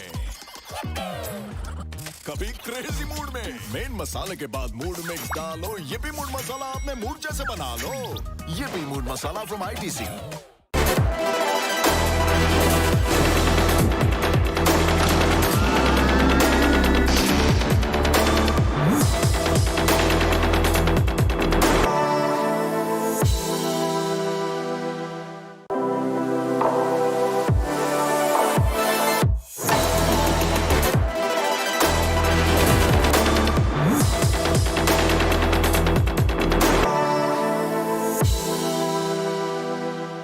Dhoni always cool, no dude, Dhoni के है और भी mood.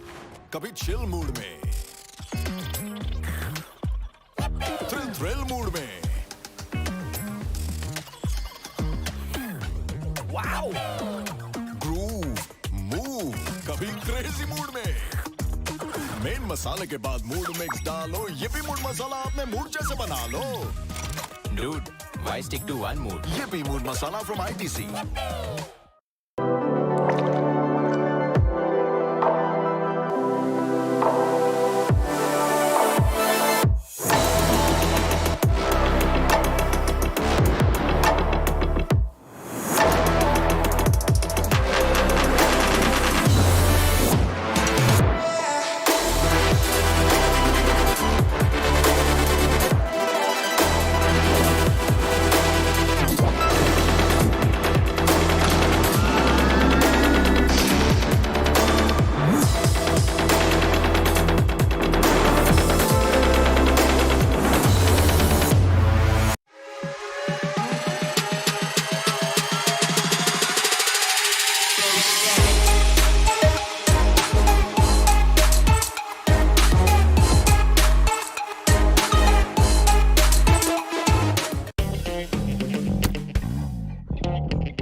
जैसा mood वैसा sticker.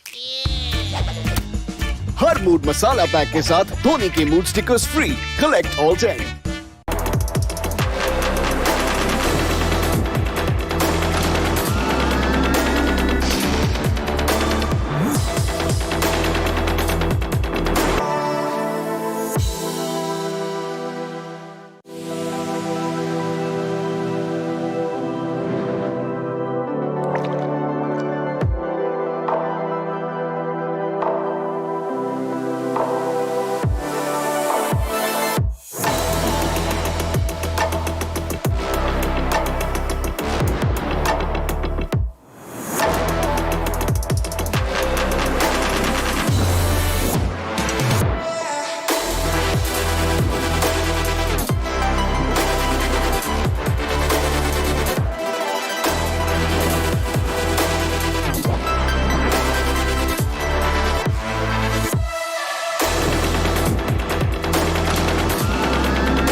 कभी chill mood में, thrill mood में,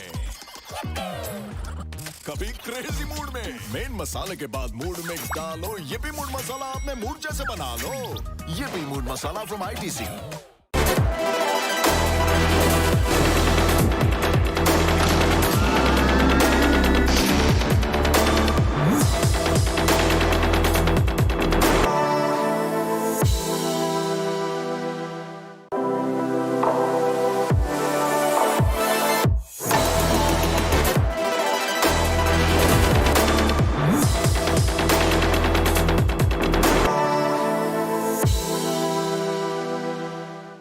always cool? No dude, Dhoni के हैं और भी मूड। कभी चिल मूड में, थ्रिल मूड में, वाओ, ग्रूव, मूव, कभी क्रेजी मूड में। मेन मसाले के बाद मूड मिक्स डालो, ये भी मूड मसाला अपने मूड जैसे बना लो। Dude, why stick to one mood? ये भी मूड मसाला फ्रॉम ITC।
जैसा मूड वैसा स्टिकर। हर मूड मसाला पैक के साथ धोनी के mood stickers free. Collect all 10।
कभी चिल मूड में,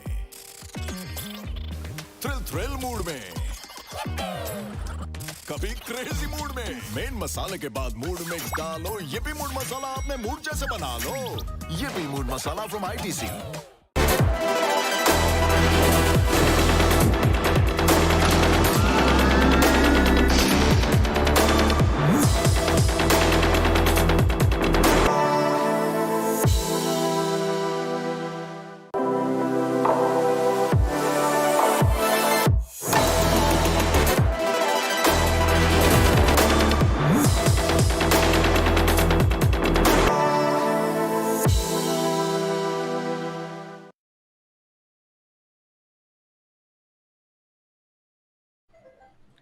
Well, hello and welcome back everyone to Infinix Note 10 series presents ESPL Esports Premier League organized by India Today Gaming, powered by PTC Check Day and brought to you by our snacking partner Sunfish TP. I'm Doctor. Alongside me is gonna be Godshot, and we will be your casters for rest of the evening. And now, Godshot, we are left with a single best of three. It is gonna be interesting. It is gonna be I think it is kind of gonna be like the previous lobby as well, because the players are coming up from round number one, getting qualified. Only two players got qualified from round number one, two squads. So now it is gonna be a tough competition here, and three teams are gonna get qualified in towards the next round. That is gonna be round number three, got shot.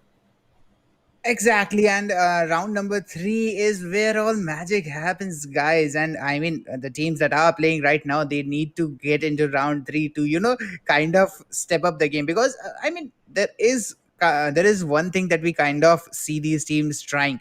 First, they are trying to win the tournament, but also they are trying to become better every day because let me tell you one thing, if you are not aiming to be better every single day, you are missing on something here and there, and you won't be where you exactly want to be. So to win this tournament, you have to keep going better. And the way these teams are coming up, I mean, I am really excited to see how far these teams are going to go. Round two is where we see that spark blew up, and where we start seeing that particular fire that comes into these players, and that motivates them to get qualified for the further rounds. So let's see what these teams are going to show us in this particular best of three, because I kind of missed the previous one a little bit. So I am really excited to see this one. Although I did actually see the best of six. So, best of six, my experience from that is all these teams, they are here to grab the prize pool. None of them are joking here around. So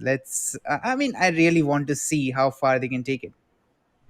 Yeah, definitely, it will be very good to see how far these guys can take it. And I mean, there are a total of 12 teams coming up here. So it is gonna be kind of interesting to see how these players are gonna play in all the three maps. That is gonna be Bermuda, Purgatory, and Kalahari. So there is gonna be a slight of a change of pace in between all the three maps, because Purgatory being a bigger map and Kalahari being a little bit shorter map than Bermuda.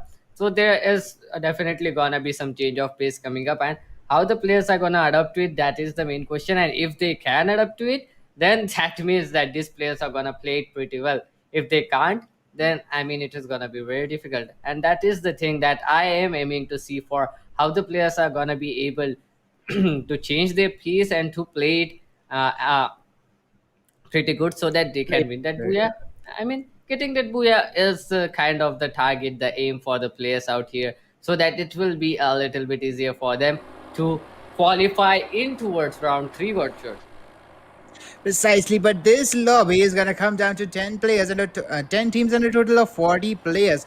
Looking at that, for all those who don't know, we are going to play Bermuda, Purgatory, and Kalahari in that particular order for this best of three that's going to come in front of you. Bermuda is the map that we are starting on, and this is a little bit of a one-sided flight path. We are going to see a lot of traffic coming up on the north and northwestern side, but most of the southern side is gonna be mostly silent and lonely. So let's see how these teams are actually dropping. But look at the drop pattern, doctor. That is one of the best dropping patterns I've seen yet. Yes, team 5 and team number 10 might end up fighting each other, but almost all the other teams are precisely dropping so practically that they are going to influence the zone, and their influence will actually push the zone towards the Bhima Shakti strip and peak area. Although we do have initial fights coming up, team number 7 is going to pick up that kill leader spot. Team LH, three players down already. The fourth one, that is solo surviving, is pretty much hiding at this point. Let's see if he can survive as team number 7 tries to hunt him down.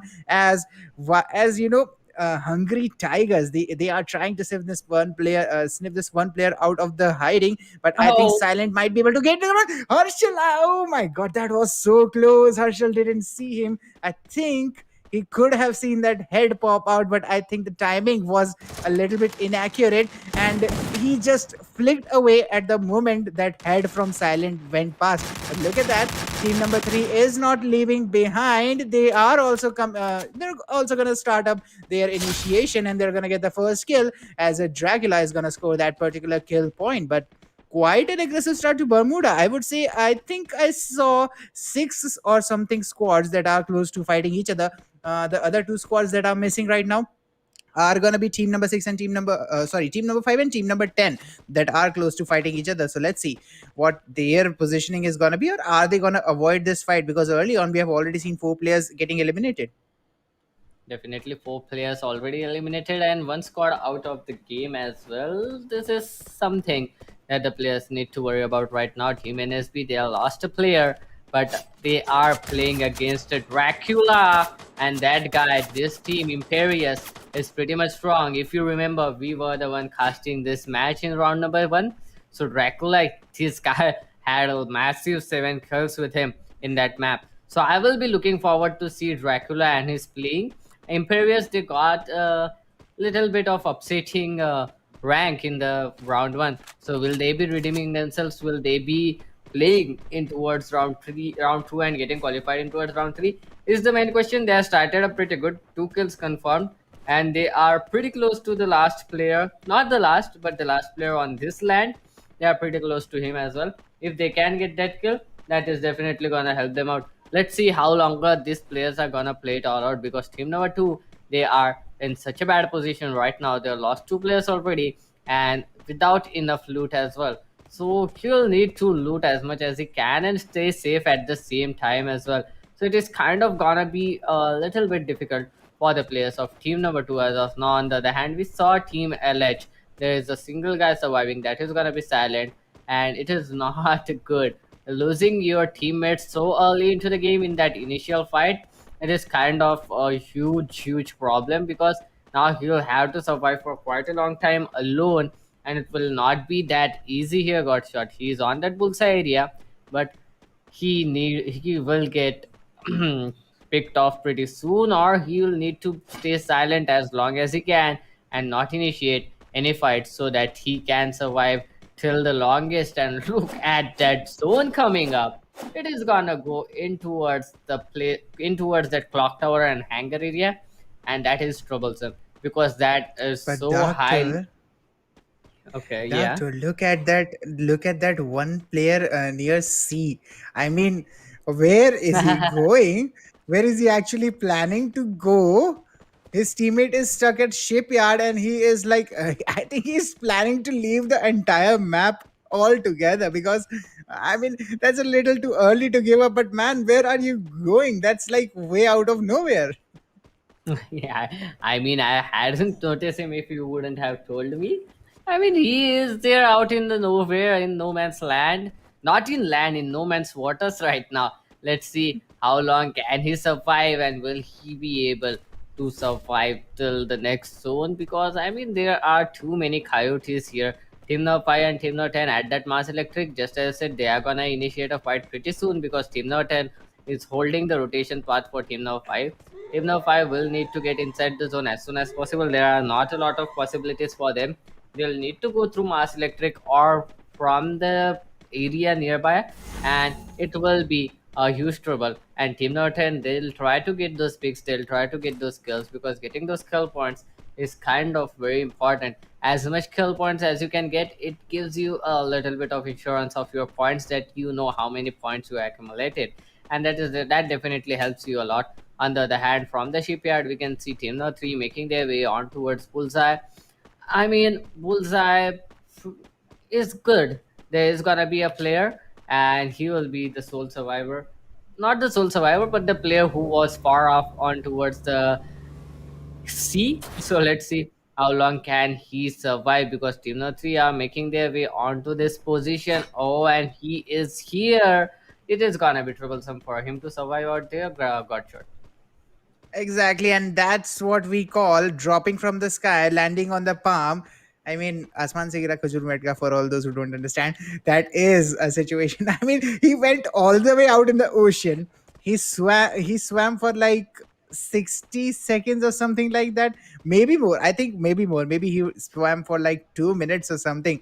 But when he decided to go to Bullseye, Team 3 just jump at it there. That's the worst possible luck you can get out there. But I mean, how is he gonna survive? Oh, he's not gonna survive. It is gonna be Dracula who's gonna confirm him. And team number two, that player who was stuck at shipyard, he is still there. So team number two is alive on the map. But I mean, what is this luck, doctor? That's the worst you can possibly get on the map of Babuda. But definitely moving on forward from here, I would say team number 5 is gonna move forward towards the area of Pochinok. That's the best place they can go right now. But team number 1 is close to them. This might be the initiation that team number 5 was trying to run away from, but at the end of the day, teams are just getting attracted to them. It looks like they are having a lot of unwanted attraction towards them. But let's see, are they capable of handling it, as team number 1 goes towards the northern side of Mars Electric, and I think they are going to enter from there, so that they can cut off team number 5. But team number 5, they have been playing passive since the start. I think I remember both them and team number 10 dropping near the area of Pochinok, but the team 5 went in, came to Mars Electric. Team 10 followed them. Team 10 has already rotated out towards the northwest near Clock Tower, but now it's team 1 that's threatening them in the area of Mars Electric. So let's see where team 5 is gonna go. But Doctor, there's one point I would like to add. It's that this Bermuda map is, I mean, I think all the teams right now are playing pretty passive. We don't have any sort of team making an early rotation on an or an early aggressive push at all. Yep, definitely. I mean, the players don't want to go any aggressive at this point of time. This is gonna be very difficult for them if they lose anyone out here right now. So better make it a little passive game. And SNB Ayush on the other hand, he's gonna get a kill. He's gonna get another SNB extinct with a beautiful kill and a confirmation coming up.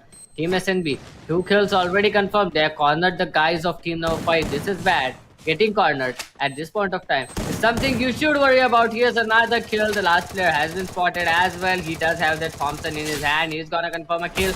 How much longer will he survive is the question, but his boys have been eliminated on the other hand, and Nikhil is still surviving. Look at that shot coming up from them, and HSE Sports are gonna get confirmed as well, and elimination. Two teams getting knocked out pretty easily, and team number 7 with a total of 3 kills now are the kill leaders. They have knocked on a whole team. Let's see how the match goes on, because looking at the zone at this point of time near that clock tower and the peak area, it is gonna be a little bit difficult zone to play with. The rotations are gonna come up anytime soon. Team number 6 and team number 10 this time on that factory area. Let's see who will be the one to get those kills on this point of time, because factory area is kind of a place which I am heavily interested in, where there are a lot of fights coming on, where a lot of players are fighting it all out and have a lot of places to hide as well as take aggressive angles as well. Let's see how the teams plays it all out towards team number 6. They are in a good place, but oh, that nade, is it gonna be enough? It will not. And 3OH Sumit, team 3OH trying to get some clear angles, but LG champion 7 is gonna get a kill. There goes the nade, not gonna do any kind of damage. That bounce was great, but that glue wall is definitely gonna help them out here, as well as that chrono shield. Team number 10, they are vacating the area. They've instantly got to know that it is not in their favor. They are vacating it and they are going on towards some different directions. But Imperious, this team is not stopping. They've got a kill. He's got another. He's gonna confirm it as well. Team DCT, the kill leaders, they are now facing a huge backlash, because Imperious, they are just getting those kills back to back. 5 kills confirmed and still going strong with all the 4 players on the ground got shot. Exactly, and definitely. I mean, doctor, that's one thing that I'm gonna tell you here. It's that since there are only 10 squads in this particular lobby, I think the teams should go aggressive. I don't actually, generally tell people to go aggressive in a battle royale. I don't actually advise it. But since it's a 10-team lobby, and the temperament that I have seen from these teams right now, I would say the team that is that's gonna go the most amount of aggressive in this particular lobby for all the 3 maps, I think that's the team that we are going to see dominate the others. Because if you look carefully, team number 5, they played so passive. They were trying to avoid gunfight for so long that I don't think that they had any plans of taking any gunfights, and they got eliminated, rushed so hard that they couldn't hold it. So that's what I saw for team number 5. For the other teams, team 7, I think they got the kill leader because they had that initial drop clash. That's why I would say they got those kills. But I think they were also avoiding the fight coming up. But look at that, team number 10, they are doing the same thing. 9, 4, team number 6, all of them are exactly doing the same thing. So all these teams which are playing aggressive, which are playing passive, I'm really sorry, uh, they are lacking in that one particular point. That's going to be defense. If any team picks up on the aggressive side in this particular lobby, their defense is just gonna crumble, because if the more passive you play, the weaker your defense gets. The best defense is actually offense when it comes to battle royale. So definitely these teams have to step up the aggression, otherwise they will just get pushed by some team who has already got the momentum. Right now I think it's gonna be Imperious, because they've already got the 5 kills, or the or team number 1, because they are also initiating their fights. That's the reason these two teams are rotating aggressively, because I think they have also recognized that the teams are playing too passive, and that if they rotate properly and if they pick them one by one, they might be able to get some good scores. Definitely, they might be able to get some good scores, but I mean, how the players are gonna play it, I really don't know. You have such a strong strategy for them, but unfortunately, they can't listen us. I mean, fortunately, they can't listen us. Otherwise, it would be complete mess if all the teams would have listened to us. But nonetheless, let's see how the players are gonna be playing it all out. Let's see, EL Silent, he's gonna get a kill. He is the sole player surviving for the team. Oh, that nade is gonna bounce up too high, but still is had a good trajectory, to be honest. But nonetheless, let's see how longer is he gonna survive here, because he has 3 players of team number 4 here in between that sandwich situation for him, and he will be able to get a kill if I'm not wrong. Titans need to make sure that he is not gonna get spotted, because he is so low on HP. Even if a single bullet connects to him, he is gonna get knocked out. And the other teammate, he can't raise him enough as well. Look at that, he is silent. He's gonna get another kill, and it is being too much trouble for the players of team number 4. EL Silent still surviving. Team Imperius still converting those kills back to back. DCT Vijay has been eliminated. Team number 4, the sole player, has gone out as well. One more player from team number 4 yet remaining. Let's see how the players are going to do it. Team LH's sole player is still remaining. I don't know how, but he is there. He is alive. EL Silent. He's gonna get spotted, and he will get hunted pretty soon as well. Lost Hope has lost their last hope in this map, and now team number 4 left with a single player. Team Imperius, 9 kills confirmed. On the other side, we can see team number 1, 9 and 10 all are looking pretty strong. 3 kills for SNB. Those were those initial frags they got on that shipyard area. Let's see how longer can they survive. But somebody stopped that Dracula guy. Imperious Dracula.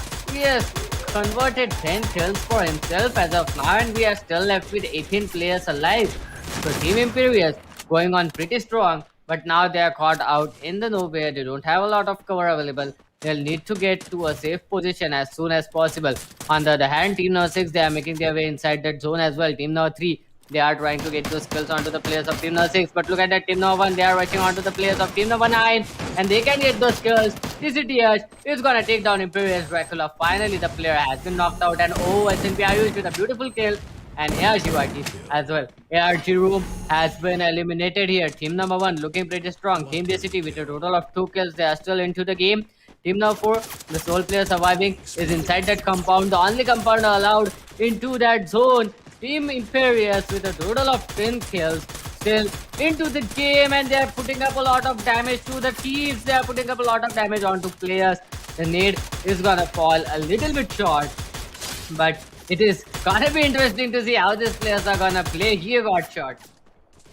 Exactly, and SNB is gonna get eliminated at number 5. But look at that, that's the point that I was talking about. IMP Imperious, they took the aggressive route and they are currently dominating this particular lobby. The other teams, team number 4, now remaining with only 1 player sitting alongside them. Team number 10, the only team I actually saw playing with a really good positioning this entire game, is sitting out there at the top of the zone, trying to keep the height advantage that they probably have right now. But the zone is going to collapse, and it's going to waste all that height advantage if not used properly, as Blood The last man standing, Alpha, is gonna be spotted at team number 6. The last player standing, IMP Power, is taking the shots. Blood Hunter is gonna be getting eliminated at number 4. But OCTECB is gonna get eliminated at number 2. So this is the final fight. Team 10 Oh, versus Team IMP. 16 kills already. Dracula gets that one knock. Goes for some more grenades. A double piece comes in, and TOH Esports gets eliminated at number 2. 18 kills coming up for Team IMP. I mean, I have been proven right at some points, but I don't know how much. I actually didn't predict that this was how IMP was gonna play. I mean, I thought some team was going to take the aggressive gear, but this was taking aggressive to the next level. 18 kills coming up for them, and just obliterating the entire lobby, doctor. And that's what I was talking about. I mean, teams, they were trying to play so passive, they actually forgot to set up the defense. Look at team yep, number 10. definitely. Yeah, I mean, doctor, team number 10 actually came at second position. You know why? Because the entire game, they weren't actually playing passive. They were rotating constantly. They were checking their angles. They were trying to maintain some advantage in their position, and that's the reason they ended up at second position. Yes, they don't have that many kills. They didn't go super aggressive, but they had that kind of mindset that at least we are not going to sit down at one position and wait it out. We are going to keep rotating. We are going to keep the other teams guessing where we are, and when we will get the chance, we will get the kills. Although they didn't get that much chance and they didn't get that many kills, because I don't think anyone else apart from IMP got those kills, and they didn't even lose a single player for the entire game.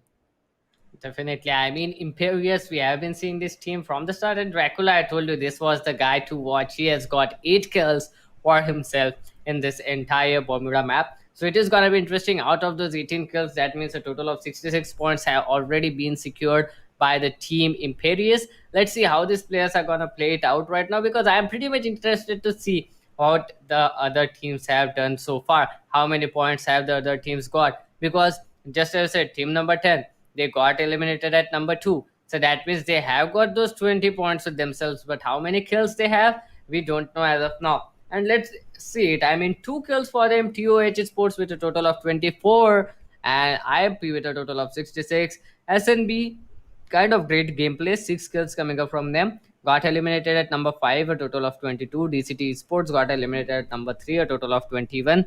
Blood Hunter 15, DCT Visa 10, ARG Boom 8, Last Hope 6, Harriscar Esports 5, and NS Boys just 2 here. So that does mean, got shot, that TOH Esports, they had good positioning, but they didn't get the chance to get the kills. If they would have gotten the chance, they would have got those kills. But unfortunately, the only team they faced was Team Imperius, who was already inside the zone, and that put them in a lot of disadvantage. They had to rotate inside the zone, and they got cut off in between that rotation, and that's how they got eliminated out there in the number 2 position, got shot.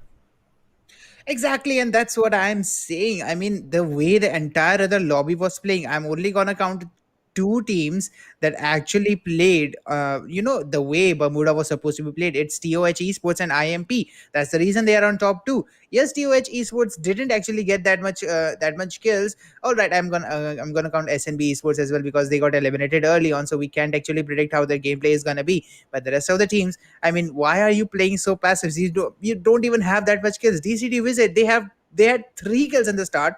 Why would you decide to actually go passive? You were facing IMP.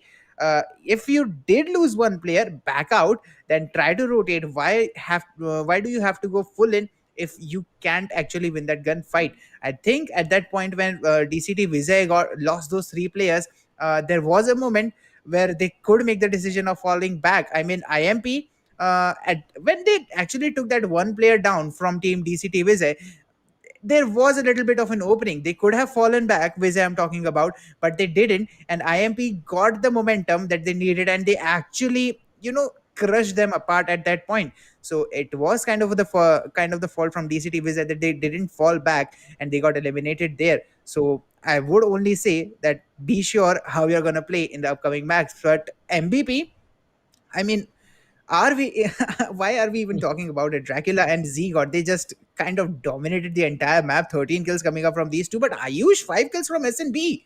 SNB got 6, and Ayush counted up for five of them. So really good gameplay coming up from Ayush as well. But definitely SNB is all. I think SNB should have been staying alive for a little bit longer so that we could see a little bit more of their gameplay. They were the only ones apart from Team IMP getting the kills. So yeah, it's a possibility that SNB might be the second team. I think it's team number one if I'm not wrong. SNB, is that team number one? Yep, yep, yep. Okay. So we actually saw some gameplay from it. We are gonna see how they're gonna play in this one. But Purgatory, I would only advise the teams to make sure that they are aggressive in this one. Otherwise, IMP and SNB, I don't think they are gonna give the chance to anyone. Yep, definitely. It is a possibility, but I think that the players might change their strategy here. Let's see how the players are going to play it out. Looking at the flight path from Mount Villa to Ski Lodge, dividing the map in like 50-50 ratio. Not 50-50, but yeah, nearly 50-50 ratio. So it is going to be interesting, but looking at the player dropping off so close to each other is going to be a huge problem. On towards the bottom side of the map on the southern side, we can see team number 8, team number 10 dropping close to each other. That central area is highly contested. Team TOH, they have lost a player already after joining the lobby, and it will be team LH this time to get the kill. What was that jump coming up from Devu D3? That was a wonderful kill, but yet he will be getting eliminated pretty soon. Here comes the raise as well. Now the last player remaining of team number TOH, of team TOH, he has a huge responsibility on his head. But oh, look at that, 2 kills, and there might come the third kill. And here comes TOH Sports getting What a eliminated. fight! That was a beautiful kill coming up from LH Bravo, and indeed a wonderful, wonderful clutch as well. 5 and 6 are gonna play against each other as well. A 4 versus 4 situation got shot. Exactly, but LH Bravo, man, that dude obliterated TOH Esports. I remember team number 8 getting eliminated in Bermuda on the drop. I think it was a unlucky drop for them, but this one, I mean, that was a really good gameplay. I mean, that was kind of a mind blowing gunfight coming up from Bravo. But for the moment, we do have these two teams, team number 5 and team number 6, scanning for each other, if I'm not wrong, trying to find the positions of the other two players. Let's see how these teams are gonna play it out, as Nikhil is trying to spot those particular players. Abhimanyu is trying to watch that particular angle. He's gonna use that third person perspective. Oh, that's really, really brilliant of him to use that particular angle, trying to find those players. But I think they are barely, they are only hearing them. Instead, they can't actually locate their exact position. So it is a little bit of a guesswork going on for them. But let's see how they're gonna play. There are some shots gonna come in, and now they can definitely pinpoint the position of team number 6.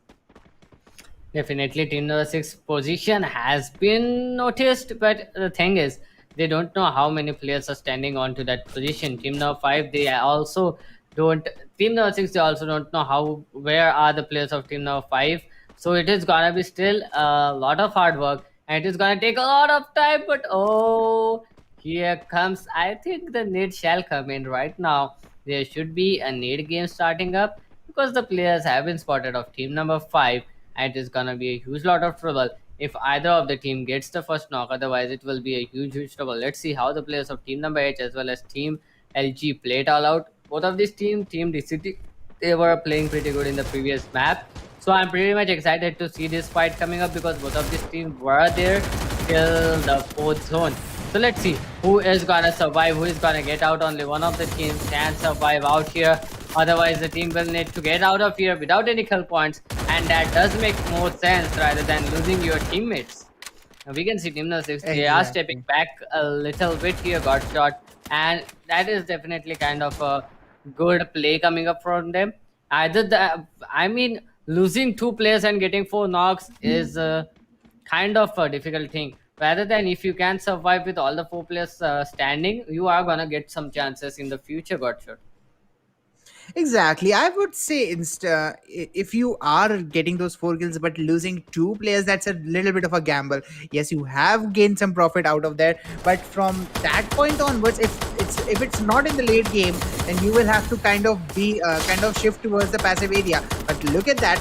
Right now, we do have IMP Dracula coming up with another kill. This guy is on a really good momentum today. It is a really good day for him. So let's see how well he's gonna perform. But for the moment, team number 6 and team number 5, they are still facing off each other, and this is gonna be a really interesting fight to watch out for because Doctor, both of these teams are using their angles pretty well.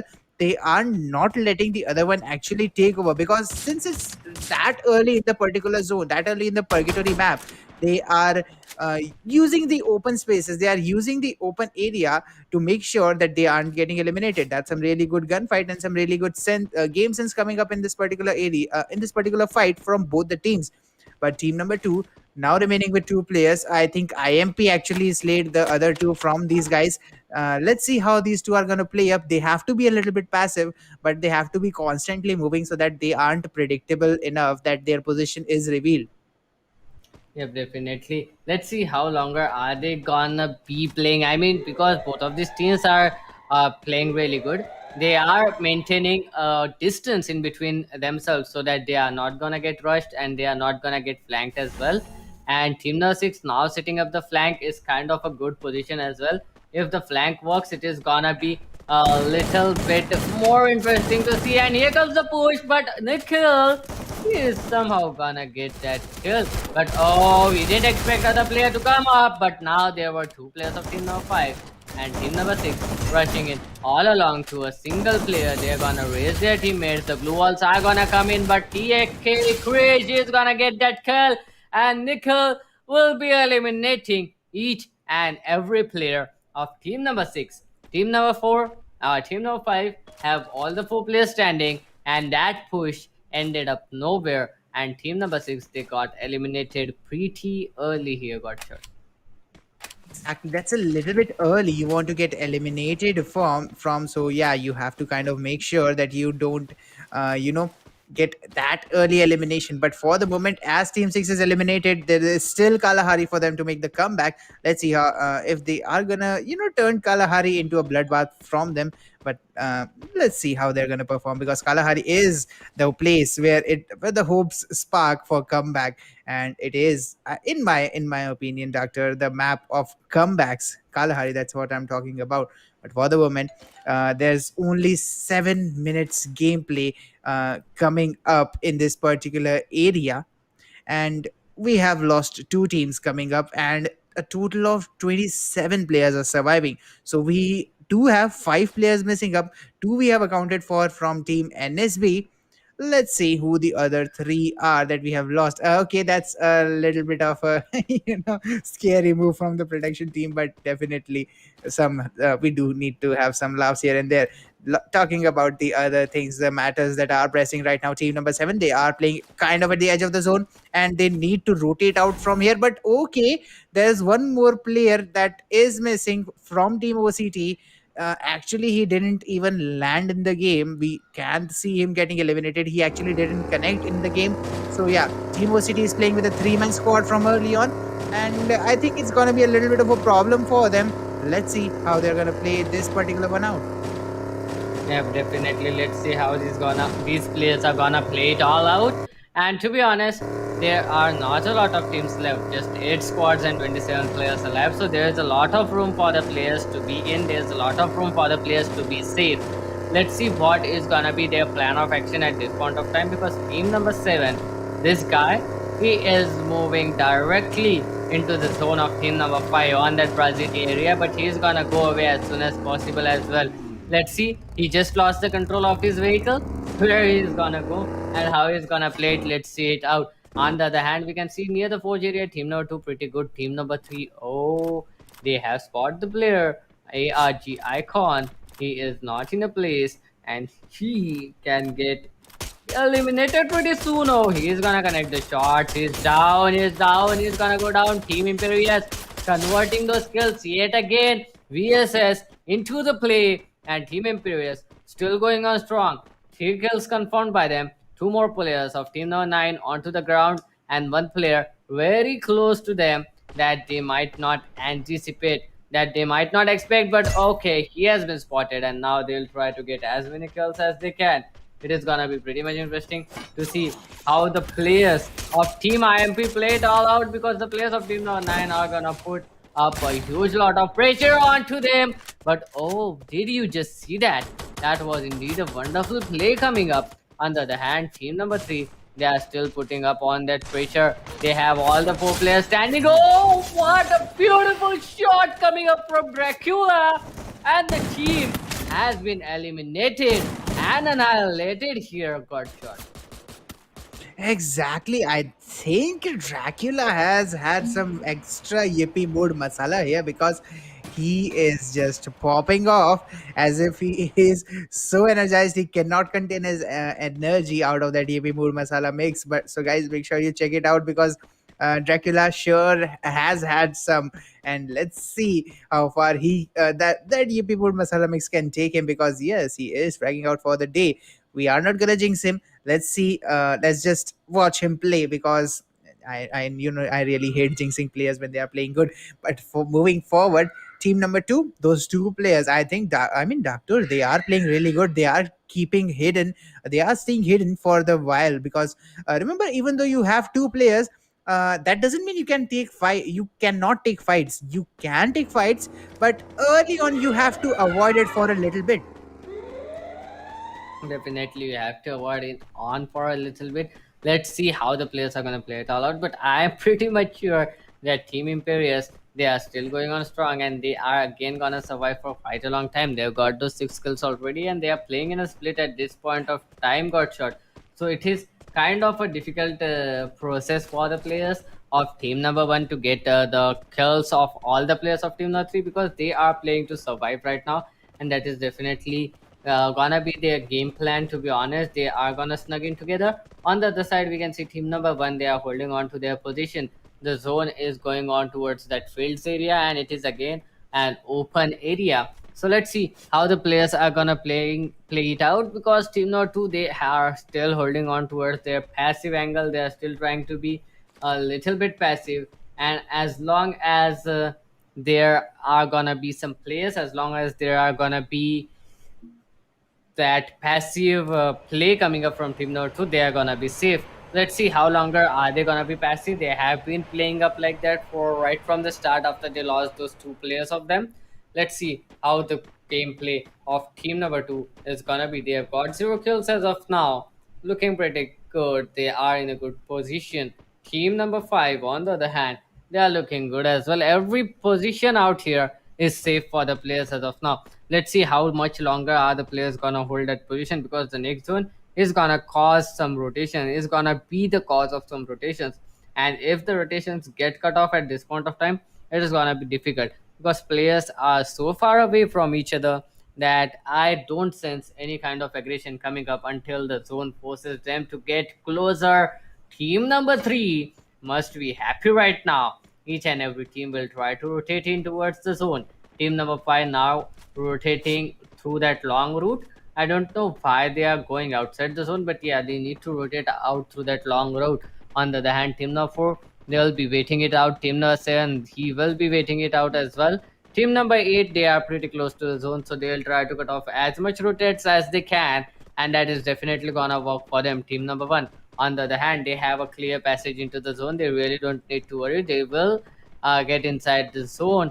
And Team Number 3, I mean, these guys can be pretty chill right now. Let's see how these players are gonna play it out here, Gotcha. Exactly, but but with that stunning car, we have to make sure that the teams use it properly because vehicles do make a lot of noise and they attract a lot of attention. But for the moment, I think Team IMP's luck is just through the roof for the day. The zone is on them, and it will be the scenario where teams will come to them instead of them rushing onto them. I would say, Doctor, this might be a turnaround because right now we have I mean up until now we have seen team IMP actually pushing forward and getting kills. I mean playing a little bit aggressively, pushing over teams, pushing them off guard. But right now that thing might actually happen to them as the teams will start rotating. Team IMP might be actually pushed away and pushed out of their safe zone. So let's see if IMP is a little bit good on their a little bit of defense that you need on the battle royale side, because currently team number 1 SNB is rotating close to them, and look at those two players from team number 2. They are holding the very edge of the position, but team 4 and team 5 are the ones who are gonna initiate the fight in this particular ceasefire, as we see Alpha Ninja trying to get some Oh, really long sprays. Two players go down from Blood. Team number 4, Blood Hunters, gets eliminated, and look who it is. It is team number 8 trying to get the third party down. Another kill comes from LH Bravo and TSG Prince. Both of them are securing some kills here. 7 kills coming up for this particular team, and I think they have stolen the kill leader tag. Yes, they have stolen the kill leader tag. Only 2 of them remaining, and I think they might be able to get the elimination on team number 5 here. definitely, they might get that elimination on team number 5 here. The guy is in kind of a trouble right now. He's not gonna get raised. Abhimanyu now in a huge trouble. Let's see if he can survive or not. Well, he will be going away from that long road. And to be honest, there was such a big confusion in between that fight of team number 4 and team number 5. That was such a long spray, and it would have been so hard to control as well. Team number 4 getting eliminated. I mean, that was kind of a very funny scene out there, but nonetheless, team number 2 and team number 1 looking pretty fine. They need to get inside the zone though. Team number 3, on the other hand, they would be very happy. And let's see how long can they be there.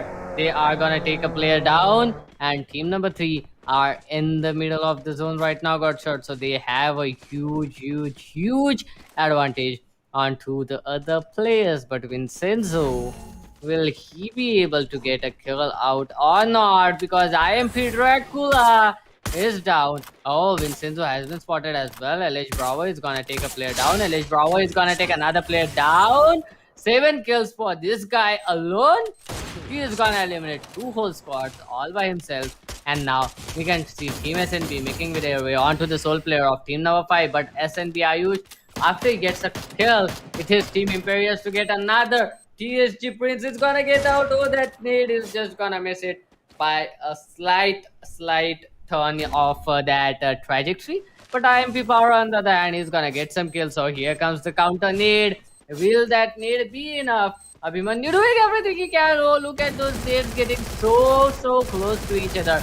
Will Abhimanyu be able to get those kills? But it will be IMP Dracula with that third party to get that kill. Team IMP looking pretty good. Finally, IMP Dracula has been silenced. Let's see how much longer are they gonna play. Last hope they are gonna get out yet again on hashtag 3 position though. This time it's Team Imperius versus Team SNB. 9 kills already for Team Imperius. It is gonna go in, I think, SNB's favor. SNB has a man advantage at this point of time, but Team Imperius, they do have that zone advantage.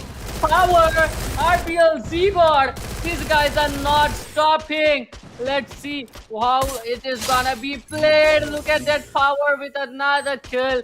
The nades are so out of control right now. Another nade coming up. IMP Power just holding it all by himself. White is there to help him out. Oh, here comes the M2B. Will it connect? Will it not? Will it be a second booyah for IMP Power? Will it be not? Here he goes down, but there's still one more player surviving. That is gonna be White. He's trying to connect some shots. He's connecting a lot of shots as well, to be honest.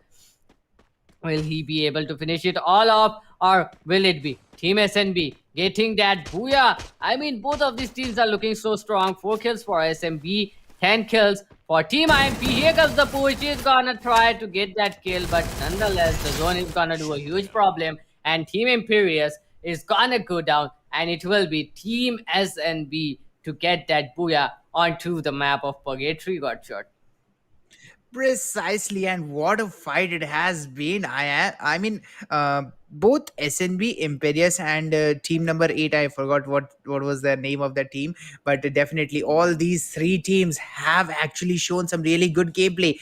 Uh, 7 kills yet again from another guy. This time it's not Dracula, but definitely coming 7 kills. Man, that's really hard to get. And team 8, I mean, they backstabbed I mean, they third party 2 teams at once, and they got all those kills out of that. Team SNB, They played it passive, but they turned the switch of aggression at the right moment on, and that's the reason they were capable of, overpowering Team IMP. Actually, it's all four kills from IMP that went to them because they were the ones who got the knock on Dracula, and getting that knock was really important. Otherwise, if Dracula would have been there, it would have been a 1v1 situation that we would be watching right now.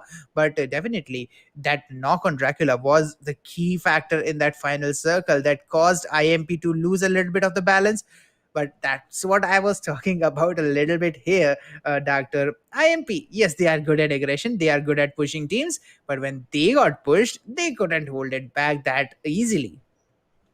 Yeah, definitely. It was kind of a hard push coming up from SNB. Dracula being the first man to get out, and they had like a man advantage right from the start of that fight. So Team SNB were looking really powerful. Fight tried a little bit. Power took two-player down as well, but still on the second, what can I say? When they got that second chance of pushing up to them, Team SNB got that kills, that important kill onto Power, and they got that booyah as well. Here comes the map for scoreboard.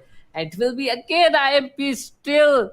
I mean, IMP is still gonna top the table with a total of 10 kills and 20 rank points and a total of 40. SNB Sports, they got just 5 kills, a total of 40 coming up from them as well. But just because of those rank points, kill points, it will be IMP Team Imperius to get those 40 points. The last hope, it was Silent, if I'm not wrong, who got 7 kills for himself. And that is Yeah. definitely, yeah, and a total of 10 kills for his team. That is definitely great. So a total of 37 points to them as well got shot. Exactly, and those 37 points are gonna be the cut that they need right now. A good Kalahari map, I would say a similar Kalahari map, and easily we can see Last Hope bringing up the party for the top three spots. And I am pretty sure that they are gonna try to push everything in Kalahari here, Doctor. Yep, definitely Kalari is gonna be pretty much interesting.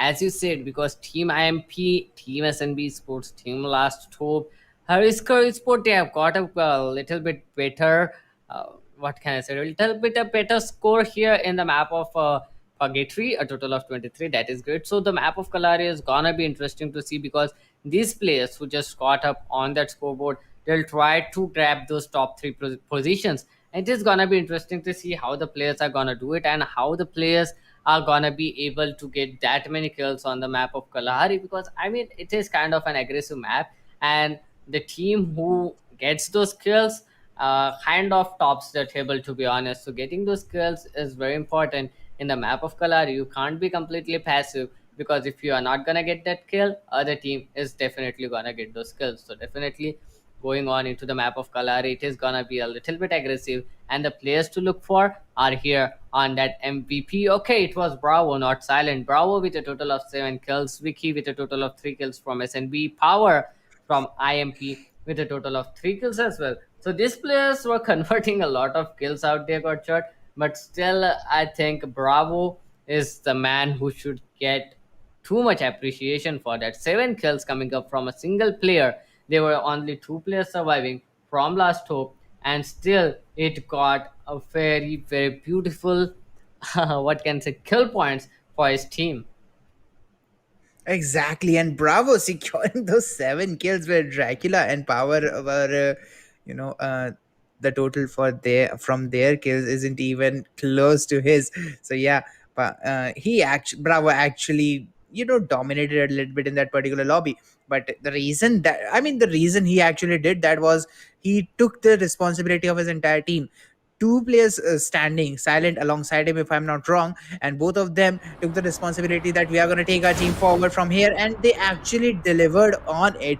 His entire team is going to be really proud of him, the way Bravo played, and alongside him silent as well, if I'm not sure, but definitely that was a really proud moment for Team 8. But look at that, where are they dropping? What is going to happen here, Dr. Confinery? Team 1, SNB, and Team 8. it's gonna be last hope. Both of them dropping at the same position, but on the other hand, I think it's command post. Yeah, I think it's command post that's gonna be taken down by Team Four and Team Six together. As we do have two drop clashes coming up on the map of Kalahari. That's the way it's gonna start, and we are gonna see some early knocks coming up here, Doctor. So let's see how these particular players are gonna go up. As team number six, OCT is trying to find some loot. Okay, but I don't think Bunny is trying to. I don't think Bunny has found anything yet. So let's see how they're particularly gonna go up forward, because team number four, I think they have a better positioning here. They can pick one by one or every single player that team number six has right now, because team number six is a kind of split here. But team number four, they are regrouping. Okay, not there, not there, not that. That's not what you're supposed to do right now. This is not a position to do it. Team four, I think they should better they better get out of here. Grenade comes in. Oh my god, they actually saw them. Titans 3. That's a double knock coming up from him with that grenade. If that's what they were planning to do, that was a really good move, Doctor. Yeah, definitely. That was indeed a very good move. And I mean, that need, it is the essence of this whole fight right now. In number six, down to just two players remaining. Let's see how the players are gonna play it. How are they gonna survive? Because this is the map of Kalahari. This is a short map. The players will try to get as much kills as they want. We can see LH Vegeta and LH Bravo in a good shape as well. These players can take as much kills as they can. And oh, here comes TSG Prince with a beautiful, beautiful kill and a beautiful luck there by SNB Extinct. Look at that, how he is falling down. Just getting stuck at every possible place on that building. That is kind of a good luck coming up from him, not losing a lot of HP on that fall damage. Let's see how the players of Team Number 1 are gonna counter the push, counter the attack of Team LH, Team Last Hope, because now they are trying to get as much kills as they can. Now they are trying to create as much point difference as they can in this map so that they can get qualified. We saw them playing in Kalahari in the round 1 as well. They were unbeatable at that map. Let's see how longer are they gonna play. Are they gonna yet again play a beautiful map in this best of 3 as well, or will it be some other results coming out? But oh, look at that, last hope. They didn't expect Extinct to be here. Extinct has been revived, but he won't be able to take a lot of kills out of here. And Team Last Hope already taken down two of the players. Here comes the third, who will show himself, and he is trying to run as much away as he can, as fast as he can, but he has been spotted, and Ayush is not in a position to clutch it out. He'll take a player down, but he will get raised soon enough as well, got shot. Exactly, that's a 3K coming up where three different players get those kills from team Last Hope. A really good start, and just guess who they got all those kills on? It's SNB, and SNB is now down to only one player surviving. A really grim situation for them. Now it's time for them to go passive, but look at that, team 5 has already lost one player, and the three remaining ones are kind of sandwiched here at Council Hall. Team number 9 has got both angles on them, but look at that. Team number 18, TOS, they are trying to go for the comeback as they got eliminated at the number 1 spot in the previous game. So yeah, TOH now trying to push forward on team number 2. Devu and Simit both are going to get one knock each, and they are going to confirm those kills. Okay, one got confirmed. The second one won't have that much difficulty being confirmed, but it's team number 2 that they are taking those kills on. Let's see how they are gonna react to this, as only two players are remaining from their side. Team 10, it's TOH that's gonna come up with the starting 2 kills. Remember their Bermuda map, they were really passive in the map of Bermuda, but now they have got a really good start. Let's see if they can capitalize on it. But look at that, team number 9, they did have a man advantage, they did have a position advantage, but they have lost 2 men right there. And team HS is pushing forward, trying to get those brilliant kills. Let's see if they can secure them. Yep, definitely. Let's see if they can secure them or not. I mean, Mercy is in kind of a trouble right now. He's trying to run away as much as he can, but he is lucky enough to not get spotted by the players of team number 5. It's 3 versus 2 situation still. it can go in anyone's favor. But on the other side, we can see Team DCT fighting against Team DCT as well. I mean, this is kind of confusing. But yeah, Team 6 and Team 7 fighting against each other, getting the skills. The trades are coming up everywhere. That nade is not gonna do any damage. And DCT Sports have been eliminated by Team DCT here, Gotcha. Exactly, DCT is gonna get that elimination coming up, and we do have the first squad getting eliminated here as Edges Esports is coming for the comeback. They might be able to clutch up and get the squad elimination, but I don't think that team number 9 is gonna leave that one player behind. I think that last solo player surviving from team number 9 is gonna get out of there. Okay.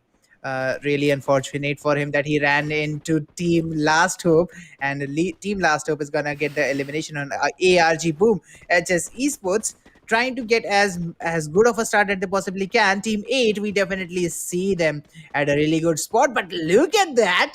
Team SNB, the last man standing is I can't read his name right correctly, but definitely SNB LH, if I'm not wrong. Alan, He is Ellen. He is gonna Alan, move yeah. towards the area of Refinery, but look who is waiting at Refinery. It is Team IMP, and I don't think he wants to take this particular fight right now. Yeah, definitely. Let's see how they are gonna do it. I mean, to be honest, Team IMP are looking pretty good. Ellen is the sole player surviving, but he is in such a powerful position right now that he can do a little bit of damage to them. But Team number 4 can be another threat to him. So he cannot show himself out right now. He'll need to be patient. He'll need to wait it out, because once he shows him up, the players are gonna target him first, because he is in such a powerful position that the players will think that he should be the guy to be getting out first. So this is not the thing he wants. So he should be patient enough right now. Otherwise, it is gonna be a very, very brutal end to his journey in ESPL, and we really don't want it. He is in a great position. He can third party team number 3 once they start fighting against team number 4, or he can wait it out there as much as he can, because I mean, the zone is in his favor. The second zone is not gonna be that hard as well. Team number 8, they have been spotted by the players of Team H's, and Team H's, they are trying to do as much damage as they can. Silent is the sole player here on this ground, and this is not gonna be easy for him. He is, even though he is the kill leaders right now, but he is alone. His teammates are pretty far away, and there are some teammates out here that can help him out. But oh, if he comes out here, he's gotta go down, and he goes silent. He's gonna get that kill. How longer? We don't know. But Abhimanyu finally with that trade frag. Now Team LH, they are gonna get closer. They are gonna try to close the distance as much as possible. He's gonna spot another player. That is gonna be LH Bravo, the player, the band, with a total of 8 kills. And Abhimanyu, if he does that right now, it is gonna be a huge problem. But oh, that was a wonderful play. He uses that glue wall as well as that Chronos shield to knock Bravo down. IMP Dracula, on the other hand, he's converting some kills onto the players of team number 4. That is kind of gonna be very difficult for the players of team number 4, because now they are running away as well. That is kind of great. OP Titans, they are looking pretty bad. They are taking as much kills as they can, and Abhimanyu is gonna get all those 2 kills that he just knocked out. And OP Titan is gonna get some kill. IMP power. Oh, that nade trajectory is such powerful. What He could a have done nade. such, yeah, he could have done too much damage out there if it would have even connected out to a single player out there. Got shot. I am gonna predict IMP Power is a mechanical engineer, because the way he's using that projectile motion physics is just out of this particular world. But look at that. Team 4 is gonna be pounded really hard as IMP is gonna take those 2 kills. Dracula coming up with the 2 piece. White is gonna confirm 1, and IMP Power is gonna push up to confirm DCT spot. If I'm not wrong, he's gonna move in, get that kill, and for Dracula as well. Team IMP coming up with a 4K, and Dracula landing that that 3K coming up. He's gonna use a grapple gun, try to go forward and get some good positioning. But look at that, he is the MVP overall in the entire match, coming up with 14 kills up until now. Abhimanyu is gonna go and help his teammate Sakti, who is knocked. He's gonna get the rest down on him. Teammate is currently falling back. If I'm not wrong, that's only one player from them surviving. How did that happen, Doctor? I didn't know how these events turned out, but definitely team last hope Edges. something happened. They lost I mean They HS fought Esports with edges. dominated them. Yeah, they Yeah. fought with HS, and there's only one player surviving. It was a really good. It was supposed to be a good game for Team Last Hope to make sure that they qualify. But at this moment, it's going to be really hard for them because TOH is also in the competition, and they are pretty much trying to get as much points as they possibly can. Definitely, they are trying to get as much points as they possibly can. But I mean, look at the position of OP Titans. Team number three, they don't have any knowledge of this guy being on that sniper tower there for quite a long time. He can put up a lot of pressure onto the team. He can take a player or two down easily as well. But on the other hand, let's just see how team number 10 plays it out right now. TOH, the team that played pretty well in the first map of Bermuda. So I will be sticking my eyes to these guys for a long time, and I'll be tracking their movements as well from this time on, because this team, there are still four players surviving, and they got some good points in the first map. Let's see if they can convert some kills out here, because even if they have got the survival points of hashtag 2, they need those kill points to cover the gap in between them as well as the other teams. We have seen SNB with a total of 41 points in a single match, but Happy Dracula, oh my god, this guy has no stop. Even a single need was quite difficult. Ampy White on the other hand, he's gonna get it. And oh, look at that! A single need finishing off everyone out here. One player left. UAG Sports eliminated Team IMP with a total of 9 kills for themselves. Still going in strong here. Exactly, coming up on that. HS is down to that one player surviving for them. They are close to that solo player surviving from team number two as well. So it's a lot of solos coming up here. 7 kills for HS. I think they are in a pretty good shape, and I think they can get a really good position point and kill points coming up from them. But I don't think their previous performance was that strong so that they can compete. But there are possibilities. Let's see how the points table is going to perform because 7 teams and 9 players. 7 teams, 9 players. That's like a lot of solos playing here and there. Team IMP did get that really good elimination coming up for them. They had a bunch of kills there, and they still have 3 players standing for them. Let's see how far they Yeah, can that possibly makes take. Team sense. number 10. Yeah, team number 10 who got eliminated here. I would say TOH might not be able to make the cut because if we pay attention, I think Last Hope is still surviving. So let's see how they're gonna go.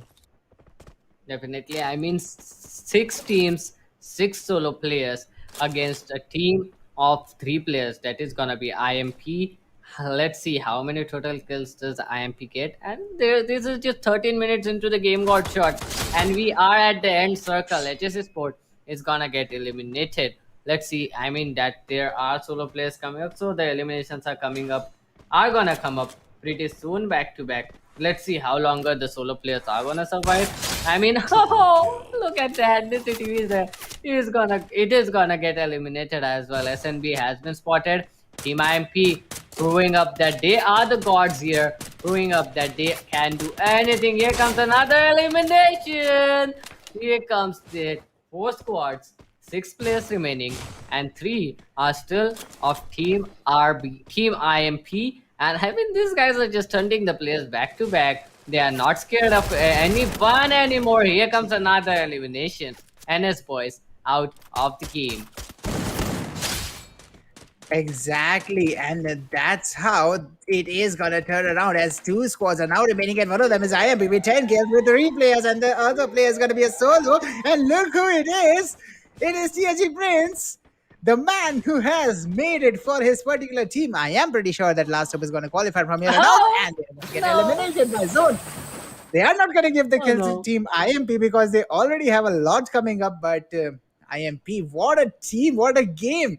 2 booyahs and a second position. Not giving any chance to any other team. But Last Hope, TSG Prince, he actually clutched the game for his team. Definitely, but I felt so sad when you got eliminated by the zone. I mean, they were in such a great position. He was pretty low though, but still, he did pretty good. And Team IMP, they are gonna get that booyah. This is their second booyah, so that pretty much confirms their slot. Another slot can go in towards Team SNB. If I'm not wrong, they had like 40 points in the previous map. In the first map, they had a good position as well. And Last Hope might get the third spot in qualifying in towards round number two, I guess. Round number three, I guess. So let's see how the players have played up here in the map of Kalahari, because Team IMP, they have just got 7 kills or 8 if I'm not wrong. So that does mean that the 10. other They got team 10. 10. Okay, still 10 is not a lot. That does mean that the other teams have gotten themselves a lot of kills as well. The kill points will be pretty much distributed into the other teams. So the other teams are in a great shape. Maybe some team who has got like 6 or 5 kills for themselves, they can pretty much stand a chance to get qualified as well, because I mean, this is the map of Kalahari. And every team which I saw, they got like 4 or 5 kills for themselves. So this is definitely gonna be great god shot. And that mapwise scoreboard is gonna be pretty much distributed for each and every team. Just Team IMP with a total of 10 kills, that means 20 points, still playing it strong. Even though they haven't got that booyah in the previous match, they were still topping the table. So 3 times table toppers, they are definitely gonna go in towards the next round. That is gonna be round number three. Exactly, and I think Last Hope might be there as well because they got the second position in this one, they got the third in the previous one, and I think they had like 4 kills in this as well. So definitely they have a decent amount of points. And the TOH, remember, they got eliminated at number 8 or something like that, and in Purgatory as well, they got eliminated soon. In Bermuda, they didn't have the kills to support their points table. So yeah, definitely TOH might not make the cut. So Last Hope has some hope of qualifying, pun intended. But let's see how they are gonna, square out with the other teams. As you said, Kalahari, I think this map was a little bit fairly balanced. And I would Yeah. say the top 6 teams actually got a lot of kills. All of them got some kills here and there. But let's just let the map wise scorecard speak. But I think, Doctor, you are a little bit off here. Not many teams have actually got that many kills. But look at that, Hamiskar Esports with 14. That's a really good kill amount in Kalahari, but unfortunately, I don't think they have that much overall points to get qualified. But look at that, Last Hope coming up with 6 kills. I thought they had 3, but they have 6, so that's good for them. Last Hope is definitely gonna go up into the top 3 spot, but I am missing SNB. Okay, there they are at 8th position with the 10 points. Uh, Correct me. SNB got eliminated at number 5, but they are at number 8 because everyone else pushed Has got everything they kills. had and got a lot of kills because SNB couldn't confirm any kills there. I told you there were a lot of teams who got those kills, because look at that. Last Hope, they have got 6. Hariska, they have got 7 kills for themselves. Team IMP 10. That is pretty great. TOH Sports 3. NS Boys 2. Blood Hunter 3 again. So that means, okay, every team has got some fair share of kills. SNB Sports is the only team that hasn't confirmed any kills. So that is gonna be there on that is going to reflect there on that overall scoreboard. So that definitely makes sense. And going on into that MVP, I'm pretty much sure that it is there is going to be Power as well as Dracula on that MVP board. Let's just see if I am correct or not. We have seen these guys fragging out. Let's see if they are here on that MVP scoreboard. Gotcha.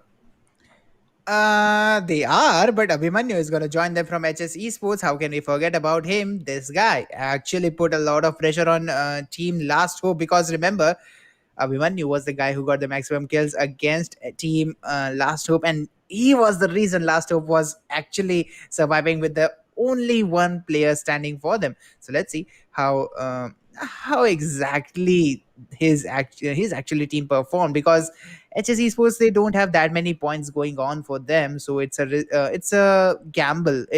No, it's not a gamble. It's actually really tough situation for them. I meant to say Yeah. tough, but gamble came out. Don't mind that. But Yep. definitely, it's Happens. a tough situation for them to qualify. Let's see how they're gonna work from here and what exactly the overall scoreboard is gonna be. Doctor, my prediction: SNB, Last Hope, and Team IMP. What are yours?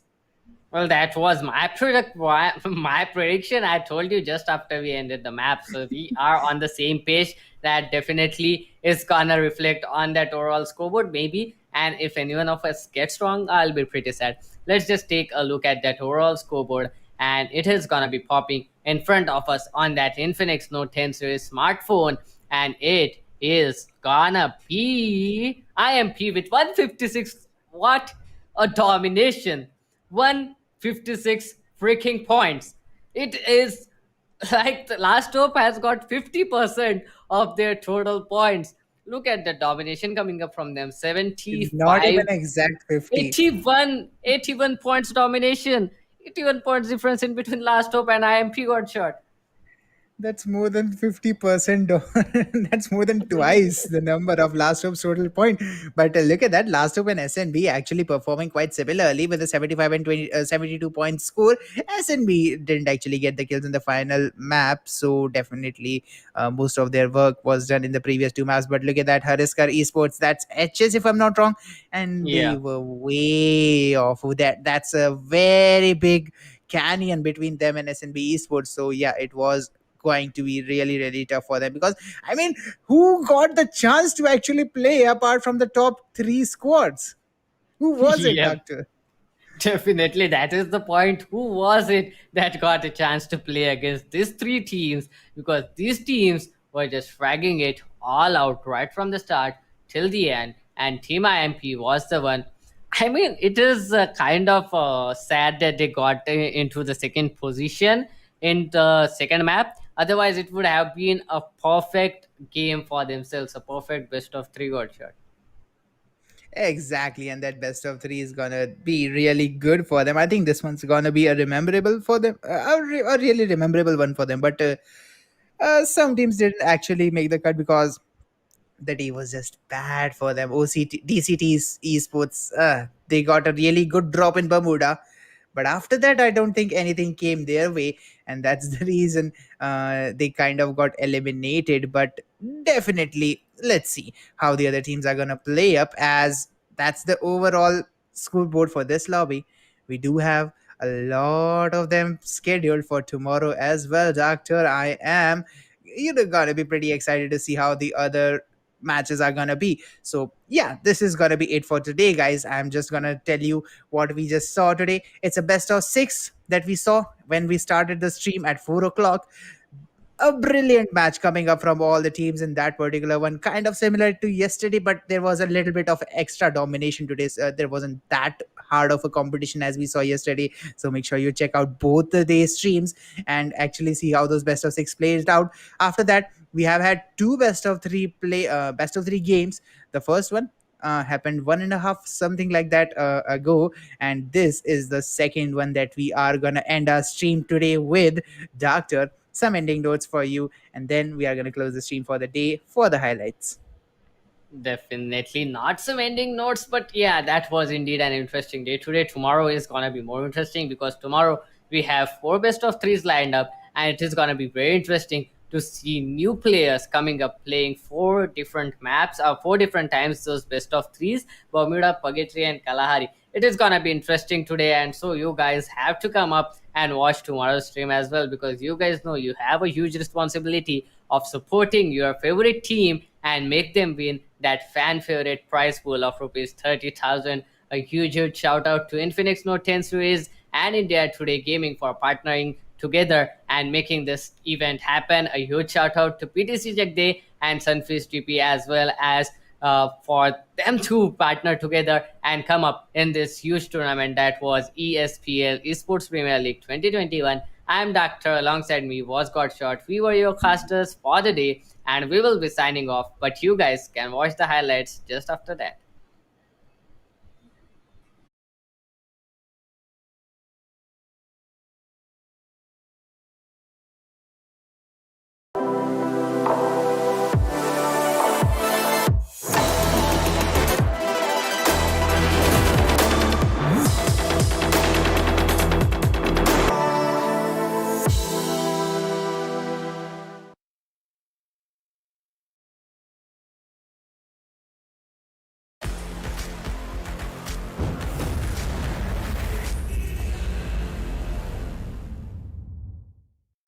All that I wanted, but lately I don't get the stomach. The higher the summit, the harder the plummet. They know me all over this planet.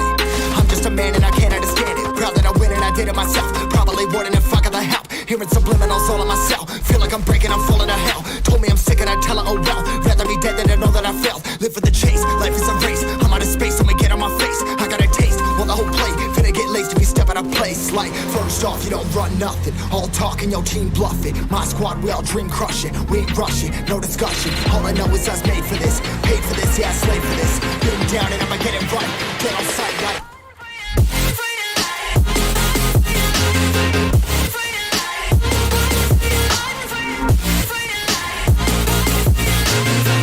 Down and I'ma get it right. Dead on sight like.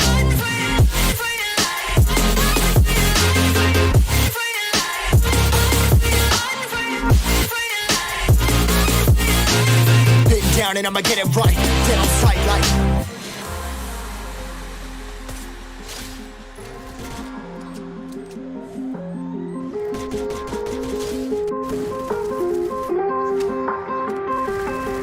Never really know when you're gonna go. Why you gotta put another foot in front of yours? Bury them toes, carry them close. I was never one to care about my mentos. I was like froze, now I'm on floor. Give me that smoke, but I can't get high. We do the most, here to inspire. Doing what I'm supposed, but I can't get tired. Run for your life every night. See in the dark, blind by the light. I got the spark, I got the pipes. All of my arts coming to life. Had to face my fears while I chased my peers, and I found my spot. About time that I found myself. I've been out here walking that walk. Like, first off, you don't run nothing. All talking, your team bluffing. My squad, we all dream crushing. We ain't rushing, no discussion. All I know is I was made for this. Paid for this, yeah, slave for this. Been down and I'ma get it right. Dead on sight like. First off, you don't run nothing. All talking, your team bluffing. My squad, we all dream crushing. We ain't rushing, no discussion. All I know is I was made for this. Paid for this, yeah, slave for this. Been down and I'ma get it right. Dead on sight like.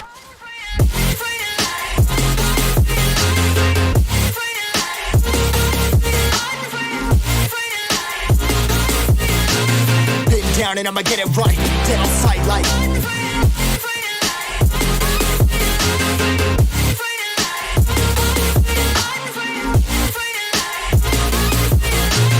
Been down and I'ma get it right. Dead on sight like.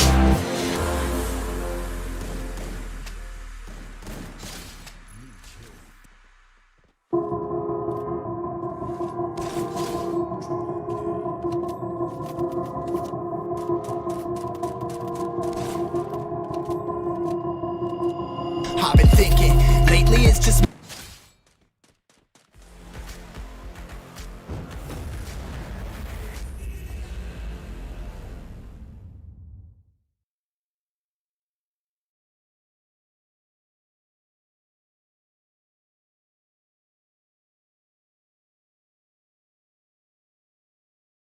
me against the world.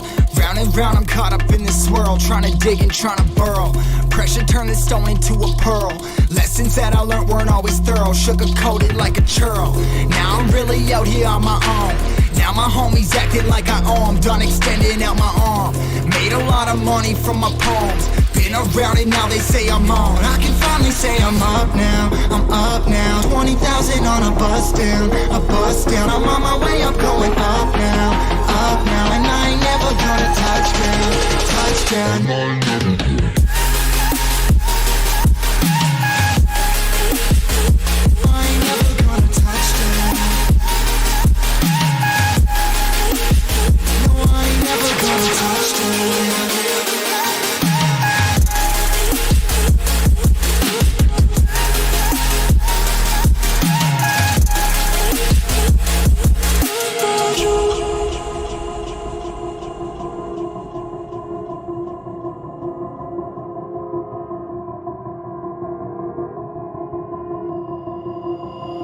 Mind's on, I can't turn it off. Late nights and I'm turning up. Hate life, then I learn to love. Down and out, now I'm way above. I always knew I had it, now I'm living out my dreams. Treat that money like an addict, it's a habit. I'm a fiend, feeling that rush. Rocket ready to launch. Hands up, ready and gone, been waiting too long. Trust on plenty, that's wrong. Old me's dead and that's gone, thank God I'm headstrong. I don't wanna wake up with a doubt that I show 'em everything I'm about. I ain't never going out, I ain't never getting for no clout. Now I'm sitting pretty on the cloud. I'm up now, I'm up now. 20,000 on a bus down, I'm on my way up, going up.